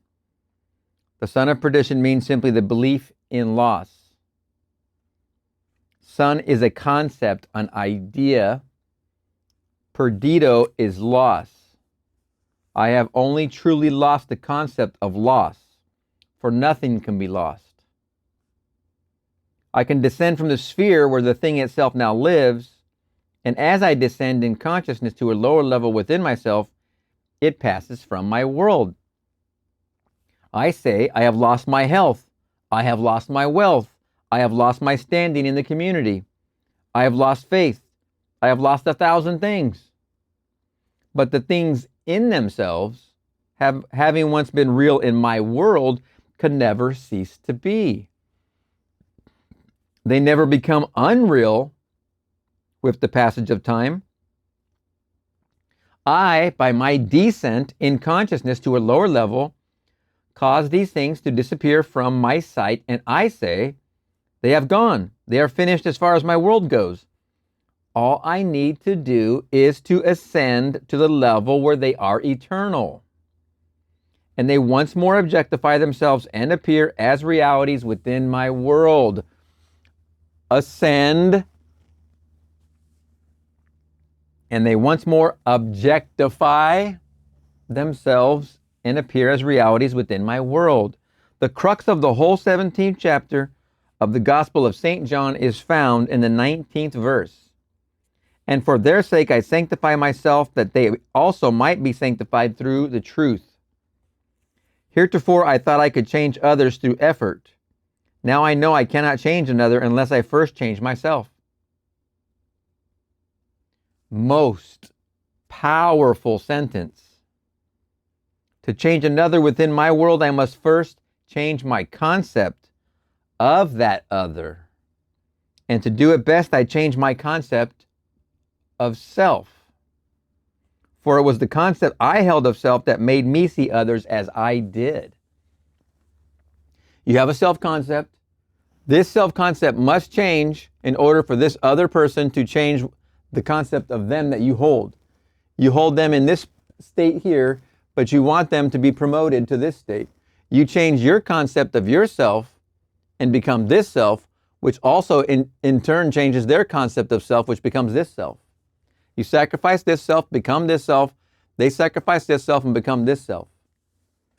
To change another within my world, I must first change my concept of that other. And to do it best, I change my concept of self. For it was the concept I held of self that made me see others as I did. As I change and I see that other in its promotion, her promotion, I change and become promoted. Had I a noble, dignified concept of myself, I never could have seen the unlovely in others. Instead of trying to change others through argument and force, let me but ascend in consciousness to a higher level, and I will automatically change others by changing self. There is no one to change but self. That self is simply your awareness. Your consciousness and the world in which it lives is determined by the concept you hold of self. It is to consciousness that we must turn as to the only reality, for there is no clear conception of the origin of phenomena except that consciousness is all and all is consciousness. You need no helper to bring you what you seek. Do not for 1 second believe that I am advocating escape from reality when I ask you to simply assume you are now the man or the lady you want to be.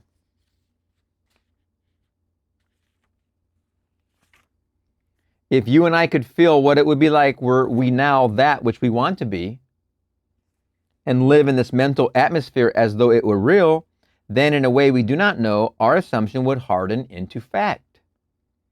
This is all we need do in order to ascend to the level where our assumption is already an objective, concrete reality. I need change no man. I sanctify myself, and in so doing, I sanctify others. To the pure, all things are pure. There is nothing unclean of itself, but to him that esteemeth anything to be unclean, to him it is unclean. Romans 14:14. There is nothing in itself unclean, but you, by your self-concept, by your concept of self, see things either clean or unclean. I and my Father are one. John 10:30. If I do not the works of my Father, believe me not. But if I do, though ye believe not me, believe the works, that ye may know and believe that the Father is in me, and I in him. John 10:37 and 38.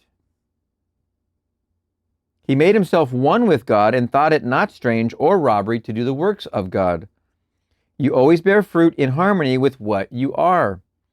It is the most natural thing in the world for a pear tree to bear pears, an apple tree to bear apples, and for man to mold the circumstances of his life in harmony with his inner nature. I am the vine, ye are the branches. John 15:5. A branch has no life save it be rooted in the vine. All I need to do is to change the fruit, is to change the vine. You have no life in my world save that I am conscious of you. You are rooted in me, and like fruit, you bear witness of the vine that I am. There is no reality in the world other than your consciousness. Although you may now seem to be what you do not want to be, all you need do to change it and to prove the change by circumstances in your world is to quietly assume that you are that which you now want to be, and in a way you do not know, you will become it. There is no other way to change this world. I am the way. My I amness, my consciousness, is the way by which I change my world. As I change my concept of self, I change my world. When men and women help or hinder us, they only play the part that we, by our concept of self, wrote for them. And they play it automatically. They must play the parts they are playing because we are what we are. You will change the world only when you become the embodiment of that which you want the world to be. You have but one gift in this world that is truly yours to give, and that is yourself.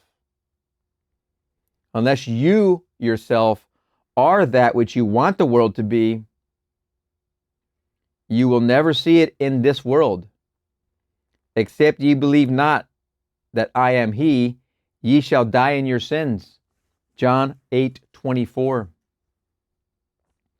Do you know that no two in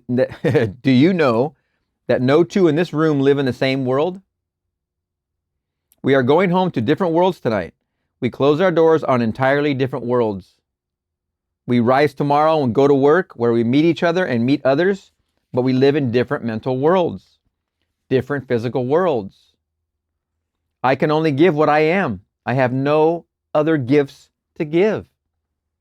If I want the world to be perfect, and who does not, I have failed only because I did not know that I could never see it perfect until I myself become perfect. If I am not perfect, I cannot see perfection. But the day that I become it, I beautify my world because I see it through my own eyes. Unto the pure, all things are pure. Titus 1:15.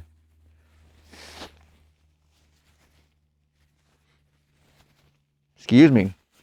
No two here can tell me that you have heard the same message any one night. The one thing that you must do is hear what I say through that which you are. It must be filtered through your prejudices, your superstitions, and your concept of self. Whatever you are, it must come through that and be colored by what you are. If you are disturbed and you would like me to be something other than what I appear to be, then you must be that which you want me to be. We must become the thing that we want others to be, or we will never see them be it. We must become the thing that we want others to be, or we will never see them be it. Your consciousness, my consciousness, is the only true foundation in the world. This is that which is called Peter in the Bible, not a man. This faithfulness that cannot turn to anyone, that cannot be flattered when you are told by men, you are John come again. That is very flattering to be told, you are John the Baptist come again, or the great prophet Elias, or Jeremiah. Then I deafen my ears to this very flattering little bit of news men would give me, and I ask myself, but honestly, who am I? If I can deny the limitations of my birth, my environment, and the belief that I am but an extension of my family tree, and feel within myself that I am Christ, and sustain this assumption until it takes a central place and forms the habitual center of my energy, I will do the works attributed to Jesus. Without thought or effort, I will mold a world in harmony with that perfection which I have assumed and feel springing within me. When I open the eyes of the blind, unstop the ears of the deaf, give joy for mourning and beauty for ashes, then and only then have I truly established this vine deep within. That is what I would automatically do were I truly conscious of being Christ. It is said of this presence, he proved that he was Christ by his works.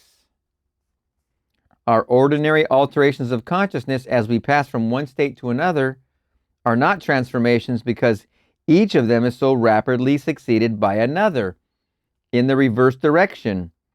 But whenever our assumption grows so stable as to definitely expel its rivals, then that central habitual concept defines our character and is a true transformation. Jesus, or enlightened reason, saw nothing unclean in the woman taken in adultery. He said to her, hath no man condemned thee? John 8:10. She said, no man, Lord. And Jesus said unto her, neither do I condemn thee. Go and sin no more. John 8:11. No matter what is brought before the presence of beauty, it sees only beauty. Jesus was so completely identified with the lovely that he was incapable of seeing the unlovely. It gets that way. You start this unfoldment and you lose division, and then you're glad to see it go. You see everyone as your brother and sister, and all you see is lovely. It becomes the only thing in your vision. It's all lovely. When you and I really become conscious of being Christ, we too will straighten the arms of the withered and resurrect the dead hopes of men. We will do all the things that we could not do when we felt ourselves limited by our family tree. It is a bold step and should not be taken lightly, because to do it is to die. When you self-persuade that this person is this person, that this person has their new job, that this person is married, that this person is healthy, when you self-persuade, you sacrifice this self here and you become this self here. This person dies. This person lives, that this person may live also. We will do all the things that we could not do when we felt ourselves limited by our family tree. It is a bold step and should not be taken lightly, because to do it is to die. John, the man of 3 dimensions, is beheaded, or loses his 3-dimensional focus, that Jesus, the 4th dimensional self, may live. Any enlargement of our concept of self involves a somewhat painful parting with strongly rooted hereditary conceptions. The ligaments are strong that hold us in the womb of conventional limitations. All that you formerly believed, you no longer believe. You know now that there is no power outside of your own consciousness. Therefore, you cannot turn to anyone outside of self. You have no ears for the suggestion that something else has power in it. You just don't hear it anymore. You know the only reality is God, and God is your own consciousness. There is no other God. Therefore, on this rock you build the everlasting church and boldly assume you are this divine being, self-begotten because you dared to appropriate that which was not given to you in your cradle, a concept of self not formed in your mother's womb, a concept of self conceived outside of the offices of man. The story is beautifully told us in the Bible using the 2 sons of Abraham. One, the blessed Isaac, born outside of the offices of man, and the other, Ishmael, born in bondage. Sarah was much too old to beget a child, so her husband Abraham went in unto the bondservant Hagar, the pilgrim, and she conceived of the old man and bore him a son called Ishmael. Ishmael's hand was against every man, and every man's hand against him. Every child born of woman is born into bondage, born into all that his environment represents, regardless of whether it be the throne of England, the White House, or any great place in the world. Every child born of woman is personified as this Ishmael, the child of Hagar. But asleep in every child is the blessed Isaac, who is born outside the offices of man and is born through faith alone. This second child has no earthly father. He is self-begotten. What is the second birth? I find myself man. I cannot go back into my mother's womb. And yet I must be born a second time? Except a man be born again, he cannot enter the kingdom of God. John 3:3. I quietly appropriate that which no man can give me, no woman can give me. I dare to assume that I am God. This must be of faith. This must be of promise. Then I become the blessed. I become Isaac. As I begin to do the things that only this presence could do, I know that I am born out of the limitations of Ishmael. And I have become heir to the kingdom. Ishmael could not inherit anything, although his father was Abraham, or God. Ishmael did not have both parents of the godly. His mother was Hagar, the bondwoman, and so he could not partake of his father's estate. You are Abraham and Sarah, and contained within your own consciousness, there is one waiting for recognition. In the Old Testament, it is called Isaac, and in the New Testament, it is called Jesus, and it is born without the aid of man. No man can tell you that you are Christ Jesus. No man can tell you and convince you that you are God. You must toy with the idea and wonder what it would be like to be God. It's that simple. No clear conception of the origin of phenomena is possible except that consciousness is all and all is consciousness. Nothing can be evolved from man that was not potentially involved in his nature. The ideal we serve and hope to attain could never be evolved from us were it not potentially involved in our nature.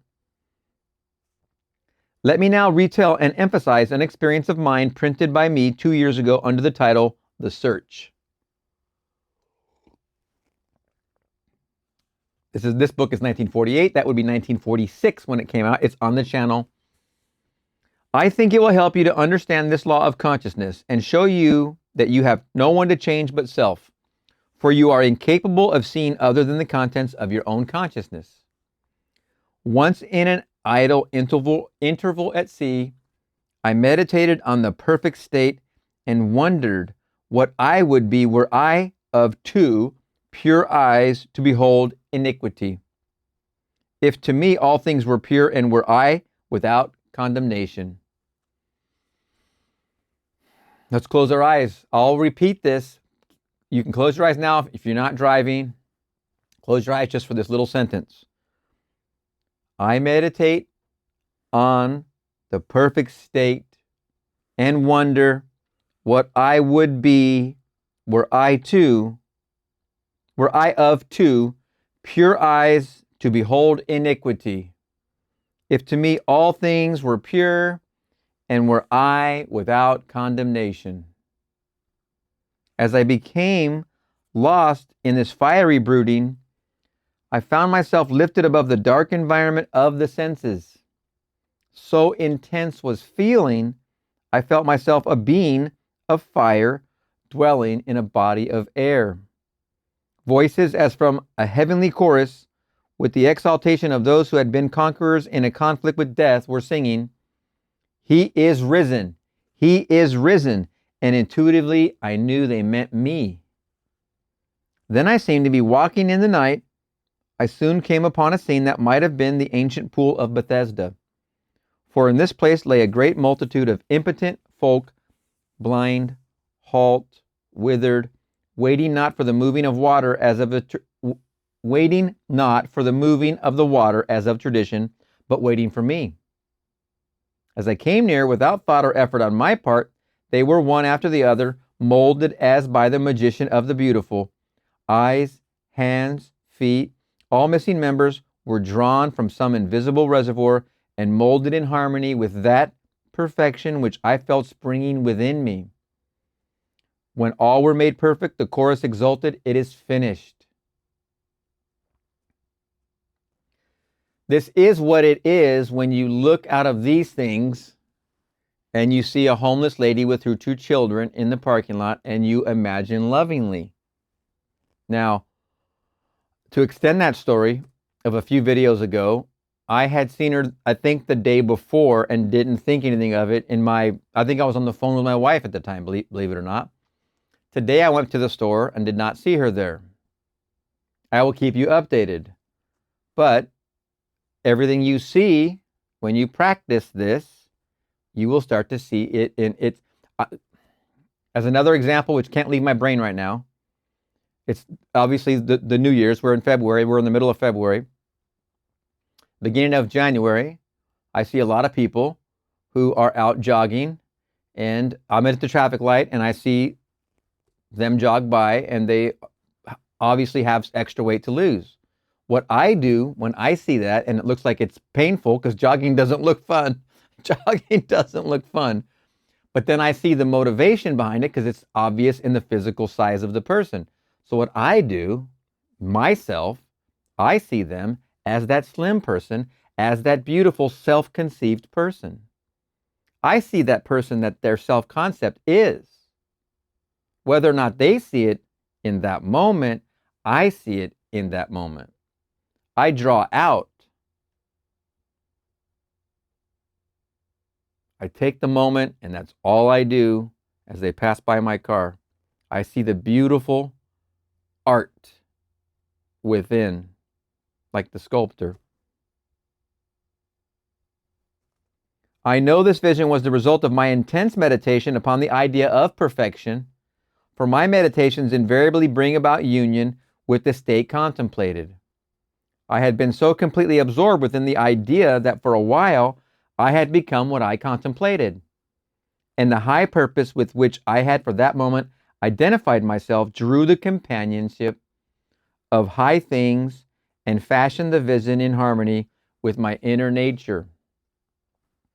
Now, at each traffic light, if you're imagining the art in that person who's exercising, and you see the person that they are, that they're trying to get to, but you see them and you behold that in that person presently, how many times are you changing your self-concept? If you're imagining lovingly for others and you're persuading yourself of that success story right in front of you jogging by, then you have given up this self and became this self. And then when you see the person jogging by again, you give up this self to become this self. How many times do you have the opportunity to change? How many times do you have the opportunity to lift? Believe me, it is countless. Back to this part. In this place lay a great multitude of impotent folk, blind, halt, withered, waiting not for the moving of water as of tradition, but waiting for me. As I came near, without thought or effort on my part, they were one after the other molded as by the magician of the beautiful. Eyes, hands, feet, all missing members were drawn from some invisible reservoir and molded in harmony with that perfection which I felt springing within me. When all were made perfect, the chorus exalted, "It is finished." It doesn't take much effort, what we're talking about here. I know I'm embellishing here because it needs to be embellished. It doesn't take much effort. It is completely free. It's no tax on you. It doesn't take more of your time. You're already sitting at a red light. It would go to show you what your thoughts are actually upon. If you have extra ones to put in this effort, it would show what your focus is on. The ideal with which we are united works by association of ideas. Excuse me, let me repeat the sentence. It sounds odd. The ideal with which we are united works by association of ideas to awaken 1,000 moods to create a drama in keeping with the central idea. My mystical experiences have convinced me that there is no way to bring about the perfection we seek other than by the transformation of ourselves. Each time I do that, when I see somebody, whether the homeless situation or the person jogging, and I am helping the upgrade, I am convincing myself, persuading myself. I can see the effort, so I know what their goal appears to be, so I only assist in that. As soon as we succeed in the transforming ourselves, the world will melt magically before our eyes and reshape itself in harmony with that which our transformation affirms. We fashion the world that surrounds us by the intensity of our imagination and feeling, and we illuminate or darken our lives by the concepts we hold of ourselves. Nothing is more important to us than our conception of ourselves, and especially is true of our concept of the deep, dimensionally greater one within us. Those that help or hinder us, whether they know it or not, are the servants of that law, which shapes outward circumstances in harmony with our inner nature. It is our conception of ourself which frees or constrains us, though it may use material agencies to achieve its purpose. Because life molds the outer world to reflect the inner arrangement of our minds, there is no way of bringing about the outer perfection we seek, other than by the transformation of ourselves. No help cometh from without. The hills to which we lift our eyes are those of an inner range. It is thus to our own consciousness that we must turn as to the only reality, the only foundation on which all phenomena can be explained. We can rely absolutely on the justice of this law to give us only that which is of the nature of ourselves. To attempt to change the world before we change our concept of ourselves is to struggle against the nature of things. There can be no outer change until there is first an inner change. The only way you're going to see this person change that's in your world is to change your concept of yourself by changing what you persuade yourself to think and believe about that person. You believe they're successful, you believe they're married, you believe that they are healthy, you believe that they're full of wisdom, you persuade yourself and you become this new self with that persuasion. Then this person picks up on that subconscious influence and accepts it as their divine right to become, they also become this new self. This old one dies, you're here, and they're now here. Success for everybody. As within, so without. I am not advocating philosophical indifference when I suggest that we should imagine ourselves as that which we want to be, living in a mental atmosphere of greatness, rather than using physical means and arguments to bring about the desired changes. Everything we do, unaccompanied by a change of consciousness, is but futile readjustment of surfaces. However we toil or struggle, we can receive no more than our concepts of self, capital self, affirm. However we toil or struggle, we can receive no more than our concepts of self affirm. To protest against anything which happens to us is to protest against the law of our being and our rulership over our own destiny. The circumstances of my life are too closely related to my conception of myself not to have been formed by my own spirit from some dimensionally larger storehouse of my being. If there is pain to me in these happenings, I should look within for myself for the cause. If there is pain to me in these happenings, I should look within myself for the cause, for I am moved here and there and made to live in a world in harmony with my concept of myself. If we would become as emotionally aroused over our ideas as we become over our dislikes, we would ascend to the plane of our ideal as easily as we now descend to the level of our hates.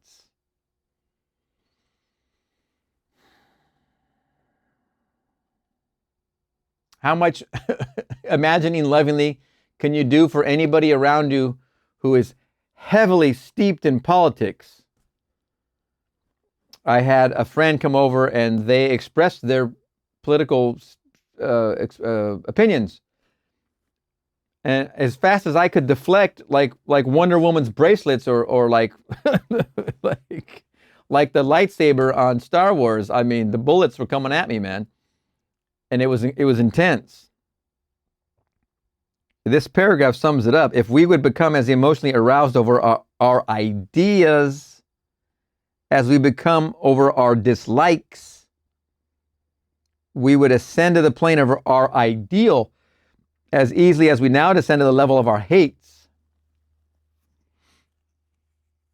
Love and hate have a magical transforming power, and we grow through their exercise into the likeness of what we contemplate. By intensity of hatred, we create in ourselves the character we imagine in our enemies.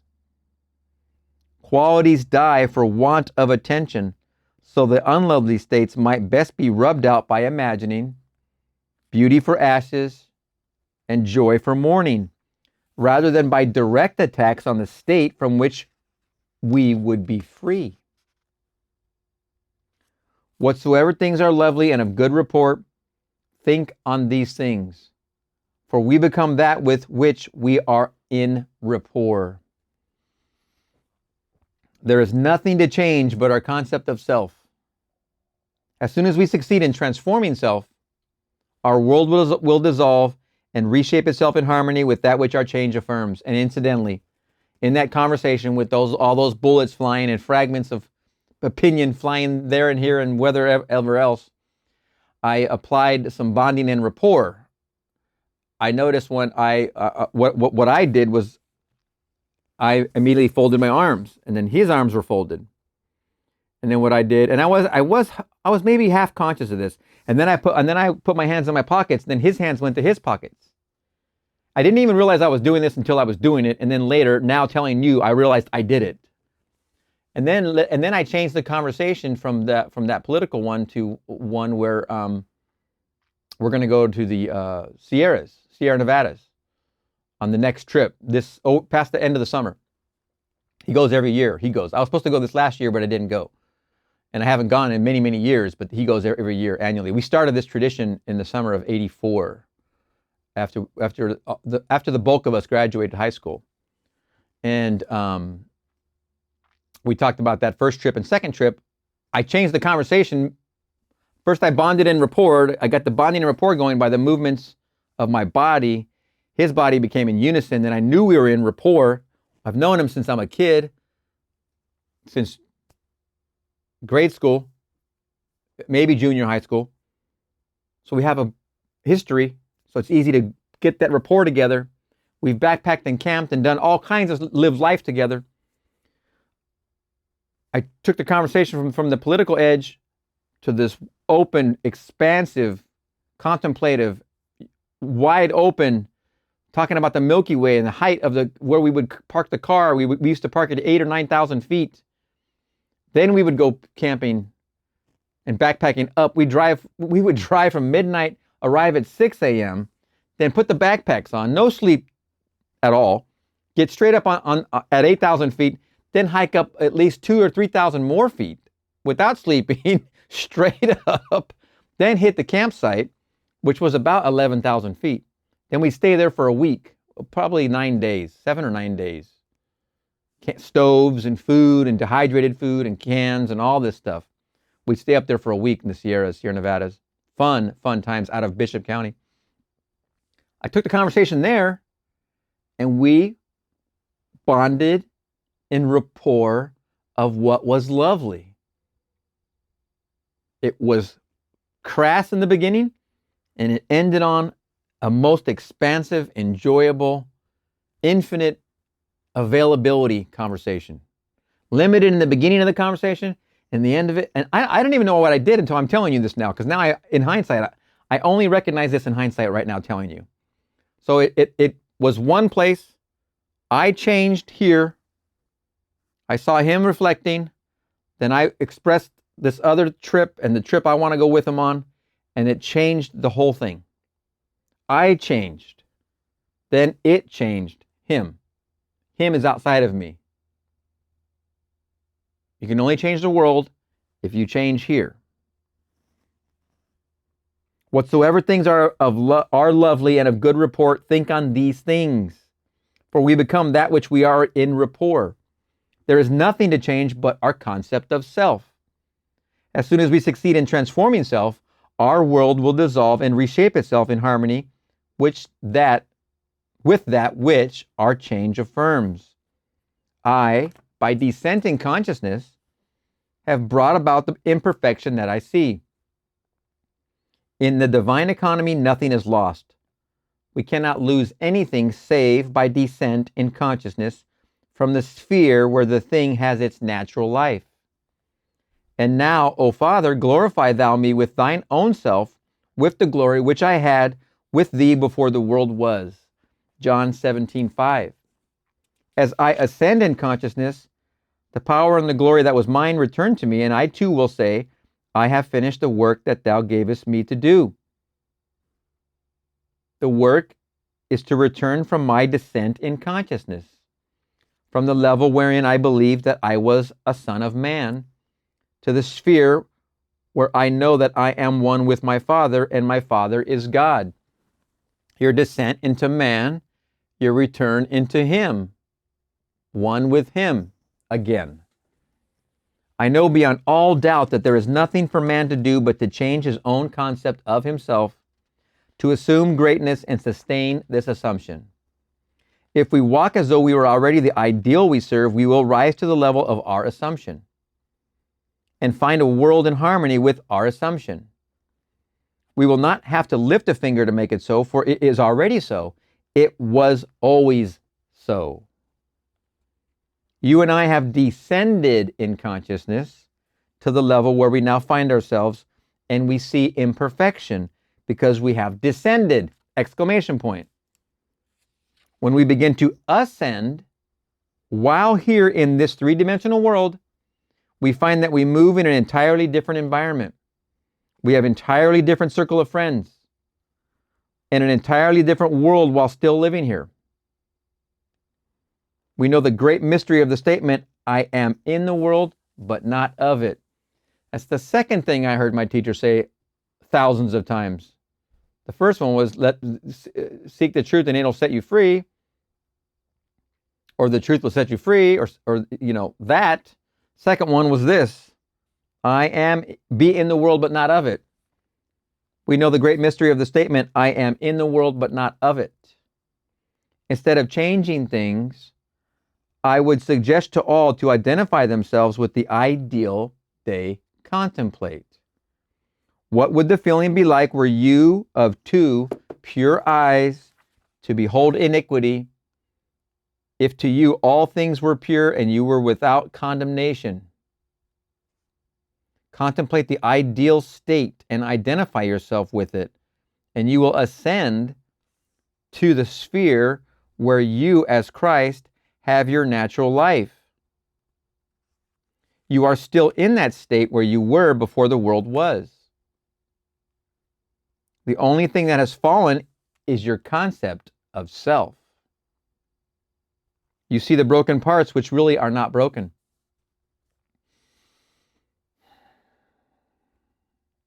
You are seeing them through distorted eyes, as though you were in one of those peculiar amusement galleries where a man walks before a mirror and he is elongated, yet he is the same man. Or he looks into another mirror and he is all big and fat. These things are seen today because man is what he is. Toy with the idea of perfection.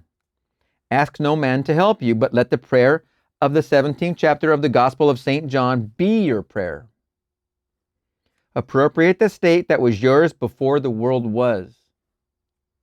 Know the truth of the statement, none have I lost, save the son of perdition. Nothing is lost in all my holy mountain. The only thing that you lose is the belief in loss or the son of perdition. And for their sake I sanctify myself, that they also might be sanctified through the truth. John 17:19. There is no one to change but self. All you need to do to make men and women holy in this world is to make yourself holy. You are incapable of seeing anything that is unlovely when you establish within your own mind's eye the fact that you are in love.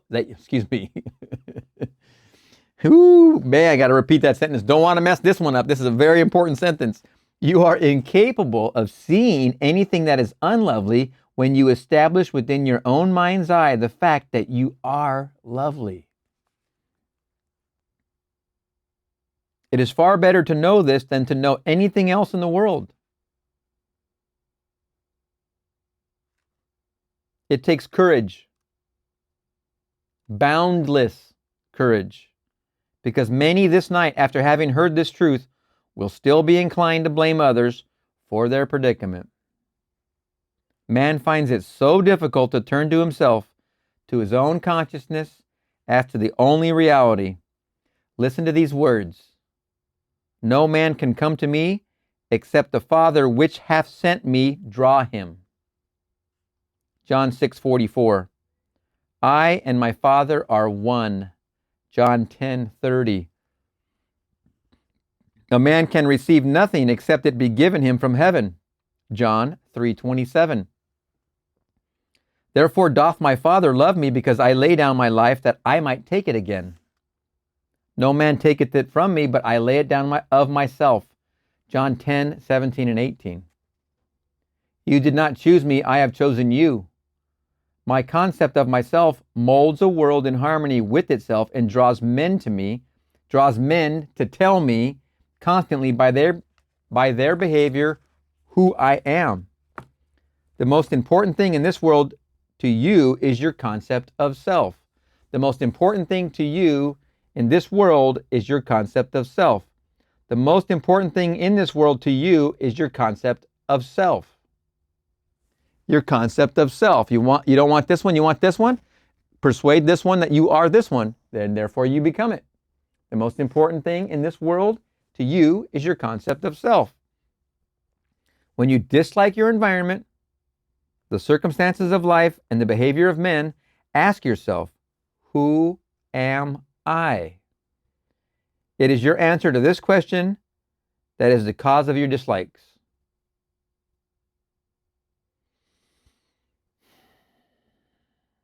If you do not condemn self, there will be no man in your world to condemn you. If you are living in the consciousness of your ideal, you will see nothing to condemn. To the pure, all things are pure. Now, I would like to spend a little time making as clear as I can what I personally do when I pray. What I do when I want to bring about changes in my world. Get ready. This is Neville giving us some insight, special announcement, bulletin. You will find it interesting, and you will find that it works. No one here can tell me that they cannot do it. It is so very simple. All can do it. We are what we imagine we are. This technique is not difficult to follow, but you must want to do it. You cannot approach it without the attitude of mind, oh well, I'll try it. You must want to do it, because the mainspring of action is desire. Desire is the mainspring of all action. Now what do I want? I must define my objective. For example, suppose I wanted now to be elsewhere. This very moment, I really desire to be elsewhere. I need not go through the door. I need not sit down. I need do nothing but stand just where I am and with my eyes closed, assume that I am actually standing where I desire to be. Then I remain in this state until it has the feeling of reality. Were I now elsewhere, I could not see the world as I now see it from here. The world changes in its relationship to me as I change my position in space. So I stand right here, close my eyes, and imagine I am seeing what I would see were I there. I remain in it long enough to feel it to be real. I cannot touch the walls of this room from here. But when you close your eyes and become still, you can imagine and feel that you touch it. You can stand where you are and imagine you are putting your hand on that wall to prove you really are. Put it there and slide it up and feel the wood. You can imagine you are doing it without getting off your seat. You can do it and you will actually feel it, and if you become still enough and intense enough. I stand where I am and I allow the world that I want to see and to enter physically to come before me as though I were there now. In other words, I bring elsewhere here by assuming that I am there. Is that clear? I let it come up. I do not make it come up. I simply imagine I am there and let it happen. If I want a physical presence, I imagine he is standing here and I touch him. All through the Bible, I find these suggestions. He placed his hands upon them. He touched them. If you want to comfort someone, what is the automatic feeling? To put your hand on them. You cannot resist it. You meet a friend and the hand goes out automatically. You either shake hands or put your hand on his shoulder. Suppose you were now to meet a friend you have not seen for a year and he is a friend of whom you are very fond. What would you do? You would embrace him, wouldn't you? Or you would put your hand upon him. In your imagination, bring him close enough to put your hand upon him and feel him to be solidly real. Restrict the action to just that. You will be amazed at what happens. From then on, things begin to move. Your dimensionally greater self will inspire in all the ideas and actions necessary to bring you into physical contact. It works that way. Every day I put myself into the drowsy state. It is a very easy thing to do, but habit is a strange thing in man's world. It is not law, but habit acts as though it were the most compelling law in the world. We are creatures of habit.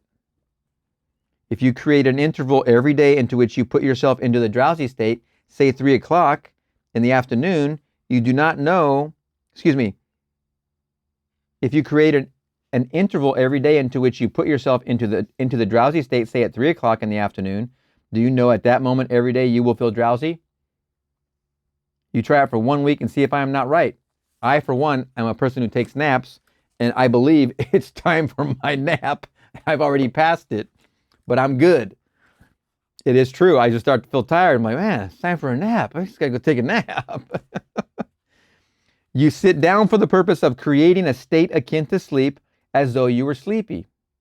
But do not push the drowsiness too far, just far enough to relax and leave you in control of the direction of your thoughts. You try it for 1 week, and every day at that hour, no matter what you are doing, you will hardly be able to keep your eyes open. If you know the hour when you will be free, you can create it. I would not suggest that you do it lightly. Another warning, don't take this lightly, because you will feel very, very sleepy and you may not want to. I have another way of praying. In this case, I always sit down and I find the most comfortable armchair imaginable, or I lie flat on my back and relax completely. Make yourself comfortable. You must not be in any position where the body is distressed. Always put yourself into a position where you have the greatest ease. That is the first stage. To know what you want is the start of prayer. To know what you want is the start of prayer. To know what you want is the start of prayer. Secondly, you construct in your mind's eye one single little event which implies that you have realized your desire. I always let my mind roam on many things that could follow the answered prayer, and I single out one that is most likely to follow the fulfillment of my desire. One simple little thing like the shaking of a hand, embracing a person, the receiving of a letter, the writing of a check, or whatever would imply the fulfilling of your desire, the fulfillment of your desire. After you have decided on the action which implies your desire has been realized, then sit in your nice comfortable chair or lie flat on your back. Close your eyes for the simple reason it helps to induce this state that borders on sleep. The minute you feel this lovely drowsy state or the feeling of gathered togetherness wherein you feel, I could move if I wanted to, but I do not want to. I could open my eyes if I wanted to, but I do not want to. When you get that feeling, you can be quite sure that you are in the perfect state to pray successfully. In this feeling, it is easy to touch anything in this world. You take the simple little restricted action which implies fulfillment of your prayer, and you feel it or you enact it. Whatever it is, you enter into the action as though you were an actor in the part. You do not sit back and visualize yourself doing it, you do it. With the body immobilized, you imagine that the greater you inside the physical body is coming out of it, and that you are actually performing the proposed action. If you're going to walk, you imagine that you are walking. Do not see yourself walk. Feel, capital letters, feel that you are walking. If you're going to climb stairs, feel, capital letters, that you are climbing the stairs. Do not visualize yourself doing it. Feel yourself doing it. If you're going to shake a man's hand, do not visualize yourself shaking his hand. Imagine your friend is standing before you and shake his hand. But leave your physical hands immobilized and imagine that your greater hand, which is your imaginary hand, is actually shaking his hand. All you need to do is imagine that you are doing it. You are stretched out in time and what you are doing. which seems to be a controlled daydream, is an actual act in the greater dimension of your being. You are actually encountering an event fourth dimensionally before you encounter it here in the 3 dimensions of space. And you do not have to raise a finger to bring that state to pass. My third way of praying, get a bonus, is simply to feel thankful. If I want something, either for myself or another, I immobilize the physical body, then I produce the state akin to sleep, and in that state just feel happy, feel thankful, which thankfulness implies realization of that what I want. I assume the feeling of the wish fulfilled, and with my mind dominated by the single sensation, I go to sleep. Very, very key point right there. Little kind of a key point. With my mind dominated by the feeling of the wish fulfilled, and with my, I'm repeating this line, with my mind dominated by the single sensation, I go to sleep. I need do nothing to make it so, because it is so. My feeling of the wish fulfilled implies it is done. That was a nice little bonus one right there. That actually is, I'm going to use that this evening. A single sensation dominates the mind if you pray successfully. What would I feel like now were I what I want to be? When I know what the feeling would be like, I then close my eyes and lose myself in that single sensation, and my dimensionally greater self builds a bridge of incident to lead me from this present moment to the fulfillment of my mood. That is all you need do. But people have a habit of slighting the importance of simple things. We are creatures of habit, and we are slowly learning to relinquish our previous concepts. But the things we formerly lived by still in some way influence our behavior. Here is a story from the Bible that illustrates my point. It is recorded that Jesus told his disciples to go to the crossroads, and there they would find a colt, a young colt, not yet ridden by a man. To bring the colt to him, and if any man ask, "Why do you take this colt?" say, "The Lord has need of it." They went to the crossroads and found the colt and did exactly as they were told. They brought the unbridled ass to Jesus, and he rode it triumphantly into Jerusalem. The story has nothing to do with a man riding on a little colt. You are Jesus of the story. The colt is the mood you are going to assume. That is the living animal not yet ridden by you. What would the feeling be like were you to realize your desire? A new feeling, like a young colt, is a very difficult thing to ride unless you ride him with a disciplined mind. If I do not remain faithful to the mood, the young colt throws me off. Every time you become conscious that you are not faithful to this mood, you have been thrown from the colt. Discipline your mind that you may remain faithful to a high mood and ride it triumphantly into Jerusalem, which is fulfillment, or the city of peace.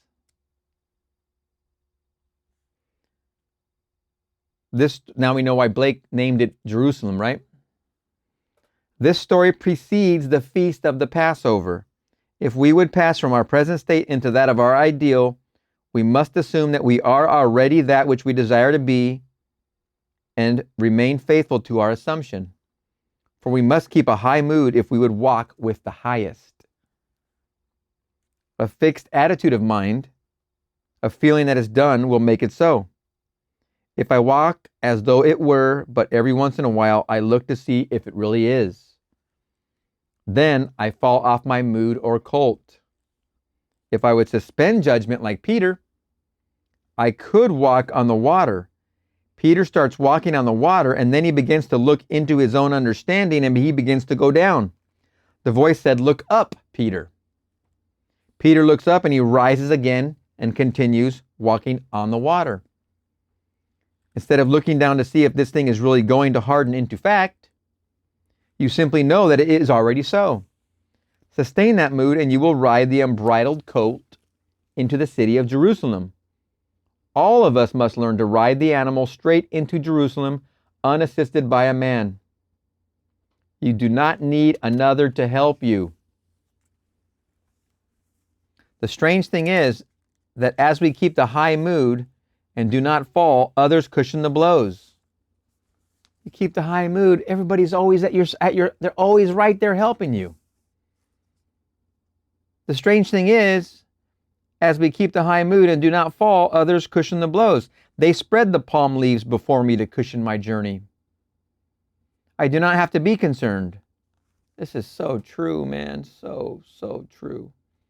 The shocks will be softened as I moved into the fulfillment of my desire.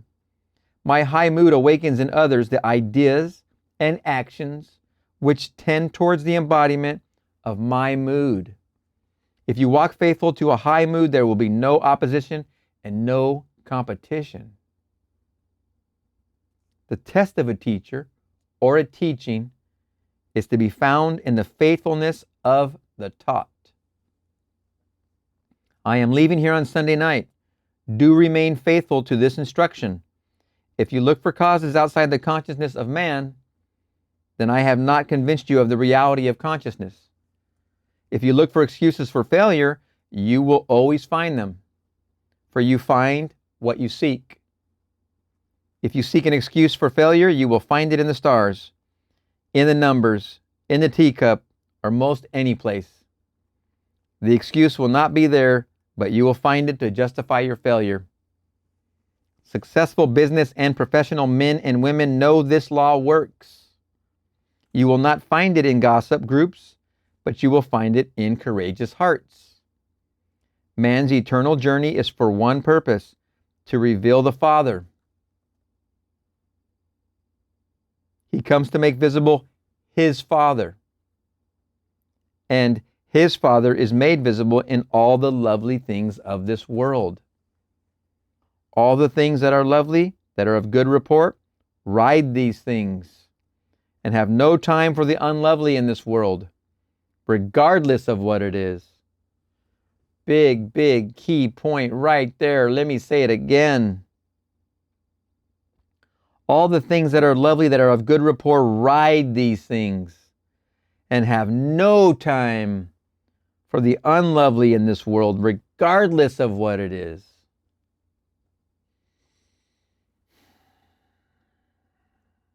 Remain faithful to the knowledge that your consciousness, your I amness, your awareness of being aware of the only reality.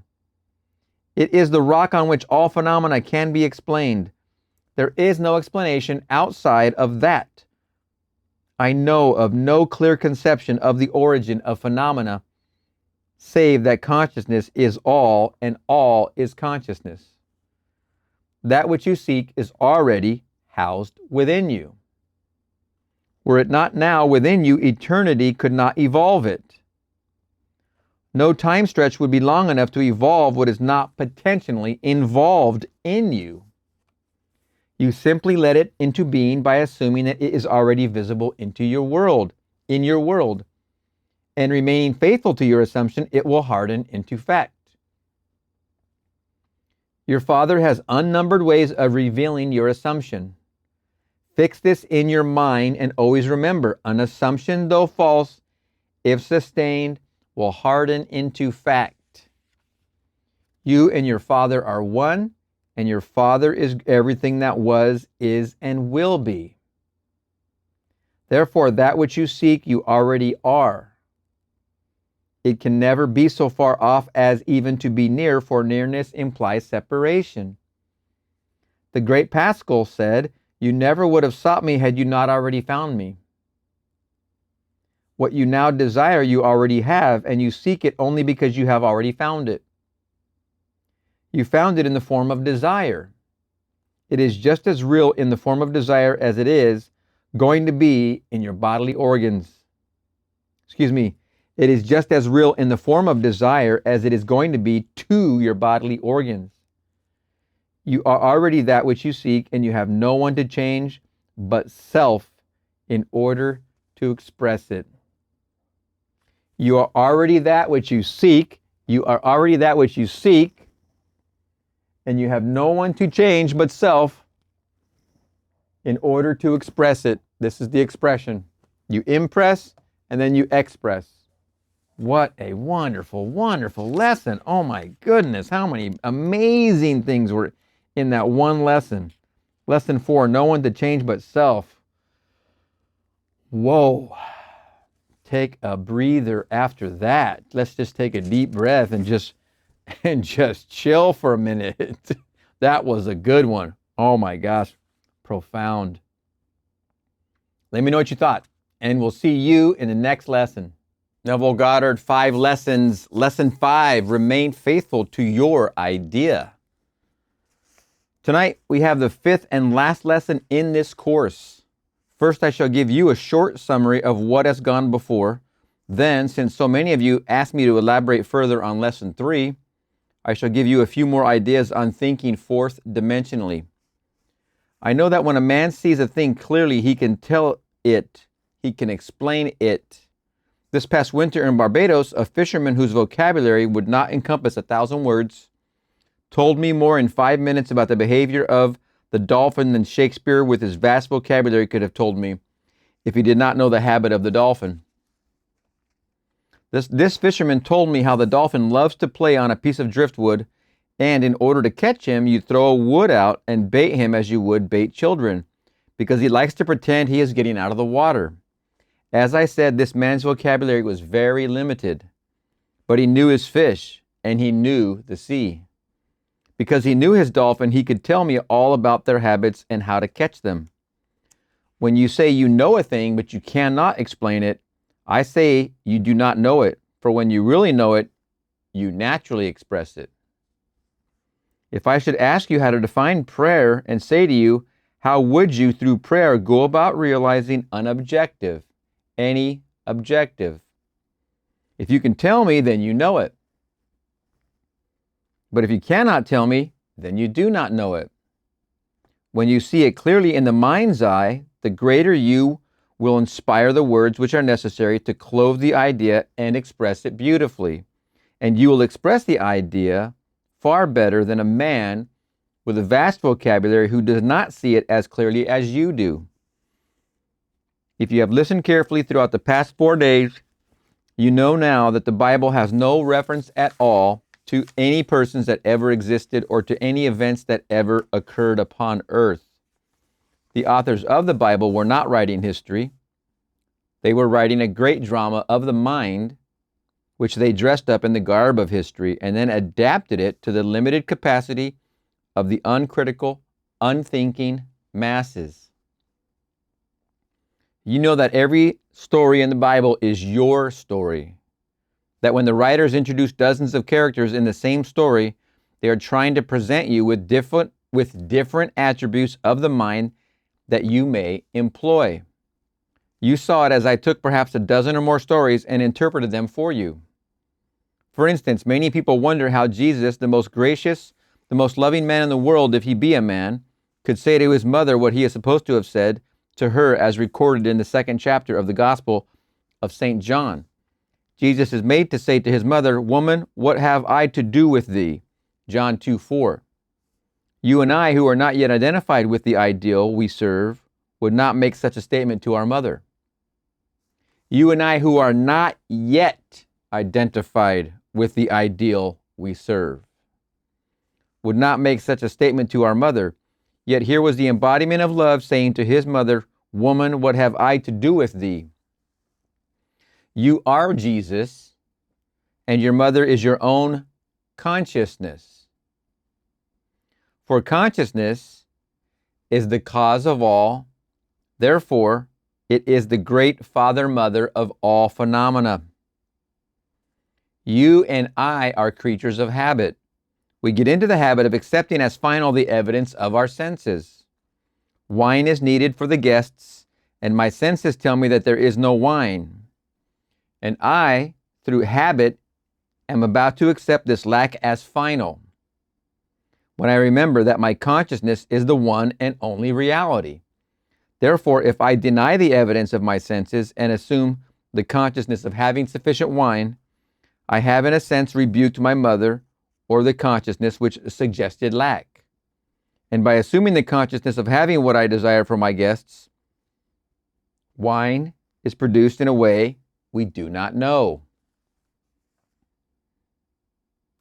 If I deny the evidence of my senses and assume the consciousness of having sufficient wine,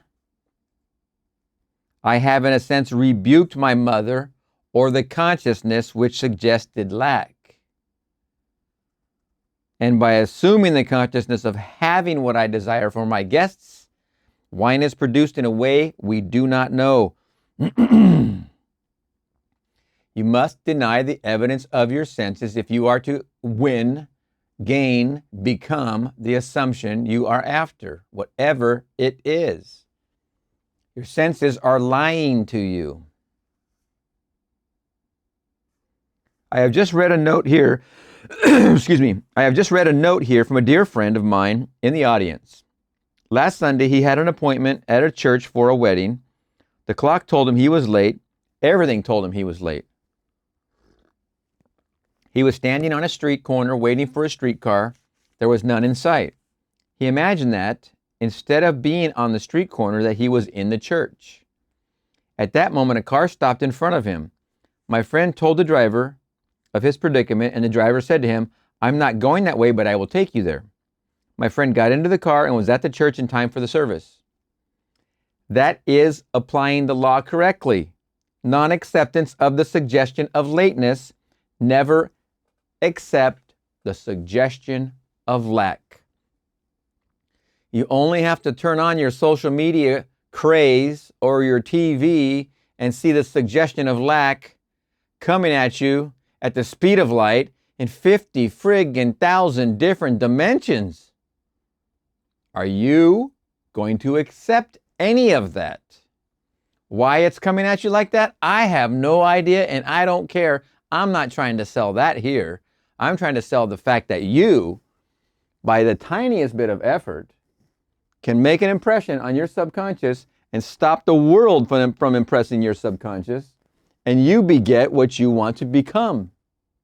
You beget what you, I am that I am, whatever that is you want to be. Ignore the noise from without. Without is out in the world, full of its streaming reels and videos and cat videos and blah, blah, blah, blah, blah. The noise just continues as if it's the ocean overwhelming you. You have to ignore your senses. Forget about the consciousness of lack, period. This is it's best because it's shock and awe to fill you and get you to respond, which if you are paying attention to how you are reacting, then you know you need not react because it's all, what's the old saying I love? I believe nothing I hear and only half of what I see. Even that is a large amount to take on board. But if you're not going to do it, someone else is going to do it for you. If you're not going to make the impression on your own subconscious, someone else is happily filling in that void, and therefore you're getting what their wares are selling. Not your desire, but their desire. There's no reason to blame anybody for anything. They're doing what they're doing because you're not using your imagination. But now, after all these classes, you are. Non-acceptance of the suggestion of lateness. Never accept the suggestion of lack. Never. Never. In this case, I say to myself, what have I to do with thee? What have I to do with the evidence of my senses? Bring me all the pots and fill them. In other words, I assume that I have wine and all that I desire. Then my dimensionally greater self inspires in all the thoughts and the actions which aid the embodiment of my assumption. It is not a man saying to a mother, "Woman, what have I to do with thee?" It is every man who knows this law who will say to himself, when his senses suggest lack, "What have I to do with thee? Get behind me." I will never again listen to a voice like that. I will never again listen to a voice like that. Because if I do, then I am impregnated by that suggestion, and I will bear the fruit of lack. If you are not using your imagination, someone else is happily stepping up with their wares and putting it right where you are not putting your imagined beautiful self. Whatever it is that you desire. We turn to another story in the Gospel of St. Mark where Jesus is hungry. And seeing a fig tree, it is not a man saying to a mother, did I read this? We turn to another story in the Gospel of St. Mark where Jesus is hungry. And seeing a fig tree afar off, having leaves, he came, if haply he might find anything thereon.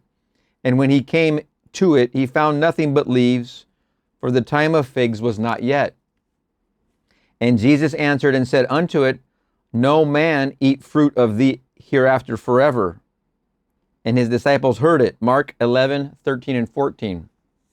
And in the morning as they passed by, they saw the fig tree dried up from the roots. Mark 11:20. What tree am I blasting? Not a tree on the outside. It is my own consciousness. I am the vine. John 15:1. My consciousness, my I amness, is the great tree. And habit once more suggests emptiness. It suggests barrenness. It suggests 4 months before I can feast. But I cannot wait 4 months. I give myself this powerful suggestion that never again will I even for a moment relieve that it will take 4 months to realize my desire. The belief in lack must, from this day on, be barren and never again reproduce itself in my mind. Very, very important right here, man. Listen to this. What tree am I blasting? Not a tree on the outside. It is my own consciousness. I am the vine, quotes John 15:1. My consciousness, my I amness, is the great tree. The habit once more suggests emptiness. Habit. The habit. The habit you haven't changed yet, which we are now changing. The habit once more suggests emptiness. It suggests barrenness. It suggests 4 months before I can feast. But I cannot wait 4 months. I give myself this powerful suggestion that never again will I even for a moment relieve that it will take 4 months to realize my desire. Never again. Never again. I have it now. The belief in lack from this day on be barren and never again reproduce itself in my mind. It is not a man blasting a tree. Everything in the Bible takes place in the mind of man. The tree, the city, the people, everything. There is not a statement made in the Bible that does not represent some attribute of the human mind. They are all personifications of the mind and not things within the world. Consciousness is the one and only reality. There is no one to whom we can turn after we discover that our own awareness is God. For God is the cause of all, and there is nothing but God. You cannot say that a devil causes some things and God others. Listen to these words. Thus saith the Lord to his anointed, to Cyrus, whose right hand I have holden to subdue nations before him, and I will loose the loins of kings to open up before him the two-leaved gates, and the gate shall not be shut. I will go before thee and make the crooked places straight. I will break in pieces the gates of brass and cut in sunder the bars of iron. And I will give thee the treasures of darkness and hidden riches of secret places, that thou mayest know that I, the Lord, which called thee by name, am the God of Israel. Isaiah 45:1, 2, and 3. I form the light and create darkness. I make peace and create evil. I, the Lord, do all these things. Isaiah 45:7. I have made the earth and created man upon it. Even my hands have stretched out the heavens, and all their host I have commanded. It's actually have I commanded. I have made the earth and created man upon it. Even my hands have stretched out the heavens, and all their host have I commanded. I have raised him up in righteousness, and I will direct all his ways. He shall build my city, and he shall let go my captives. Not for price nor reward, saith the Lord of hosts. Isaiah 45:12 and 13. I am the Lord, and there is none else. There is no God beside me. Isaiah 45:5. Read these words carefully. They are not my words. They are the inspired words of men who discovered that consciousness is the only reality. If I am hurt, I am self-hurt. If there is darkness in my world, I created the darkness and the gloom and the depression. I did that. If there is light and joy, I created the light and joy. There is no one but this I amness that does all. You cannot find a cause outside of your own consciousness.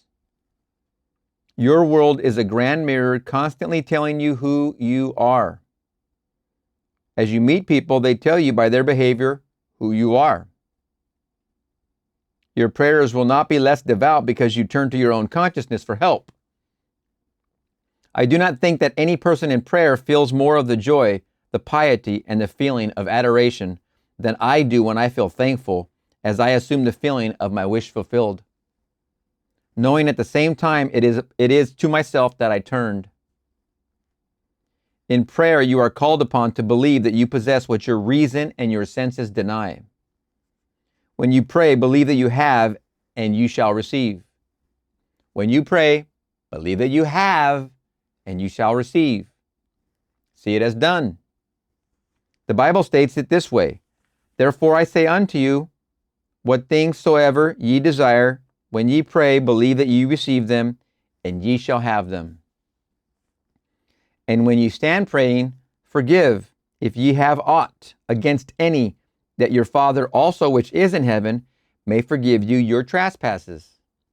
But if ye do not forgive, neither will your Father which is in heaven forgive your trespasses. Mark 11:24, 25, 26. That is what we must do when we pray. If I hold something against another, it is a belief of sickness, poverty, or anything else. If I hold something against another, be it a belief of sickness, poverty, or anything else, I must loose it and let it go. Not by using words of denial, but by believing him to be what he desires to be. Remember my example in the crosswalk of the person jogging and walking by, working out, physically becoming fit in the new year resolution, etc. Any effort on that part. I just saw 2 joggers today already. And I can tell as jogging does not look fun to me. It's like this work, and then the person stops and goes, "Oh my gosh, this is work. This is brutal."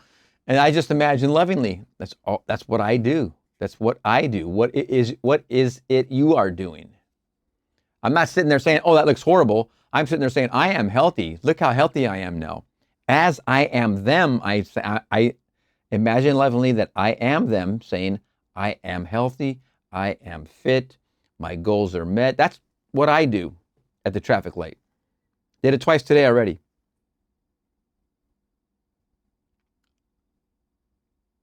That is what we must do when we pray. If I hold something against another, be it a belief of sickness, poverty, or anything else, I must loose it and let it go, not by using words of denial, but by believing him to be what he desires to be. In that way, I completely forgive him. Remember the word forgiveness in Neville language, our new language, is to imagine lovingly. Forgiveness means imagine lovingly. In that way, I completely forgive him. Get this definition down. I changed my concept of him. I changed my concept of him. I had aught against him, and I forgave him. Complete forgiveness is forgiveness. If I do not forget, then I have not forgiven. Forget the Sabbath. It is done. It's finished. Thank you. Isn't it wonderful? If I do not forget, then I have not forgiven. I only forgive something when I truly forget. I can say to you until the end of time, I forgive you. But if every time I see you or think of you, I am reminded of what I held against you, I have not forgiven you at all.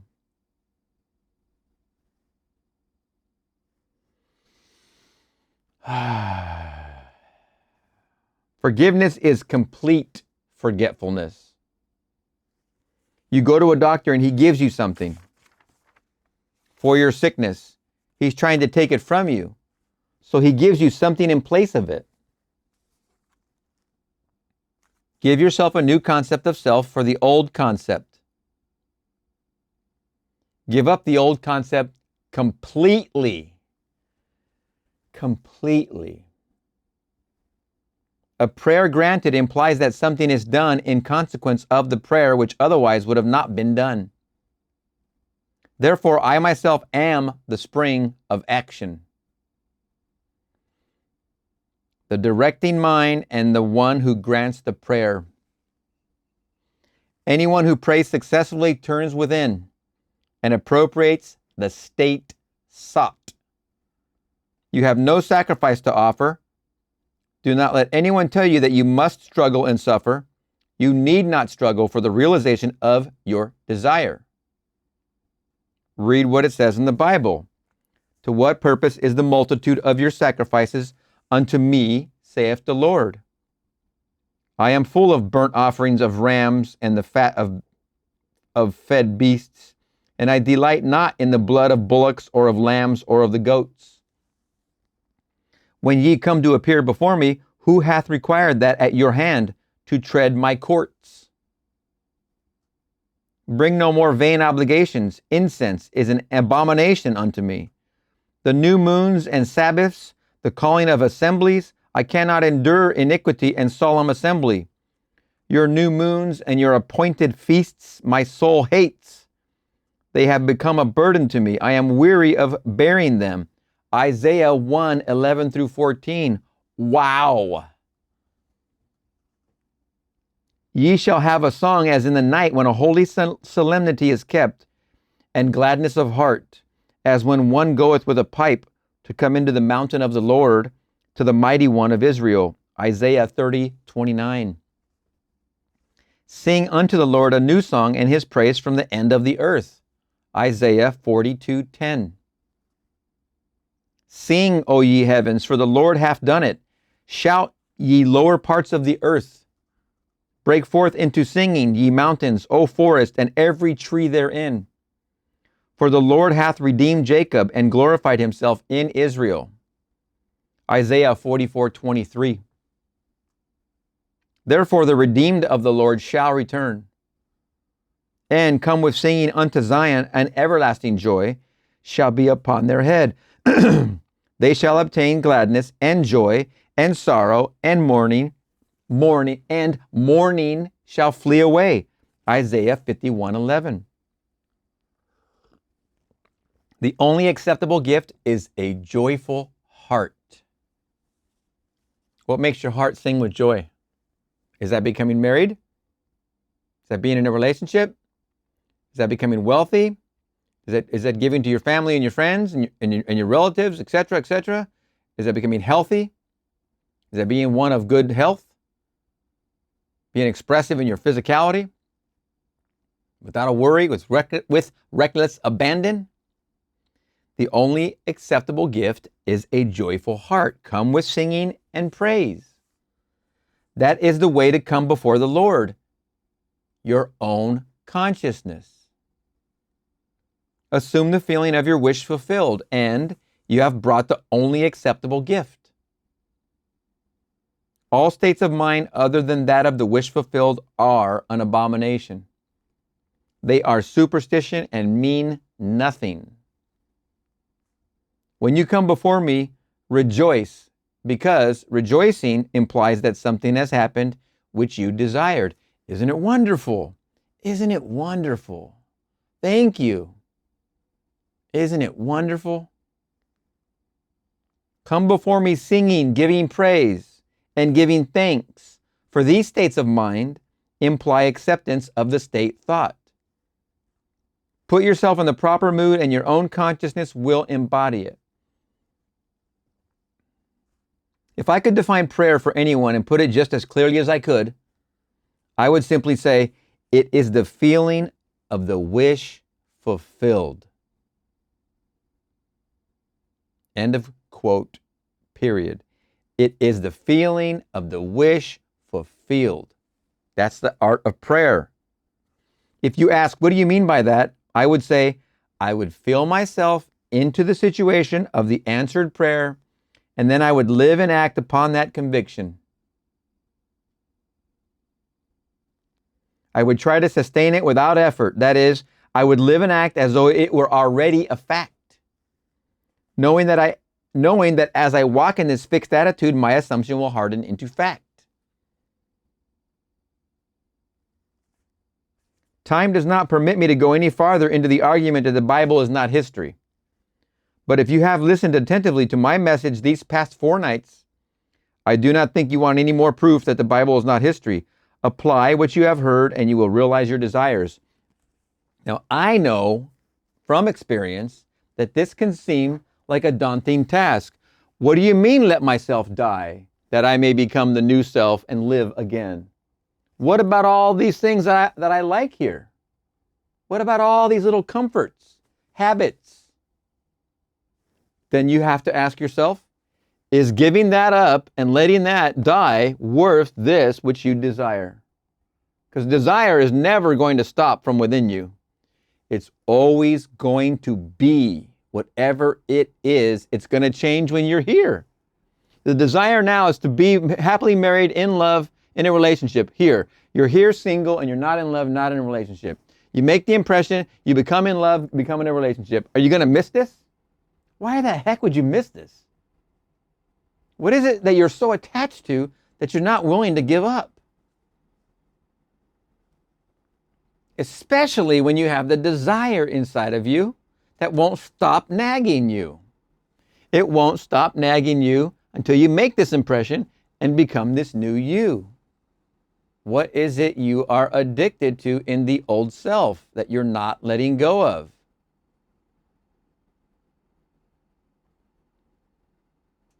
So these are the questions.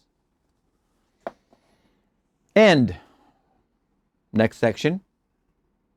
And now I have told you before it come to pass, that when it come to pass, ye might believe.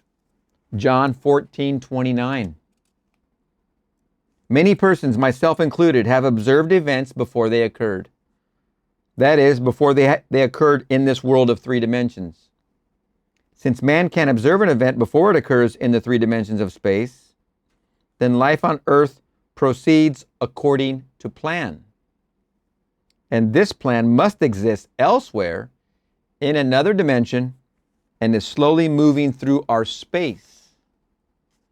If the occurring events were not in this world when they were observed, then to be perfectly logical, they must have been out of this world.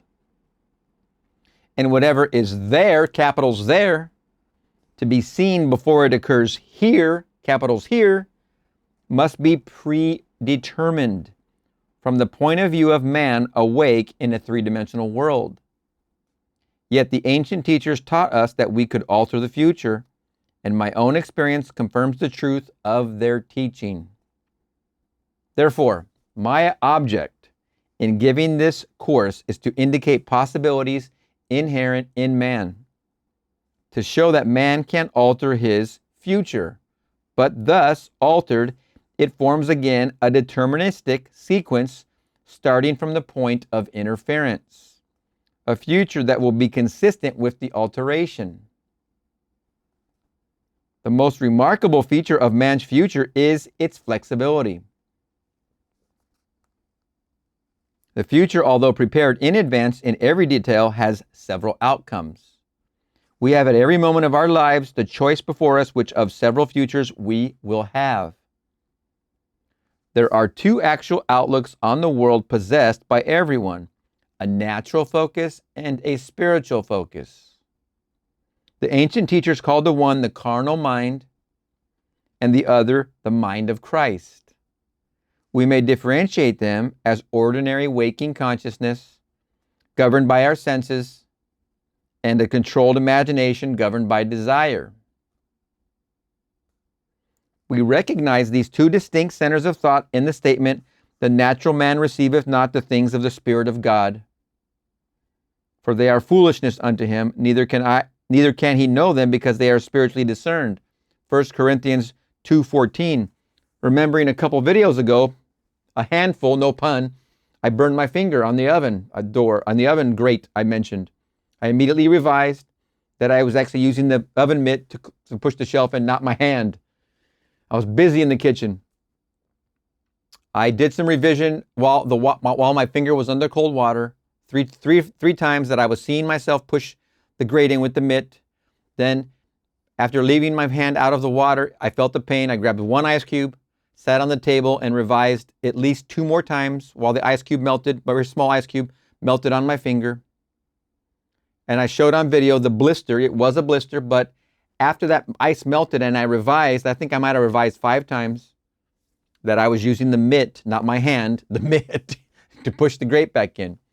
I got off the table and I had a lot of duties going on at once. I was making water, I was cooking these hamburgers, I was doing all these things at once, as I like doing this in the kitchen.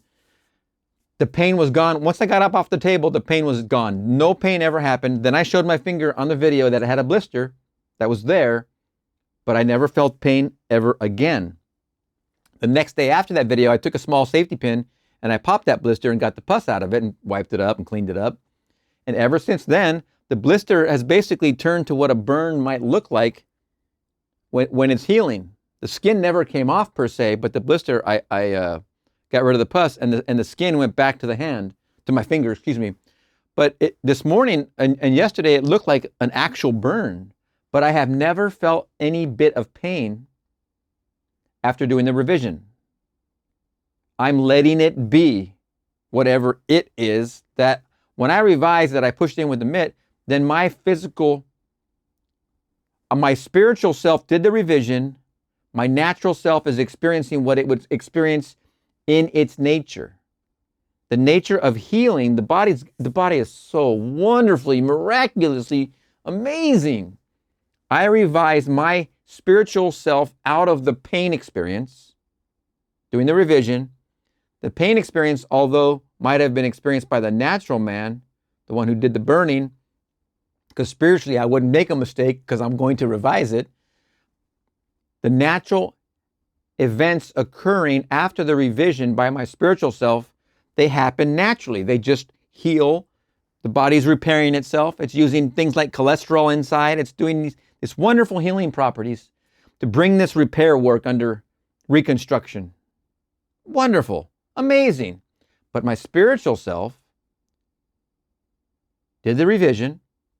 My natural self is doing the healing. I've never felt one iota of pain from this burn past what I said when I had the ice cube on it.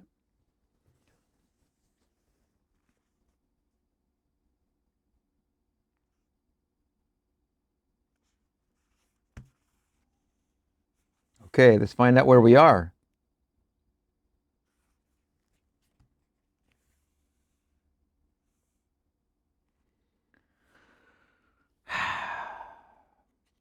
We recognize these two distinct centers of thought in the statement, the natural man receiveth not the things of the Spirit of God, for they are foolishness unto him, neither can he know them because they are spiritually discerned. 1 Corinthians 2:14. The natural view confines reality to the moment called now. The natural view confines reality to the moment called now, capitals N-O-W. To the natural view, the past and future are purely imaginal, purely imaginary. The spiritual view, on the other hand, sees the contents of time. The past and future are a present whole to the spiritual view. What is mental and subjective to the natural man is concrete and objective to the spiritual man. Now let's get a picture of that. You know my example. We're going to give a couple things here. To the natural first, we're going to do the natural, and then we're going to do the spiritual. To the natural man, his present is separated from his past and his future. This is how the natural man perceives. A natural, okay, so the ancient, okay, here we go. We recognize these two distinct centers of thought in the statement, the natural man receives, wait, hold on a second. The natural view confines reality to the moment called now. The natural view confines the moment of reality to the moment called now. To the natural view, the past and future are purely imaginary. These are imaginary outside of the present of now. They are imaginary. The spiritual view, on the other hand, sees the contents of time. What is mental and subjective to the past and future are a present whole to the spiritual view. So in the spiritual view, the present, also known as now, is part of the whole called the past and called the future, which to me, these are an illusion. But to the spiritual view, that is all contained here, because to the spiritual view, anything to the spiritual mind you put into your present moment in your now is reflected here in the past and is reflected here in the future. To the spiritual mind, this is all in contents at once, all encompassing. To this present natural, this is the spiritual view. To the natural view, these are separate concepts. These are separate imaginary places. You think in the natural mind that the past made you what you are today, and that you are going to make what you are in the future. In actuality, spiritually minded, in the present moment, the way you put into your mind and or your feelings, your objective in life to become that which you want to be, and you know this, it affects what you see in your past. It affects what you see as your future. And you know that this dynamic, it's a ever-changing dynamism. It's a dynamic change. It's never sitting still moment by thought by moment. As you change in your now, you are changing what you can even see and you know it. You are changing what you think of the future and you know it. It's all at once in a different sort of imaginary, as he described it, as saying now. This is the natural view and this is the spiritual view.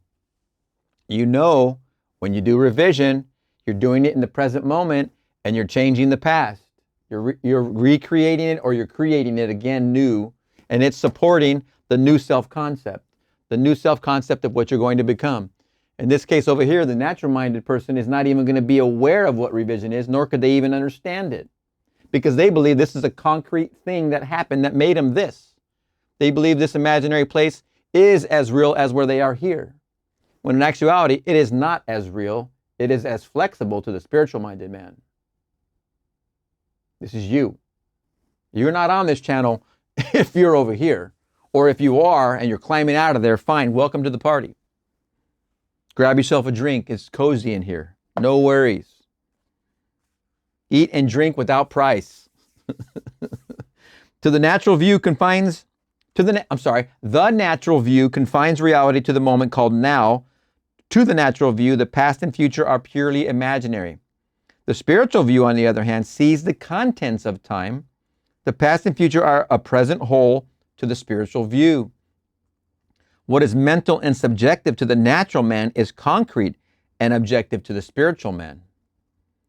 The habit of seeing only that which our senses permit renders us totally blind to what otherwise we could see. To cultivate the faculty of seeing in the invisible, we should often deliberately disentangle our minds from the evidence of the senses and focus our attention on an invisible state, mentally feeling it and sensing it until it has all the distinctness of reality. Earnest, concentrated thought focused in a particular direction shuts out other sensations and causes them to disappear. Earnest, concentrated thought, focused in a particular direction, shuts out other sensations and causes them to disappear. We have only to concentrate on the state desired in order to see it. The habit of withdrawing attention from the region of sensation and concentrating it on the invisible develops our spiritual outlook and enables us to penetrate beyond the world of sense and to see that which is invisible. If I am, again, imagining lovingly for the homeless lady with her 2 children, or the gal walking across the crosswalk, doing the brutal jogging and the new fitness routine, am I not focusing on the world of the invisible? It's the 4th dimension. I see it clearly in the 4th dimension with 4th dimensional viewpoint. For the invisible things of him from the creation of the world are clearly seen. Romans 1:20. This vision is completely independent of natural faculties. Open it and quicken it. A little practice will convince us that we can, by controlling our imagination, reshape our future in harmony with our desire. Desire is the mainspring of action. We could not move a single finger unless we had a desire to move it. No matter what we do, we follow the desire which at the moment dominates our minds. When we break a habit, our desire to break it is greater than our desire to continue the habit. When we break a habit, our desire to break it is greater than our desire to continue the habit. It's desire that you're using. The desires which impel us to action are those which hold our attention. A desire is but an awareness of something we lack and need to make our life more enjoyable. Desires always have some personal gain in view. The greater the anticipated gain, the more intense is the desire. There is no absolutely unselfish desire. Where there is nothing to gain, there is no desire and consequently no action. The spiritual man speaks to the natural man through the language of desire. Nice. The key to progress in life and to the fulfillment of dreams lies in ready obedience to its voice. Unhesitating obedience to its voice is an immediate assumption of the wish fulfilled. To desire a state is to have it. As Pascal has said, you will not have sought me had you not already found me. Love it.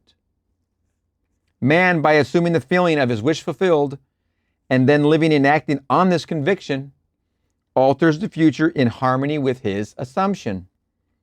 Assumptions awaken what they affirm. As soon as man assumes the feeling of his wish fulfilled, his 4th dimensional self finds ways for the attainment of this end, discovers methods for its realization. I know of no clearer definition of the means by which we realize our desires than to experience in imagination what we would experience in the flesh were we to achieve our goal. This imaginary experience of the end with acceptance wills the means. Great sentence. The 4th dimensional self then constructs with its larger outlook the means necessary to realize the accepted end. The undisciplined mind finds it difficult to assume a state which is denied by the senses. But here is a technique which makes it easy to call things which are not seen as though they were. That is, to encounter an event before it occurs. People have a habit of slighting the importance of simple things. But this simple formula for changing the future was discovered after years of searching and experimenting.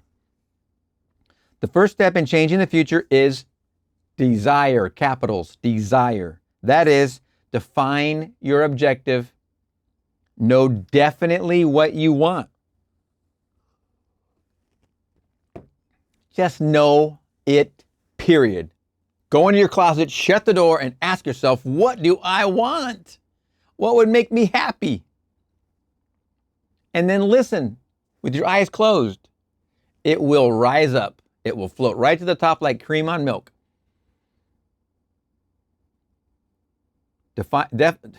Know definitely what you want. Second, construct an event which you believe you would encounter following, capitals, following the fulfillment of your desire. An event which implies fulfillment of your desire. Something which will have the action of self-predominant.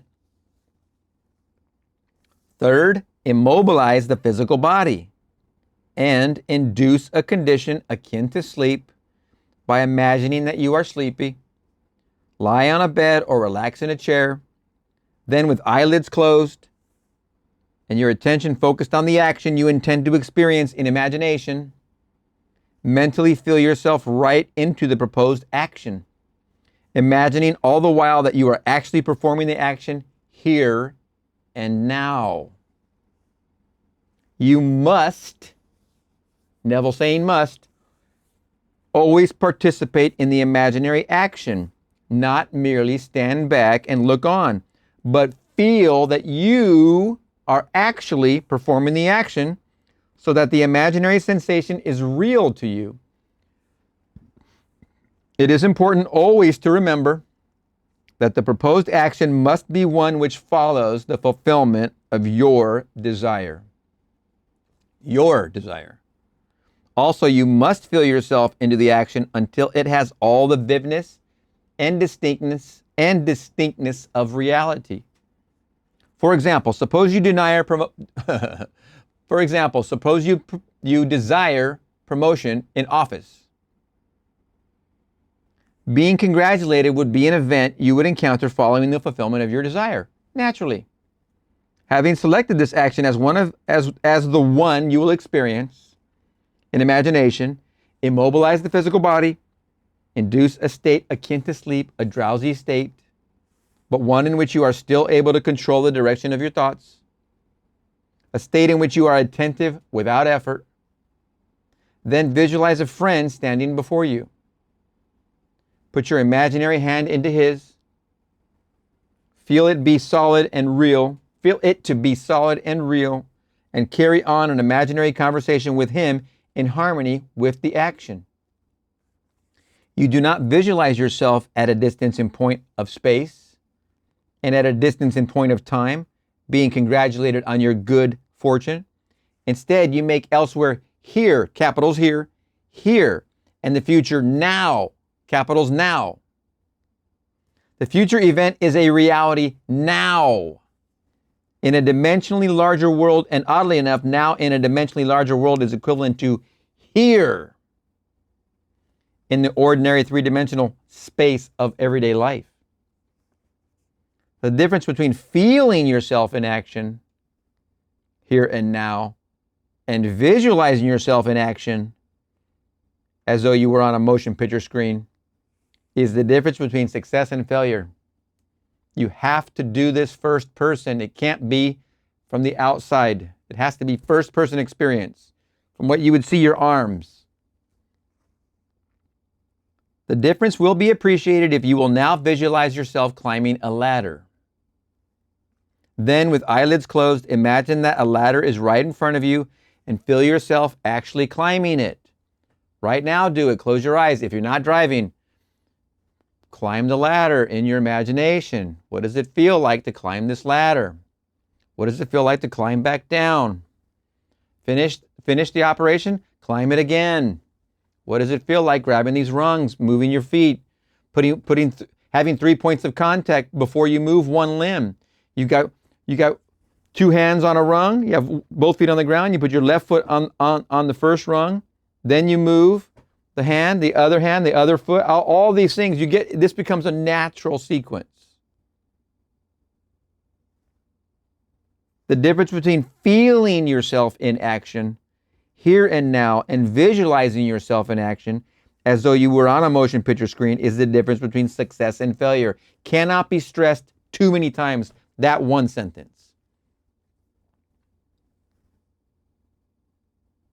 Put a clip on that and replay it 4,000 times. I don't know, 4,000 times? 4,003 times. The difference will be appreciated if you will now visualize yourself climbing a ladder. Then, with eyelids closed, imagine that a ladder is right in front of you and feel yourself actually climbing it. Desire physical immobility, bordering on sleep, and imaginary action in which self-feelingly predominates here and now. Here and now, capitalized, are not only important factors in altering the future, but they are also essential conditions in consciously projecting the spiritual self. When the physical body is immobilized and we become possessed of the idea to do something, if we imagine that we are doing it here and now, caps, and keep the imaginary action feelingly going right up until sleep ensues, we are likely to awaken out of the physical body to find ourselves in a dimensionally larger world with a dimensionally larger focus and actually doing what we desired and imagined we were doing in the flesh. I'm here to tell you, yes, it will happen. And how is it going to happen? You go to sleep in this multidimensional reality. I'm going to cross terms with the Seth material. Each one of these represents a multidimensional you. This is you falling asleep, not having climbed the ladder, but imagining climbing the ladder. This is you waking up in this multidimensional reality, climbing the ladder that morning because you have to get something off a higher shelf. You could have easily not made the impression and you'll stay here. But all these multidimensional realities exist. All of his works are done. Every multidimensional reality is waiting for you to change a thought because it opens up once you change that thought. It happens so fast and with such succession, you do not see the seams. You do this in your waking reality all the time, all day long. That's an advanced concept. Let's bring it back to what we're trying to do here. Just get this started. Your reality changes. I'm just going to give you another commercial. Each moment you change your thought, your reality changes. Each thought is a new reality. Every single thought is a new reality. That's for later. We're going to get into that and drill down into that later. But for right now, let's bring it back home. Let's just get this pump primed, get this locomotion moving. You go to sleep with that on your mind. You wake up in the multidimensional new world of that as an experience. Period. Plain and simple. You have to start somewhere. All we're doing is becoming conscious of these maneuvers. We're already doing these maneuvers. But whether we awaken there or not, we are actually performing the action in the fourth dimensional world as you're falling asleep, climbing that ladder, if it's the ladder. And will in the future reenact it here in the third dimensional world. Remember, the third dimension is a shadow. You're doing it in the fourth dimension as you fall asleep. The shadow you, the one you wake up in, is just going to perform the shadow of the operation you did while you were falling asleep in the fourth dimension. Experience has taught me to restrict the imaginary action to condense the idea, which is to be the object of our meditation, into a single act, and to reenact it over and over again until it has the feeling of reality, also known as the feeling of naturalness. Otherwise, the attention will wander off along an associational track, and hosts of associated images will be presented to our attention, and in a few seconds, they will lead us hundreds of miles away from our objective in point of space, and years away in point of time. If we decide to climb a particular flight of stairs, because that is the likely event to follow the realization of our desire, then we must restrict the action to climbing that particular flight of stairs. Should the attention wander off, bring it back to its task of climbing that flight of stairs. And keep on doing so until the imaginary action has all the solidity and distinctness of reality. The idea must be maintained in the field of presentation without any sensible effort on our part. We must, with the minimum of effort, permeate the mind with the feeling of the wish fulfilled. Drowsiness facilitates change because it favors attention without effort. But it must not be pushed to the state of sleep, in which we shall no longer be able to control the movements of our attention, but a moderate degree of drowsiness in which we are still able to direct our thoughts.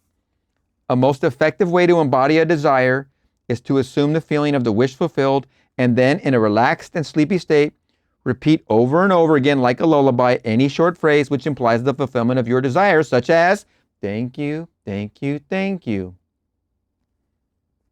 until the single sensation of thankfulness dominates the mind. Thank you, thank you, thank you.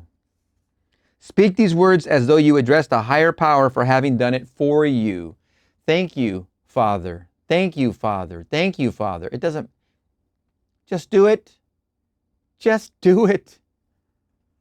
If, however, we seek a conscious projection in a dimensionally larger world, then we must keep the action going right up until sleep ensues.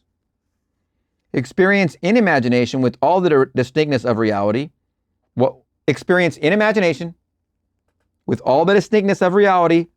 would be experienced in the flesh were we to achieve our goal, and we shall in time meet it in the flesh as we met it in our imagination. Feed the mind with premises, that is, assertions, presumed to be true. Because assumptions, though false, if persisted in, until they have the feeling of reality, will harden into fact. To an assumption, all means which promote its realization are good. To the assumption, it influences the behavior of all by inspiring in all the movements, the actions, and the words which tend toward its fulfillment. To understand how man molds his future in harmony with his assumption, by simply experiencing in his imagination what he would experience in reality, were he to realize his goal, he must know what we mean by a dimensionally larger world, for it is to a dimensionally larger world that we go to alter our future. The observation of an event before it occurs implies the event is predetermined from the point of view of man in the three-dimensional world. Therefore, to change the conditions here in the three dimensions of space, we must first change them in the four dimensions of space. Man does not know exactly what is meant by a dimensionally larger world, and would no doubt deny the existence of a dimensionally larger self. He is quite familiar with the three dimensions of length, width, and height, and he feels that if there were a fourth dimension, it should be just as obvious to him as the dimensions of length, width, and height. Now, a dimension is not a line. It is any way in which a thing can be measured that is entirely different from all the other ways. That is, to measure a solid fourth dimensionally, we simply measure it in any direction except that of its length, width, and height. Now, is there another way of measuring an object other than those of its length, width, and height? Time measures my life without employing the three dimensions of length, width, and height. There is no such thing as an instantaneous object. Its appearance and disappearance are measurable. It endures for a definite length of time. We can measure its lifespan without using the dimensions of length, width, and height. Time is definitely a fourth way of measuring an object. The more dimensions an object has, the more substantial and real it becomes. A straight line which lies entirely in one dimension acquires shape, mass, and substance by the addition of dimensions. What new quality would time, the fourth dimension, give, which would make it just as vastly superior to solids as solids are to surfaces and surfaces are to lines? Time is a medium for changes in experience, for all changes take time. The new quality is changeability. Observe that if we bisect a solid, its cross-section will be a surface. By bisecting a surface, we obtain a line. And by bisecting a line, we get a point. This means that a point is but a cross-section of a line, which is in turn but a cross-section of a surface, which is in turn but a cross-section of a solid, which is in turn, if carried to its logical conclusion, but a cross-section of a fourth-dimensional object. Fourth-dimensional object. We cannot avoid the inference that all three-dimensional objects are but cross-sections of fourth-dimensional bodies. We cannot avoid that. The inference that all three-dimensional objects are but cross-sections of fourth-dimensional bodies. Which means, when I meet you, I meet a cross-section of the fourth dimension, of the four-dimensional you. The four-dimensional self that is not seen. To see the four-dimensional self, I must see every cross-section or moment of your life from birth to death and see them all as coexisting. Seth used to do that when he used to talk to the students in Jane's ESP class. He would tell them straight up, I see all of your probable realities at one moment. Every single one of these lives that you are living in your one life are all probable versions of you. Seth would talk to an ESP class student. He would see the entirety of that student, but then come back and focus on the question the student had and then answer it to that probable self. But he would see all of yourself, all of its existences in their entirety, and then bring the narrow focus right down to where the question was asked and answer to that student that specific question and that specific multi-dimensional person that asked. Of the many that one person is, the same as you. You're going to change many, many, many more times in your life from each thought. Those are all your four dimensionals. To see the four-dimensional self, I must see every cross-section or moment of your life from birth to death and see them all as all coexisting.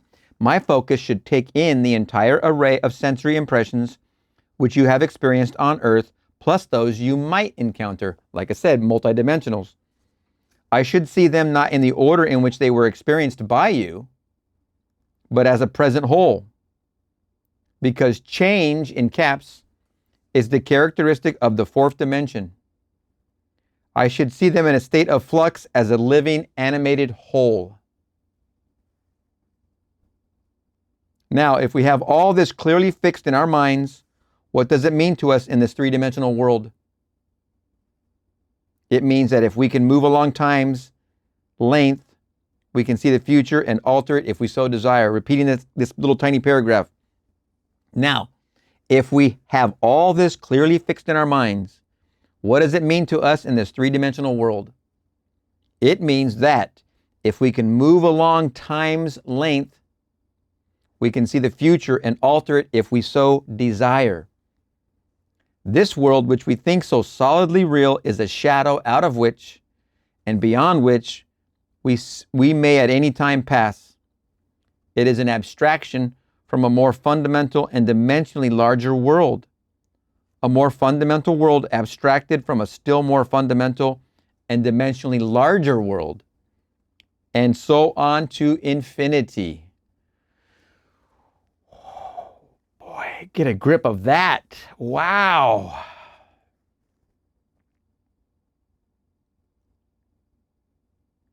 Must repeat. This world which we think is so solidly real is a shadow, out of which and beyond which we may at any time pass. It is an abstraction from a more fundamental and dimensionally larger world. A more fundamental world abstracted from a still more fundamental and dimensionally larger world. And so on to infinity. For the absolute is unattainable by any means or analysis, no matter how many dimensions we add to the world. Man can prove the existence of a dimensionally larger world by simply focusing his attention on an invisible state and imagining that he sees and feels it. If he remains concentrated in this state, his present environment will pass away, and he will awaken in a dimensionally larger world where the object of his contemplation will be seen as a concrete, objective reality. I feel intuitively that were he to abstract his thoughts from this dimensionally larger world and retreat still farther within his mind, he would again bring about an externalization of time. He would discover that every time he retreats into his inner mind and brings about an externalization of time, space becomes dimensionally larger. Man, there's a definite expansion happening. And he would therefore conclude that both time and space are serial, and that the drama of life is but the climbing of a multitudinous dimensional time block. Scientists will one day explain why there is a serial universe, but in practice, how we use this serial universe to change the future is more important. To change the future, we need only concern ourselves with two worlds in the infinite series: the world we know by reason of our bodily organs, and the world we perceive independently of our bodily organs. I have stated that man has at every moment of time the choice before him which of several futures he will have. But the question arises, how is this possible when the experiences of man awake in the three-dimensional world are predetermined, as his observation of an event before it occurs implies? This ability to change the future will be seen if we liken the experiences of life on earth to this printed page. Man experiences events on earth singly and successively in the same way that you are now experiencing the words of this page. Imagine that every word on this page represents a single sensory impression. To get the context, to understand my meaning, you focus your vision on the first word in the upper left-hand corner and then move your focus across the page from left to right, letting it fall on the words singly and successively. By the time your eyes reach the last word on this page, you have extracted my meaning. But suppose I'm looking at the page with all the printed words thereon equally present. You decided to rearrange them. You could, by rearranging them, tell an entirely different story. In fact, you could tell many different stories.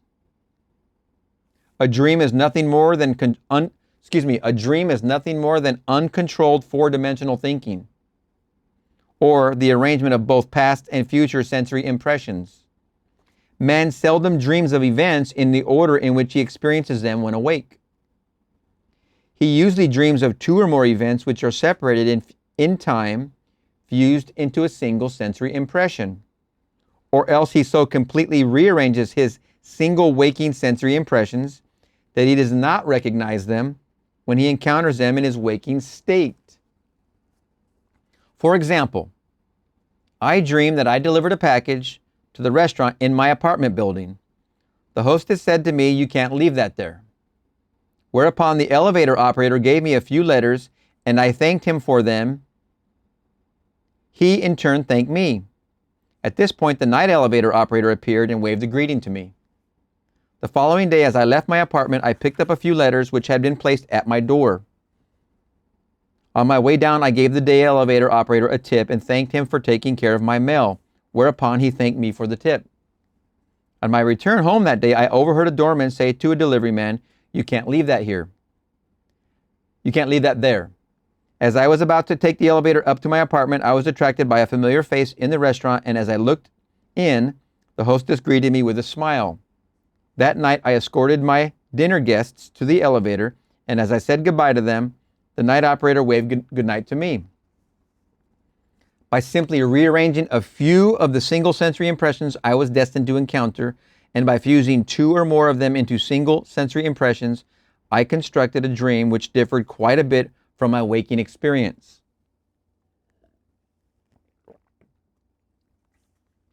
When we have learned to control the movements of our attention in the four-dimensional world, we shall be able to consciously create circumstances in the three-dimensional world. We learn this control through the waking dream when our attention can be maintained without effort. For attention minus effort is indispensable to changing the future. Attention minus effort is indispensable to changing the future. Grab a hold of that phrase. Oh. We can, in a controlled waking dream, consciously construct an event which we desire to experience in the three-dimensional world. The sensory impressions we use to construct our waking dream are present realities displaced in time or the four-dimensional world. All that we do in constructing the waking dream is to select from the vast array of sensory impressions those which, when they are properly arranged, imply that we have realized our desire. With the dream clearly defined, we relax in a chair and induce a state of consciousness akin to sleep, a state which, although bordering on sleep, leaves us in conscious control of the movements of our attention. Then we experience in imagination what we would experience in reality were this waking dream an objective fact. In applying this technique to change the future, it is important always to remember that the only thing which occupies the mind during the waking dream is the waking dream. The predetermined action and sensation which implies the fulfillment of our desire. How the waking dream becomes physical fact is not our concern. Our acceptance of the waking dream as physical reality wills the means for its fulfillment. Let me again lay the foundation of prayer, which is nothing more than a controlled waking dream. 1. Define your objective. Know definitely what you want. Have you done this? If you haven't done this, just stop everything. Go back, close your eyes, shut the door to the closet. I am breathing, chill out, and just ask, what is it I desire? What would make me happy? Happiest. Let it float to the surface of your mind. It will start nagging you because it won't go away. Go to sleep with the same question. If you're not going to stop and meditate, fall asleep with the question on your mind. When I wake up, the first thing that floats to the top of my mind is my answer. What is my greatest desire? I will know the first thing when I wake up in the morning that is my objective, my desire, my wish. It is definitely what I want. The first thing that rises to the top of my mind when I wake up. Number 2, construct an event which you believe you will encounter following the fulfillment of your desire. Something that will have the action of self-predominant. An event which implies the fulfillment of your desire. 3, immobilize the physical body and induce a state of consciousness akin to sleep.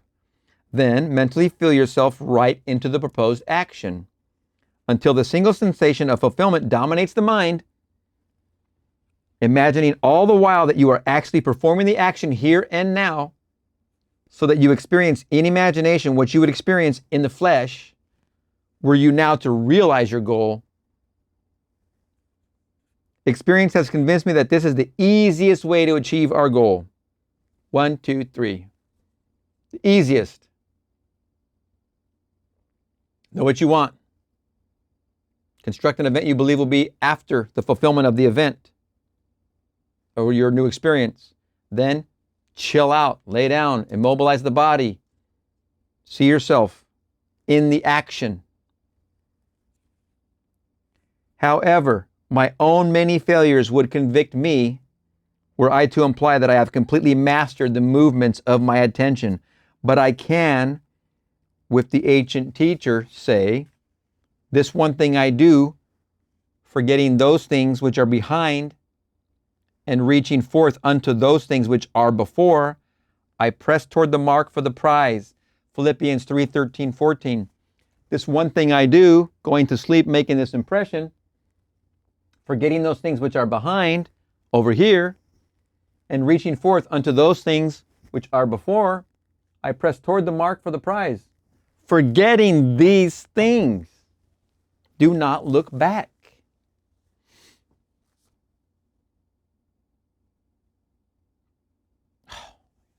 Wow. Again, I want to remind you that the responsibility to make what you have done real in this world is not on your shoulders. Do not be concerned with the how. You have assumed that it is done. The assumption has its own way of objectifying itself. All responsibility to make it so is removed from you. This part you don't have to worry about. There is no work involved. You go to sleep, make the impression, and your work is done. You're in the Sabbath. Thank you, thank you, thank you. Isn't it wonderful? Isn't it wonderful?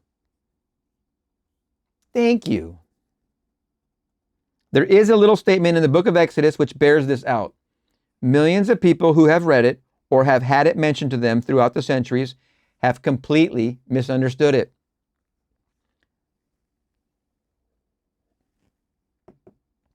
It is said, steep not a kid in its mother's milk. King James Version, thou shalt not seethe a kid in his mother's milk. Exodus 23:19. Unnumbered millions of people understanding this statement to this very day in the enlightened age of 1948 will not eat any dairy products with a meat dish. It just is not done.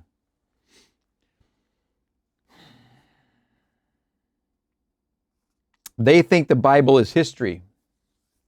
And when it says, steep not a kid in its mother's milk, milk and the products of milk, butter and cheese, they will not take at the same time they take the kid or any kind of meat. In fact, they even separate dishes with which to cook their meat. But you are now about to apply it psychologically. You have done your meditation and you have assumed that you are what you want to be. Consciousness is God.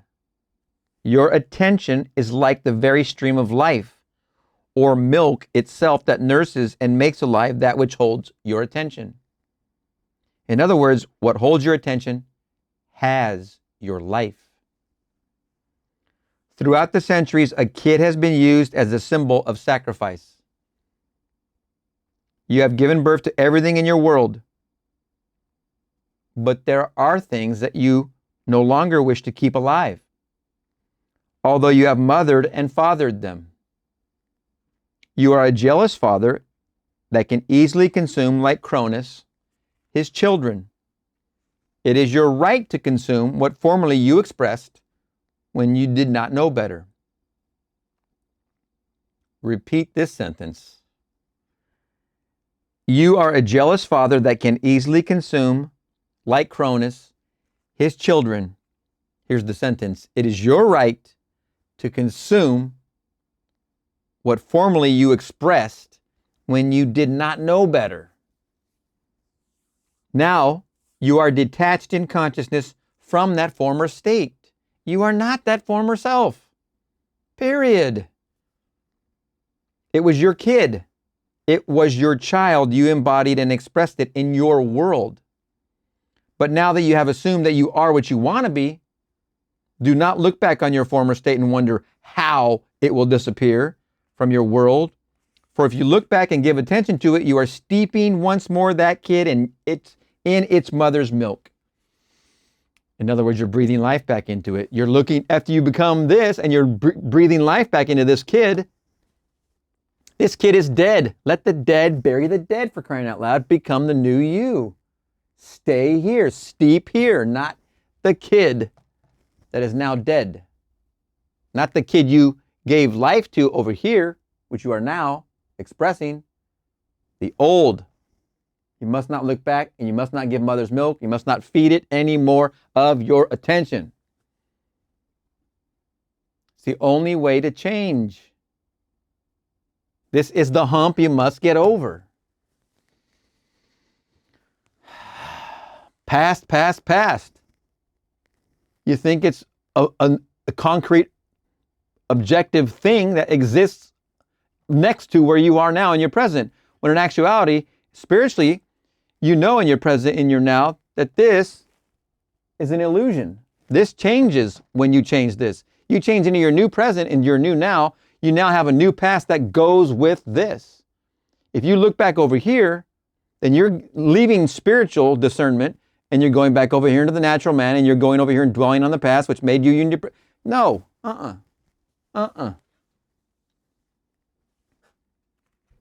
Do not say to yourself, I wonder if I am really detached from that state, or I wonder if so-and-so is true. Give all your attention to the assumption that the thing is so, because all responsibility to make it so is completely removed from your shoulders. You do not have to make it so, it is so. You appropriate what is already fact, and you walk in the assumption that it is. And in a way that you do not know, I do not know, no man knows, it becomes objectified in your world. Do not be concerned with the how, and do not look back on your former state. No man, having put his hand to the plow and looking back, is fit for the kingdom of God. Luke 9:62. No man, having put his hand on the plow and looking back, is fit for the kingdom of God. Simply assume that it is done and suspend reason. Suspend all the arguments of the conscious three-dimensional mind. Your desire is outside of the reach of the three-dimensional mind. Assume you are that which you wish to be. Walk as though you were it. And as you remain faithful to your assumption, it will harden into fact. End of the 5 lessons. Which was your favorite? Oh my goodness. I'm going to give my favorite right here because I put a post-it here. My third way of praying is simply to feel thankful. If I want something, either for myself or another, I immobilize the physical body. Then I produce the state akin to sleep, and in that state, just feel happy. Feel thankful. Which thankfulness implies realization of what I want. I assume the feeling of the wish fulfilled, and with my mind dominated by this single sensation, I go to sleep. I need do nothing to make it so, because it is so. My feeling of the wish fulfilled implies it is done. Thank you. Isn't it wonderful? Neville Goddard, 1948, questions and answers from the 5 lessons. Question 1, what is the meaning of the insignia on your book covers? Answer, it is an eye imposed upon a heart, which is in turn imposed upon a tree laden with fruit, meaning that what you are conscious of and accept as true, you are going to realize. As a man thinketh in his heart, so he is. Question 2, I would like to be married but have not found the right man. How do I imagine a husband? Answer, forever in love with ideals, it is the ideal state that captures the mind. Do not confine the state of marriage to a certain man, but a full, rich, and overflowing life. You desire to experience the joy of marriage. Do not modify your dream, but enhance it by making it lovelier.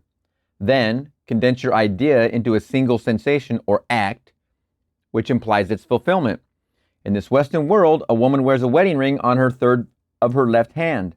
Motherhood need not imply marriage. Intimacy need not imply marriage, but a wedding ring does. Relax in a comfortable armchair or lie flat on your back and induce a state akin to sleep. Then assume the feeling of being married. Imagine a wedding band on your finger.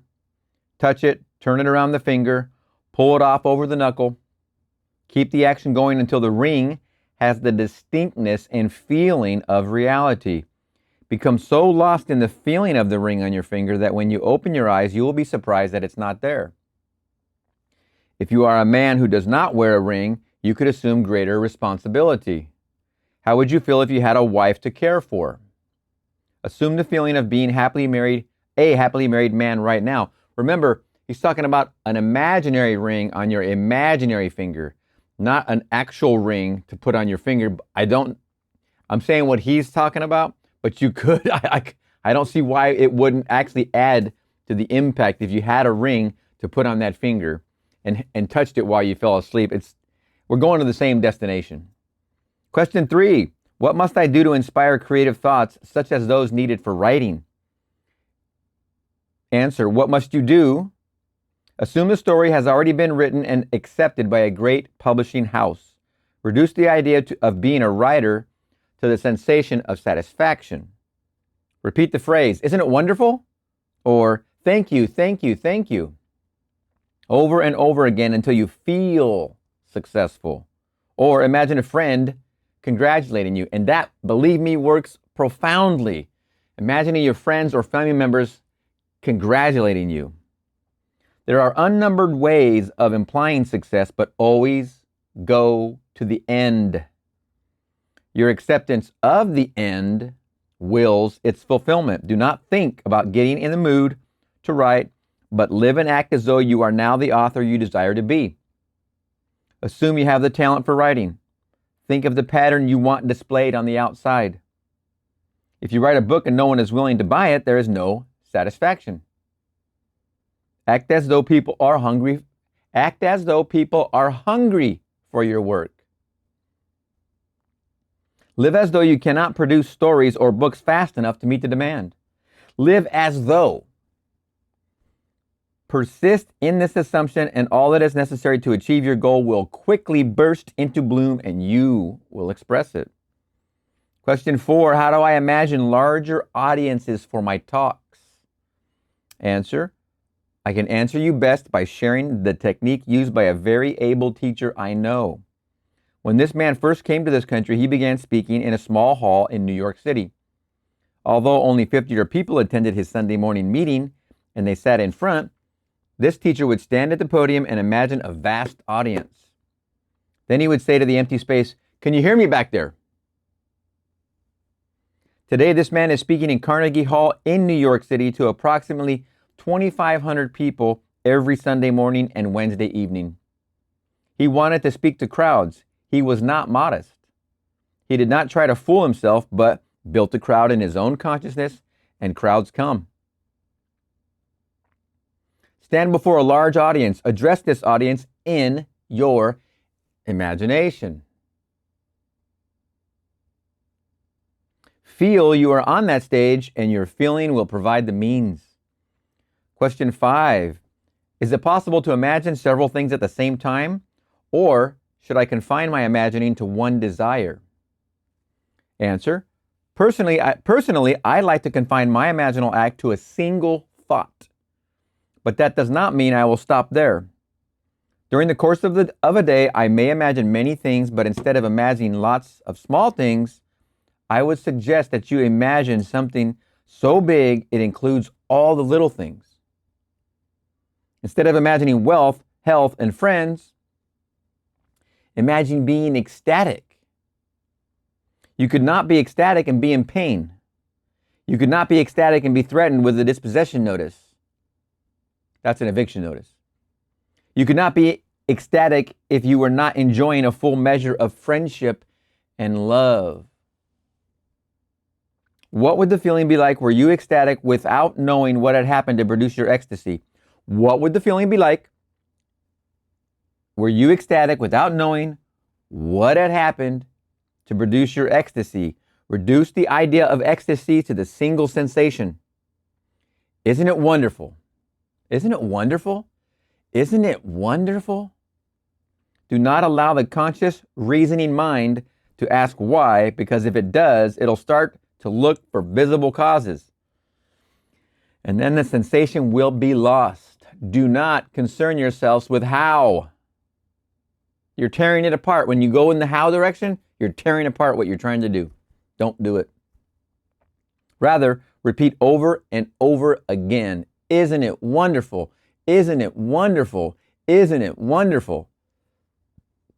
Suspend judgment as to what is wonderful.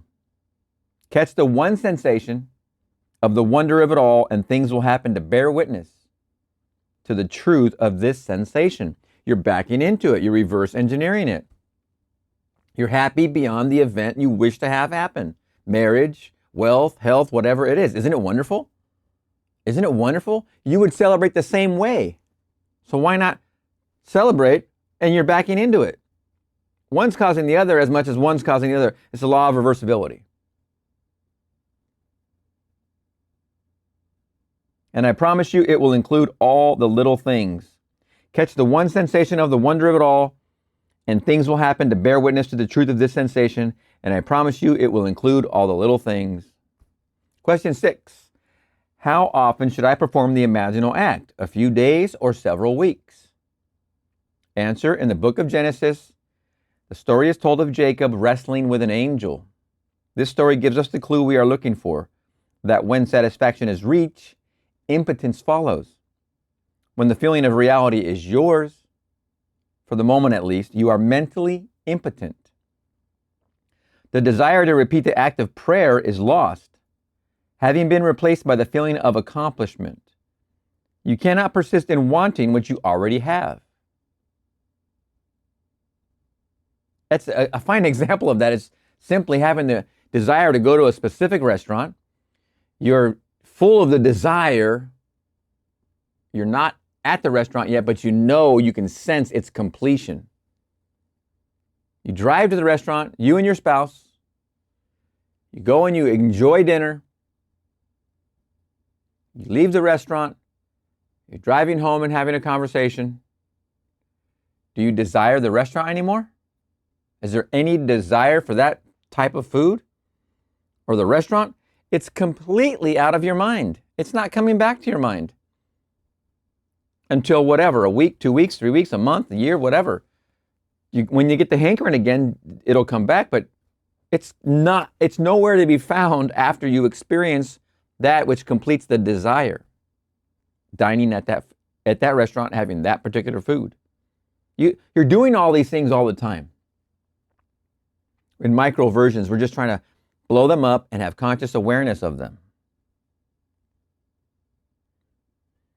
You cannot persist in wanting what you already have. If you assume you are what you desire to be to the point of ecstasy, you no longer want it. Your imaginal act is as much a creative act as a physical one, wherein man halts, shrinks, and is blessed.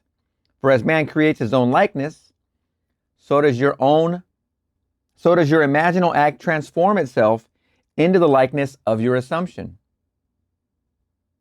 If, however, you do not reach the point of satisfaction, repeat the action over and over again until you feel as though you touched it and virtue went out of you. Repeat the act over and over. Persist. You remember how many different books have we read where they went 3 weeks, 3 nights, 6 weeks, 12 weeks, 6 months, 3 months, all these different times, whatever is necessary to get the impression done.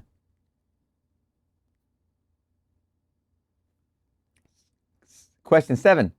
I have been taught not to ask for earthly things, only for spiritual growth. Yet money and things are what I need. Answer: you must be honest with yourself. All through Scripture, the question is asked, what do you want of me?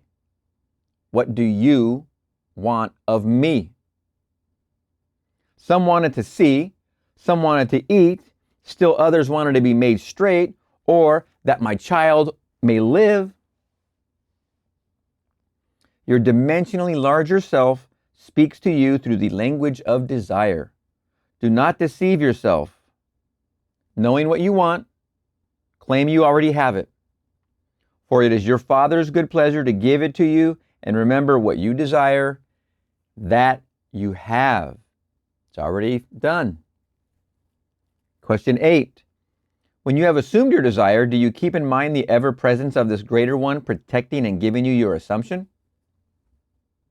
Answer: the acceptance of the end wills the means. Assume the feeling of your wish fulfilled, and your dimensionally greater self will determine the means. My Father has ways past finding out. His ways are past finding out. When you appropriate a state as though you had it, the activity of the day will divert your mind from all anxious thoughts so that you do not look for signs. You do not have to carry the feeling that some presence is going to do it for you. Rather, you know it is already done. Knowing it is already a fact. Walk as though you were, and things will happen to make it so.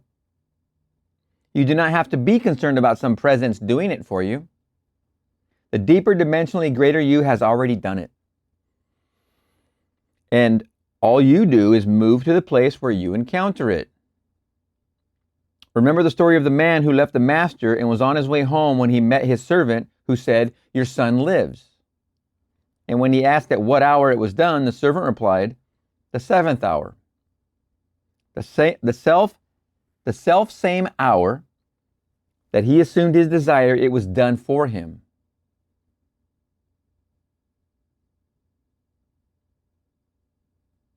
For it was at the 7th hour that the master said, "Your son lives."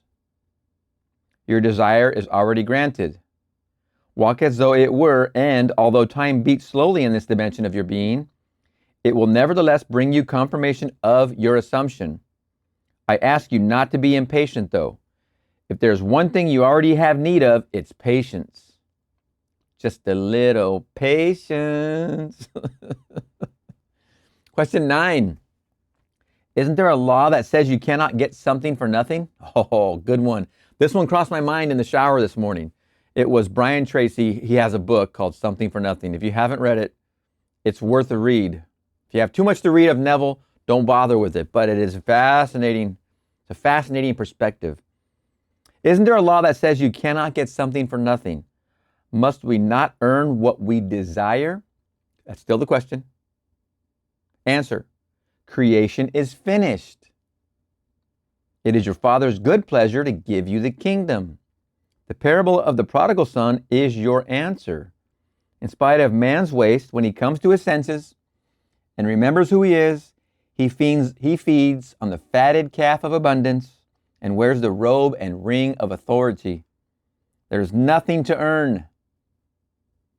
There is nothing to earn.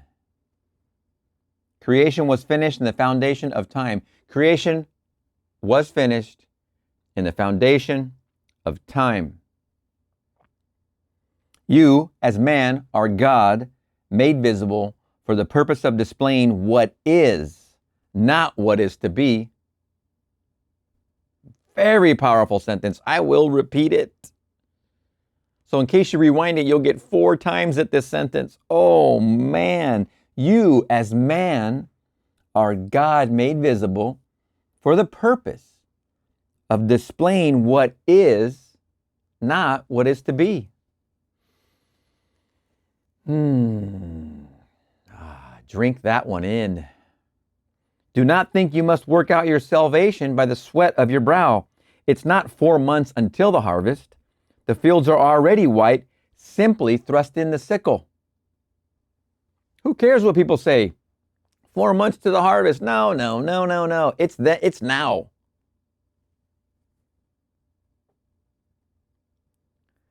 Question 10. Does not the thought that creation is finished rob one of his initiative?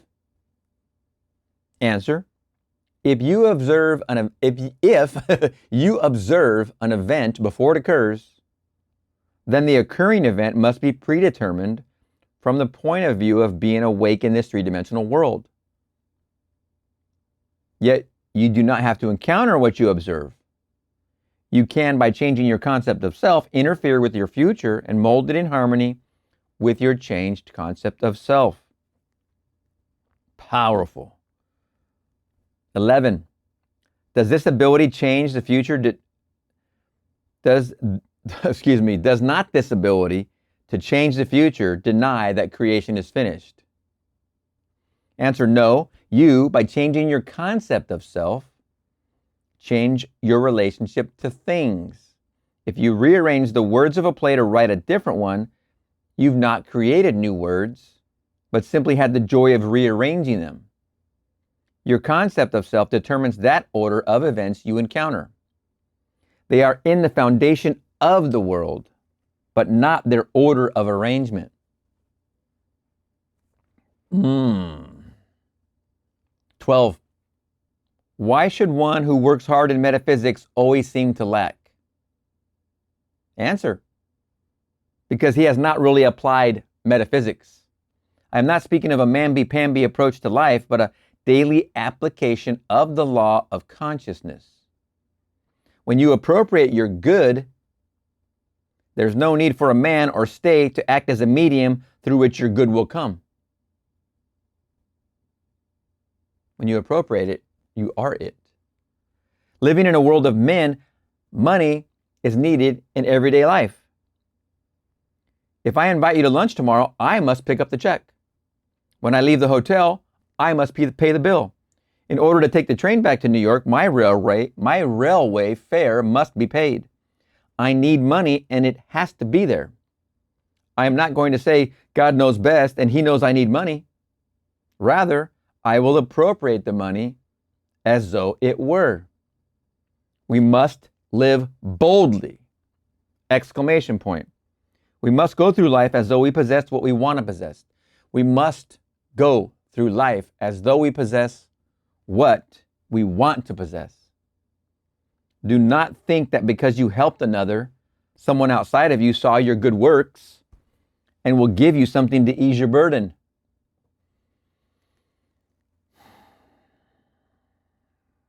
There is no one to do it for you.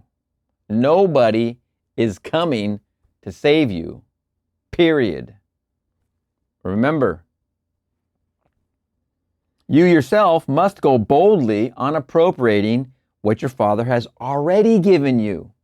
You must go boldly on appropriating what your Father has already given you.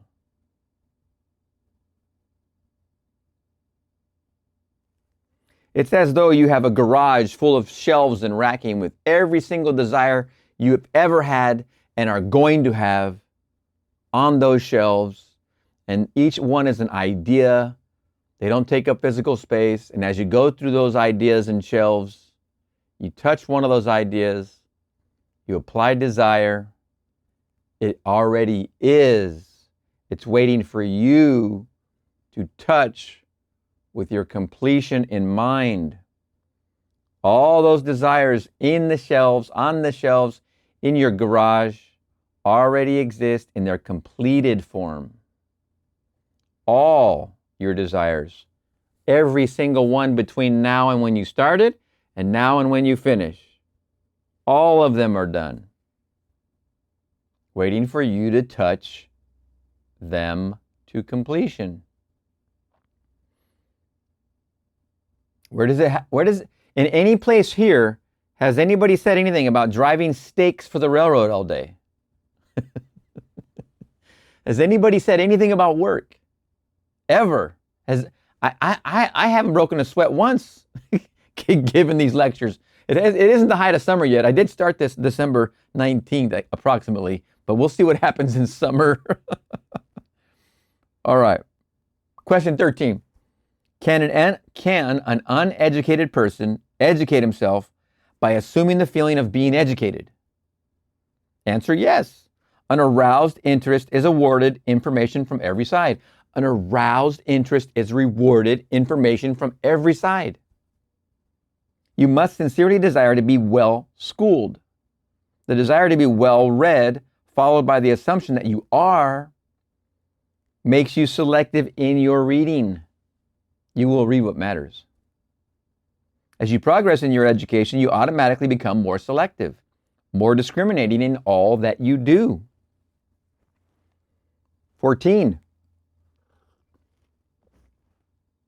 My husband and I are taking the class together. Should we discuss our desires with each other? Answer: there are two spiritual sayings which permeate the Bible. One is, go tell no man. And the other is, I have told you before it comes to pass that when it does come to pass, you may believe. It takes spiritual boldness to tell another that your desire is fulfilled before it is seen on the outside. If you do not have that kind of boldness, then you had better keep quiet. For those of you who are married, you know what that just said. For those of you who are about to be married, get that one down.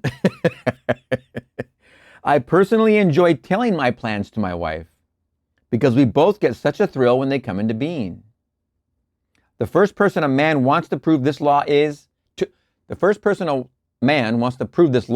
is his wife. It is said that Muhammad is everlastingly great because his first disciple was his wife. Wonderful. 15. Should my husband and I work on the same project or on separate ones? Answer, that's entirely up to you. My wife and I have different interests, yet we have much in common. Do you recall the story I told of our return to the United States this spring? I feel it was my duty as a husband to get passage back to America. So I appropriated that to myself. I feel there are certain things that are on my wife's side of the contract, such as maintaining a clean, lovely home and finding the appropriate school for our daughter, so she takes care of those.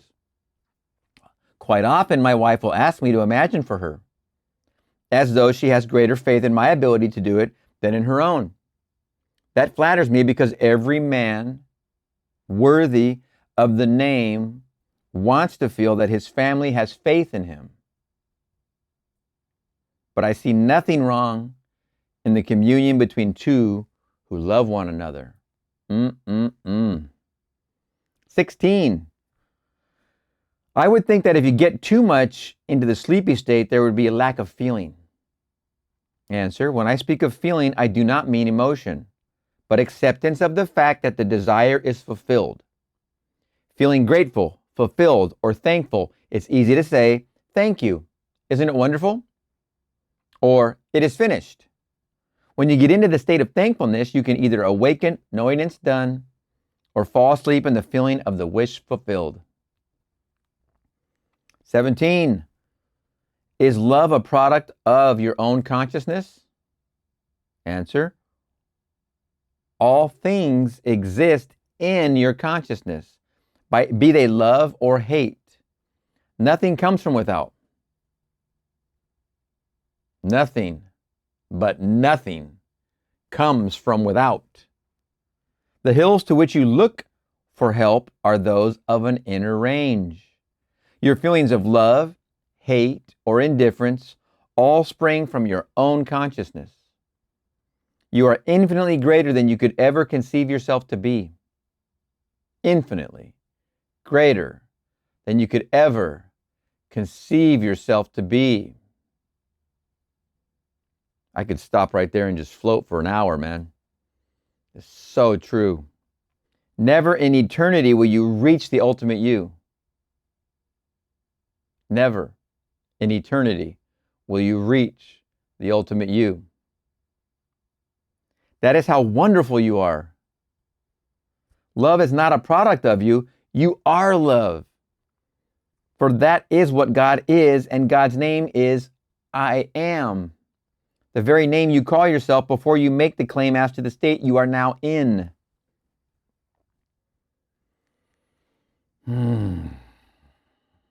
18. Suppose my wants cannot materialize for 6 months to a year. Do I wait to imagine them? When the desire is upon you, that is the time to accept your wish in its fullness. Perhaps there are reasons why the urge is given to you at this time. Your three-dimensional being may think it cannot be now, but your fourth-dimensional mind knows it already is. So the desire should be accepted by you as a physical fact now. Suppose you wanted to build a house. The urge to have it is now. But it is going to take time for the trees to grow and the carpenter to build the house. Although the urge seems big, do not wait to adjust to it. Claim possession now, and let it objectify itself in its own strange way. Do not say it'll take 6 months or a year. The minute the desire comes upon you, assume it's already a fact. You and you alone given your desire a time interval, and the time is relative when it comes to this world. You and you alone have given your desire a time interval, and time is relative when it comes to this world. Do not wait for anything to come to pass. Accept it now as though it were and see what happens. Amazing. It's amazing when you do this. When you have a desire, the deeper you, who men call God, is speaking. He urges you through the language of desire to accept that which is not that which is to be. Desire is simply his communion with you, telling you that your desire is yours now. Your acceptance of this fact is proved by your complete adjustment to it as though it were true. 19. Why do some of us die young? Our lives are not, in retrospect, measured by years, but by the content of those years. 20. What would you consider a full life? Answer: a variety of experiences. The more varied they are, the richer is your life. At death, you function in a dimensionally larger world and play your part on a keyboard made up of a lifetime of human experiences. Therefore, the more varied your experiences, the finer is your instrument and the richer is your life. That was a delicious answer right there. 21. What about a child who dies at birth? As I told you, my twin brother. I was born first. Esau, as it were. He was Jacob. Stillborn. That wasn't our name. I'm just using the analogy here. He's not physically visible, but you know he is present. Wow. Blows my mind. What about a child who dies at birth? The child who is born lives forever as nothing dies.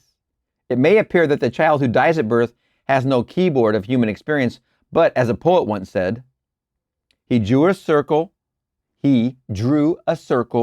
that shut me out. Infidel, scoundrel, a thing to flout. But love and I had the wit to win. We drew a circle that took him in. The loved one has access to the sensory experiences of the lover. God is love. Therefore, ultimately, everyone has an instrument, the keyboard of which is the sensory impressions of all men. 22. What is your technique of prayer? It starts with desire, for desire is the mainspring of action. You must know and define your objective. You must know and define your objective.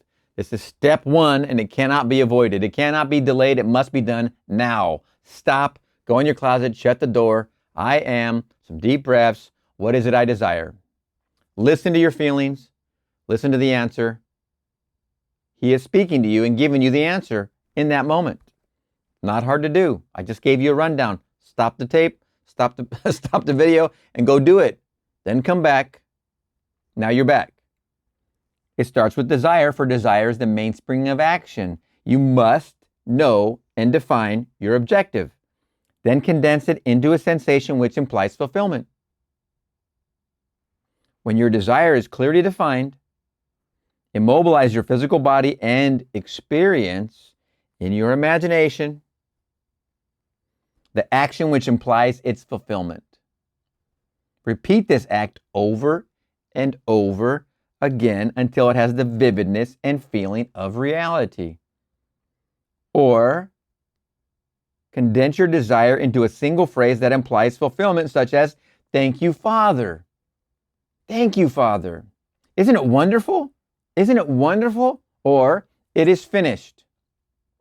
It is finished." Repeat this condensed phrase or action in your imagination over and over again. Then either awaken from that state or slip off into the deep. It does not matter, for the act is done when you completely accept it as being finished in that sleepy, drowsy state. It's finished. 23. Two people want the same position. One has it. The other had it and now wants it back. Answer: your father, the dimensionally greater you, your father, has ways and means you know not of. Accept his wisdom. Feel your desire is fulfilled. Then allow your father to give it to you. Just simply allow him to give it to you. The present one may be promoted to a higher position. This happens all the time. Or marry a man of great wealth and give up her job.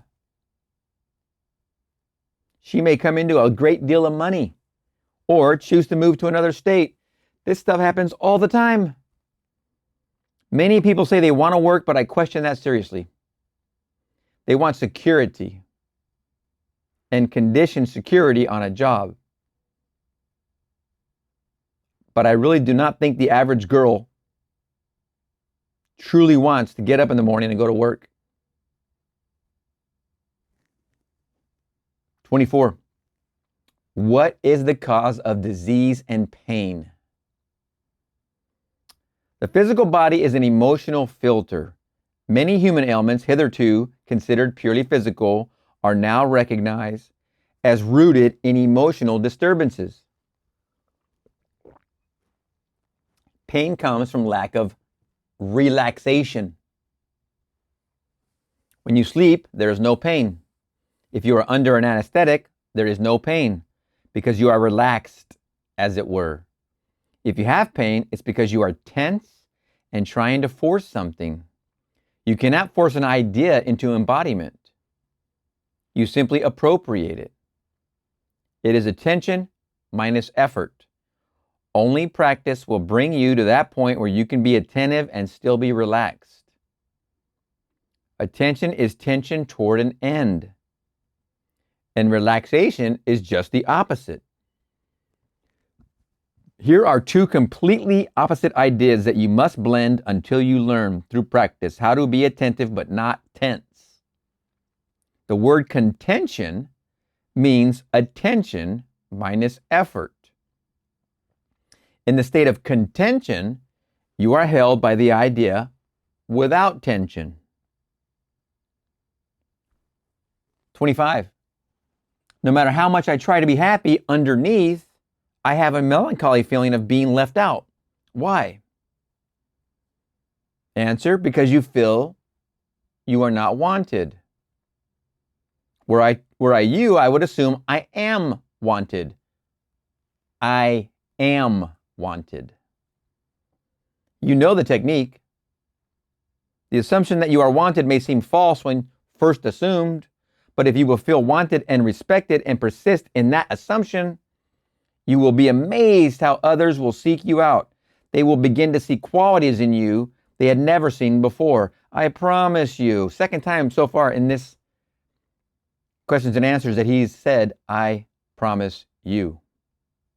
You can take his word for it. If you will but assume you are wanted, you will be.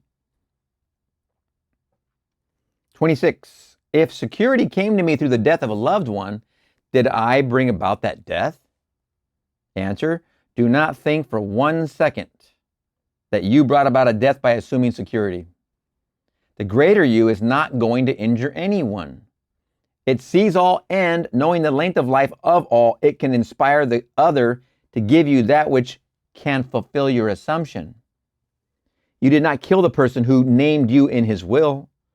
If a few days after you complete acceptance of the idea of security, Uncle John made his exit from this three-dimensional plane and left you his estate, it is only because it was time for Uncle John to go. He did not die 1 second before his time, however. The greater you saw the lifespan of John and used him as the way to bring about the fulfillment of your feeling of security. The acceptance of the end wills the means toward the fulfillment of that end. Do not be concerned with anything save the end. Always bear in mind that the responsibility to make it so is completely removed from your shoulders. It is yours because you accept it as so! Exclamation point. 27. I have more than one objective.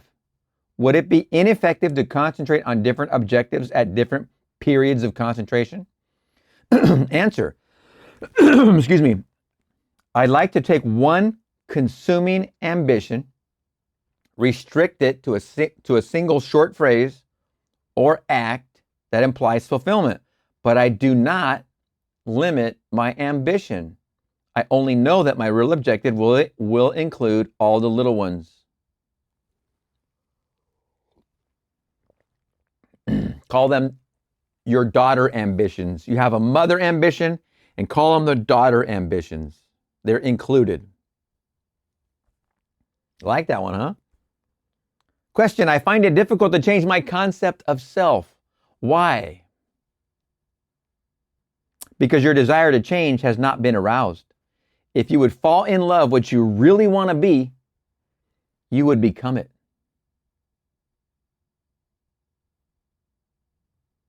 It takes an intense hunger to bring about a transformation of self. As the heart panteth over the water brooks, as the heart panteth after the water brooks, so panteth my soul after thee, O Lord. If you would become as thirsty for perfection as the little heart is for water, that it braves the anger of the tiger in the forest, you would become perfect.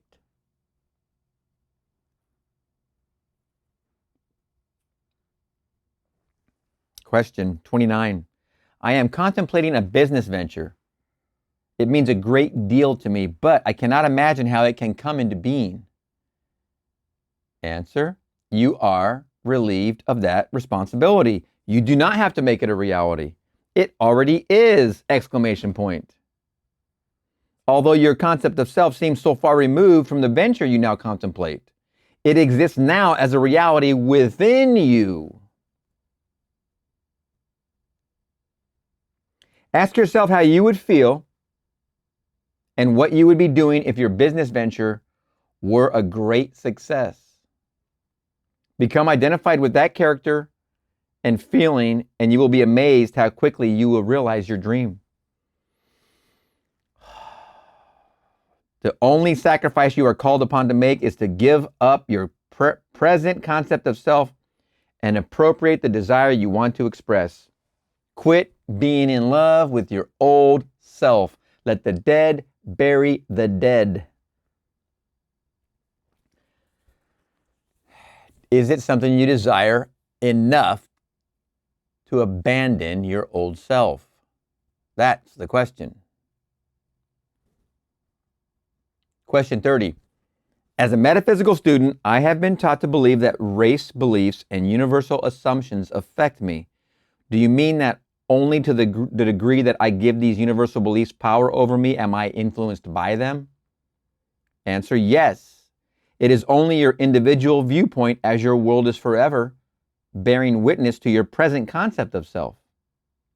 If someone offends you, change your concept of self. That is the only way others change. Tonight's paper may be read by any 6 people in this room, and no 2 will interpret the same story in the same way. One will be elated, the other depressed, another indifferent, and so on. Yet it is the same story. Universal assumptions, race beliefs, call them what you will, they are not important to you. What is important is your concept not of another, but of yourself. For the concept you hold of yourself determines the concept you hold of others.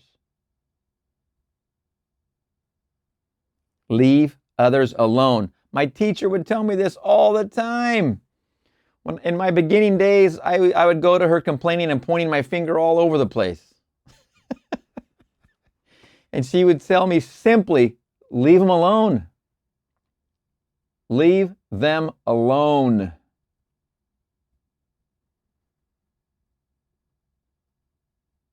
What are they to you? Father, excuse me, what are they to you? Follow your own desires. The law is always in operation, always absolute. Your consciousness is the rock upon which all structures rest. Watch what you are aware of. You need not concern yourself with others because you are sustained by the absoluteness of this law. No man comes to you out of his own accord, be he good, bad, or indifferent. He did not choose you, exclamation point. You chose him, exclamation point. He was drawn to you because of what you are. You cannot destroy the state another represents through force. Rather, leave him alone. What is he to you? Rise to a higher level of consciousness, and you will find a new world awaiting you. And as you sanctify yourself, others are sanctified. My teacher would basically tell me this whole answer over and over and over. And then we'd have classes, and she'd tell me on the tape, and then I'd ask a question, and she'd repeat it on the tape, and then she'd get mad after my third question of the same exact question. She'd stop the tape and yell at me and say, I just told you on the tape, and then you asked me again on the tape. Now it's on the tape twice. Now you've heard it 4 times when you play back this tape. When are you going to get this? She would yell at me. I mean, it was a chastisement. If I could say lightly, it was that. Man. In a metaphysical sense, my teacher basically would pick me up by my feet like a newborn baby, literally newborn, and just smack my ass. She was trying, and she did a good job, trying to wake me up. And it was difficult for me to wake up because I was not aware of anything of creation or any of this responsibility or anything of this nature. It took a long haul, but I had all the desire to wake up. It's a long story coming in that regard, but I will make a video on this specifically. But man, she did a heck of a job, and I'm very, very thankful for 25 years with that teacher. And I even started a business from what I learned from her, and I went and lived in another state, Seattle, Northern California, and the Bay Area, and I did a lot of things, but I always was on the phone with her. I drove all over the Northwest with this business, and I was always on the phone. So we had a very strong relationship, and it was all learning this. Question 31, who wrote the Bible? Answer, the Bible was written by intelligent men who used solar and phallic myths to reveal psychological truths. But we have mistaken their allegory for history, and therefore have failed to see their true message. It is strange, but when the Bible was launched upon the world, and acceptance seemed to be in sight, the great Alexandria Library was burnt to the ground, leaving no record as to how the Bible came into being. Few people can read other languages, so they cannot compare their beliefs with others. Our churches do not encourage us to compare. How many of the millions who accept the Bible as fact ever question it? Believing it is the Word of God, they blindly accept the words and thus lose the essence they contain. Having accepted the vehicle, they do not understand what the vehicle conveys. 32. Do you use the Apocrypha? Answer, not in my teaching. I have several volumes of them at home. They are no greater than the 66 books of our present Bible. They are simply telling the same truth in a different way. For instance, the story is told of Jesus as a young boy, watching children make birds out of mud. Holding the birds in their hands, they pretend the birds are flying. Jesus approaches and knocks the birds out of their hands. As they begin to cry, he picks up one of the broken birds and remolds it. Holding it high, he breathes upon it, and the bird takes wing. Here's a story of one who came to break the idols in the minds of men then show them how to use the same substance and remold it into a beautiful form and give it life. That is what this story is trying to convey. I come not to bring peace, but a sword.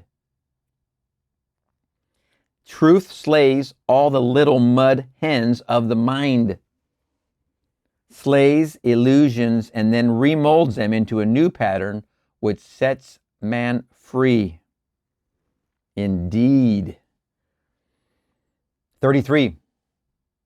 If Jesus was a fictional character created by biblical writers for the purpose of illustrating certain psychological dramas, how do you account for the fact that he and his philosophy are mentioned in the non-religious and non-Christian history of those times? Were not Pontius Pilate and Herod real flesh and blood Roman officials in those days? Answer: the story of Jesus is the identical story as that of the Hindu savior Krishna. They are the same psychological characters. Both were supposed to have been born of virgin mothers. The rulers of the time sought to destroy them when they were children.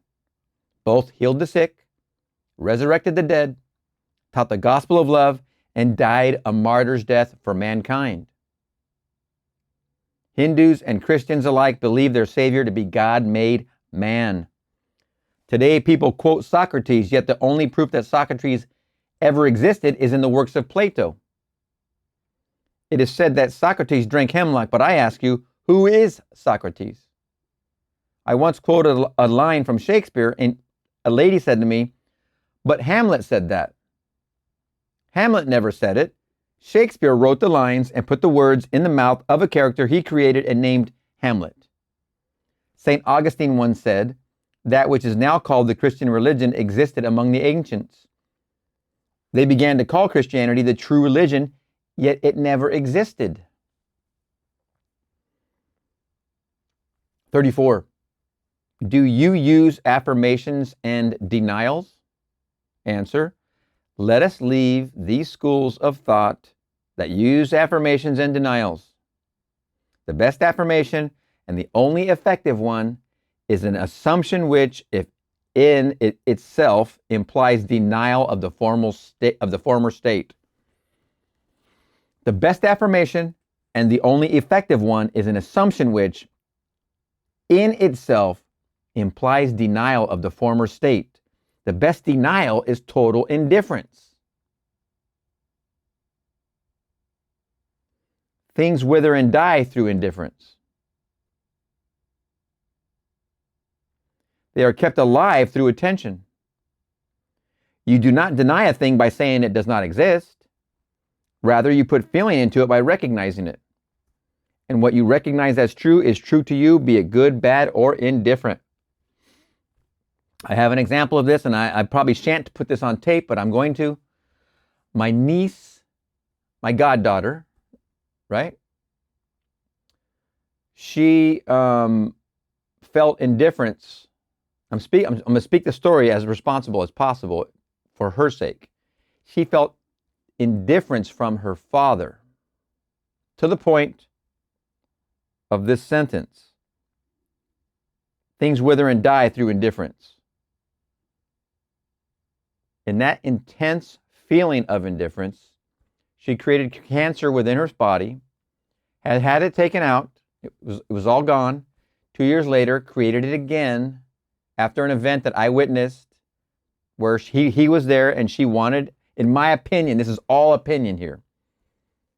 I can't really fact check it now, can I? But being there and having this 33 years of these exact stories with my teacher, and I've seen it firsthand so many times, in my opinion, what my niece went through was a feeling of indifference that she did not want to accept as a conscious creation of her own to deal with. She took it the negative route. She did not want to exist if she wasn't accepted by the man known as her father. Indifference. Things wither and die through indifference.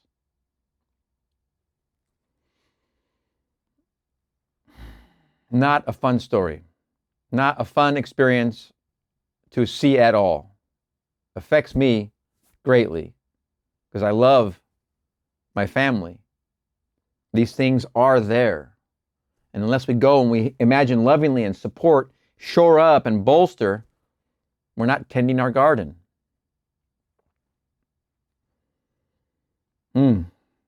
35.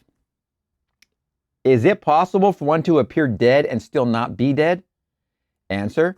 General Lee was supposed to have been born 2 years after his mother. Believed to be dead, was buried alive. Lucky for her, she was not embalmed or buried in the earth, but in a vault where someone heard her cry and released her. 2 years later, Mrs. Lee bore a son who became General Lee. That is part of this country's history. Oh my gosh. Question 36. How could one who was deprived in his youth become a success in life? Answer. We are creatures of habit, forming patterns of the mind, which repeat themselves over and over again. Although habits act like a compelling law, which drives, it's in my mind, so I better say this. The imagining leveling in the previous story about my niece, I have to get this out because it's knocking on the door. In this experience, and I mentioned taking care of your garden, I did what I do when it comes to imagining lovingly. And it's like that 70 times 7 story. What happens when it doesn't fulfill its presence as a fact as it is in here? When you're imagining lovingly for others or for yourself, and there is no actual ripe fruit happening. The plant isn't growing. The seed hasn't germinated. The ground wasn't fertile, whatever. You're 70 times 7ing, but it's not having an effect.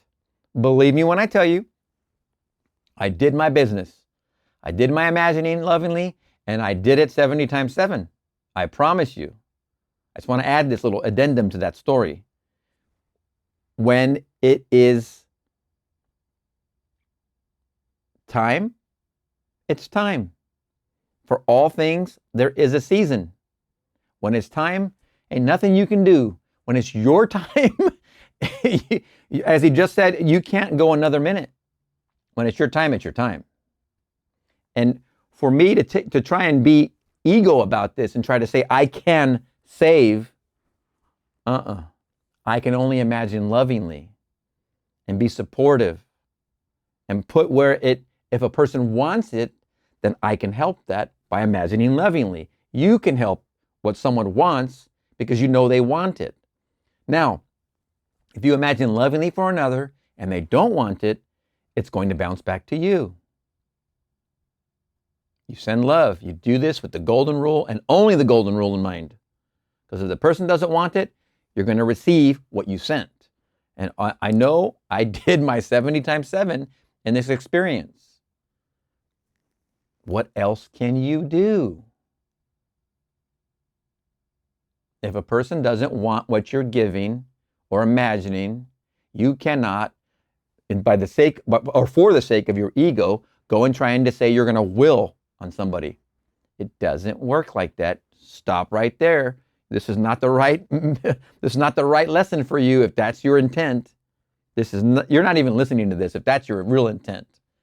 But I just want to add that concept because it's 70 times 7. That's how many times you should do it. Back to the question. Next question. 36. How could one who was deprived in his youth become a success in life? Answer. We are creatures of habit, forming patterns of the mind which repeat themselves over and over again. Although habit acts like a compelling law which drives one to repeat the patterns, it is not a law. For you and I can change the patterns. Many successful men such as Henry Ford, Rockefeller, and Carnegie were deprived in their youth. Many of the great names in this country came from poor families. Yet they left behind them great accomplishments in the political, artistic, and financial world. One evening, a friend of mine attended a meeting for young advertising executives. The speaker of the evening said to those young men, I have but one thing to say to you tonight, and that is to make yourself big and you cannot fail. Taking an ordinary fish bowl, he filled it with 2 bags, one of English walnuts and the other of small beans. Mixing them with his hand, he began to shake the bowl and said, "This bowl is life. You cannot stop its shaking, as life is a constant pulsing, living rhythm. But watch." And as they watched, the big walnuts came to the top of the bowl and the little beans fell to the bottom. Looking into the bowl, the man asked, "Which one of you is complaining, asking why?" Then added, Isn't it strange the sound is coming from the bowl and not the outside?" A bean is complaining that if he had the same environment as the walnut, too would do big things, but he never had the chance. Then he took a little bean from the bottom of the bowl and placed it on the top, saying, "I can move the bean through sheer force, but I cannot stop the bowl of life from shaking." And as he took the bowl, the little bean once again, as he shook the bowl, the little bean once again slid to the bottom. Hearing another voice of complaint, he asked, "What's that I hear? You are saying that I should take one of those big fellows who thinks he is so big and put him on the bottom and see what happens to him? You believe he will be just as limited as you because he will be robbed of the opportunity of the big things just as you are? Let's see." Then the speaker took one of the big walnuts and pushed him right down to the bottom of the bowl, saying, "I still can't stop the bowl from shaking. Put the walnut on the bottom of the beans." And as the man watched, the big walnut came to the top again. Then the speaker added, "Gentlemen, if you really want to be successful in life, make yourself big." My friend took this message to heart and began to assume he was a successful businessman. Began to assume he was a successful businessman. Today, he is truly a big man if you judge his success by dollars. He now employs over 1,000 people in the city of New York. Each one of you can do what he did. Assume you are what you want to be. Walk in that assumption and it will harden into fact. That was the last question. Wow. Those are some wonderful questions and answers. Can you imagine each week going to see Neville, or 2 times a week even, and asking questions or hearing others' questions? One question represents the crowd anyway, so you'd get these wonderful answers. Or being there when he was trying to put together the Law and the Promise, like Elmer O. Locker, and also getting the extra tutelage to make a testimonial into action, literally to make it into being. Incredible, incredible. All right, that was questions and answers from 1948. It's going to be an addendum to the 5 lessons. I'll put those together so you have some hours and hours of enjoyment. We'll see you in the next one.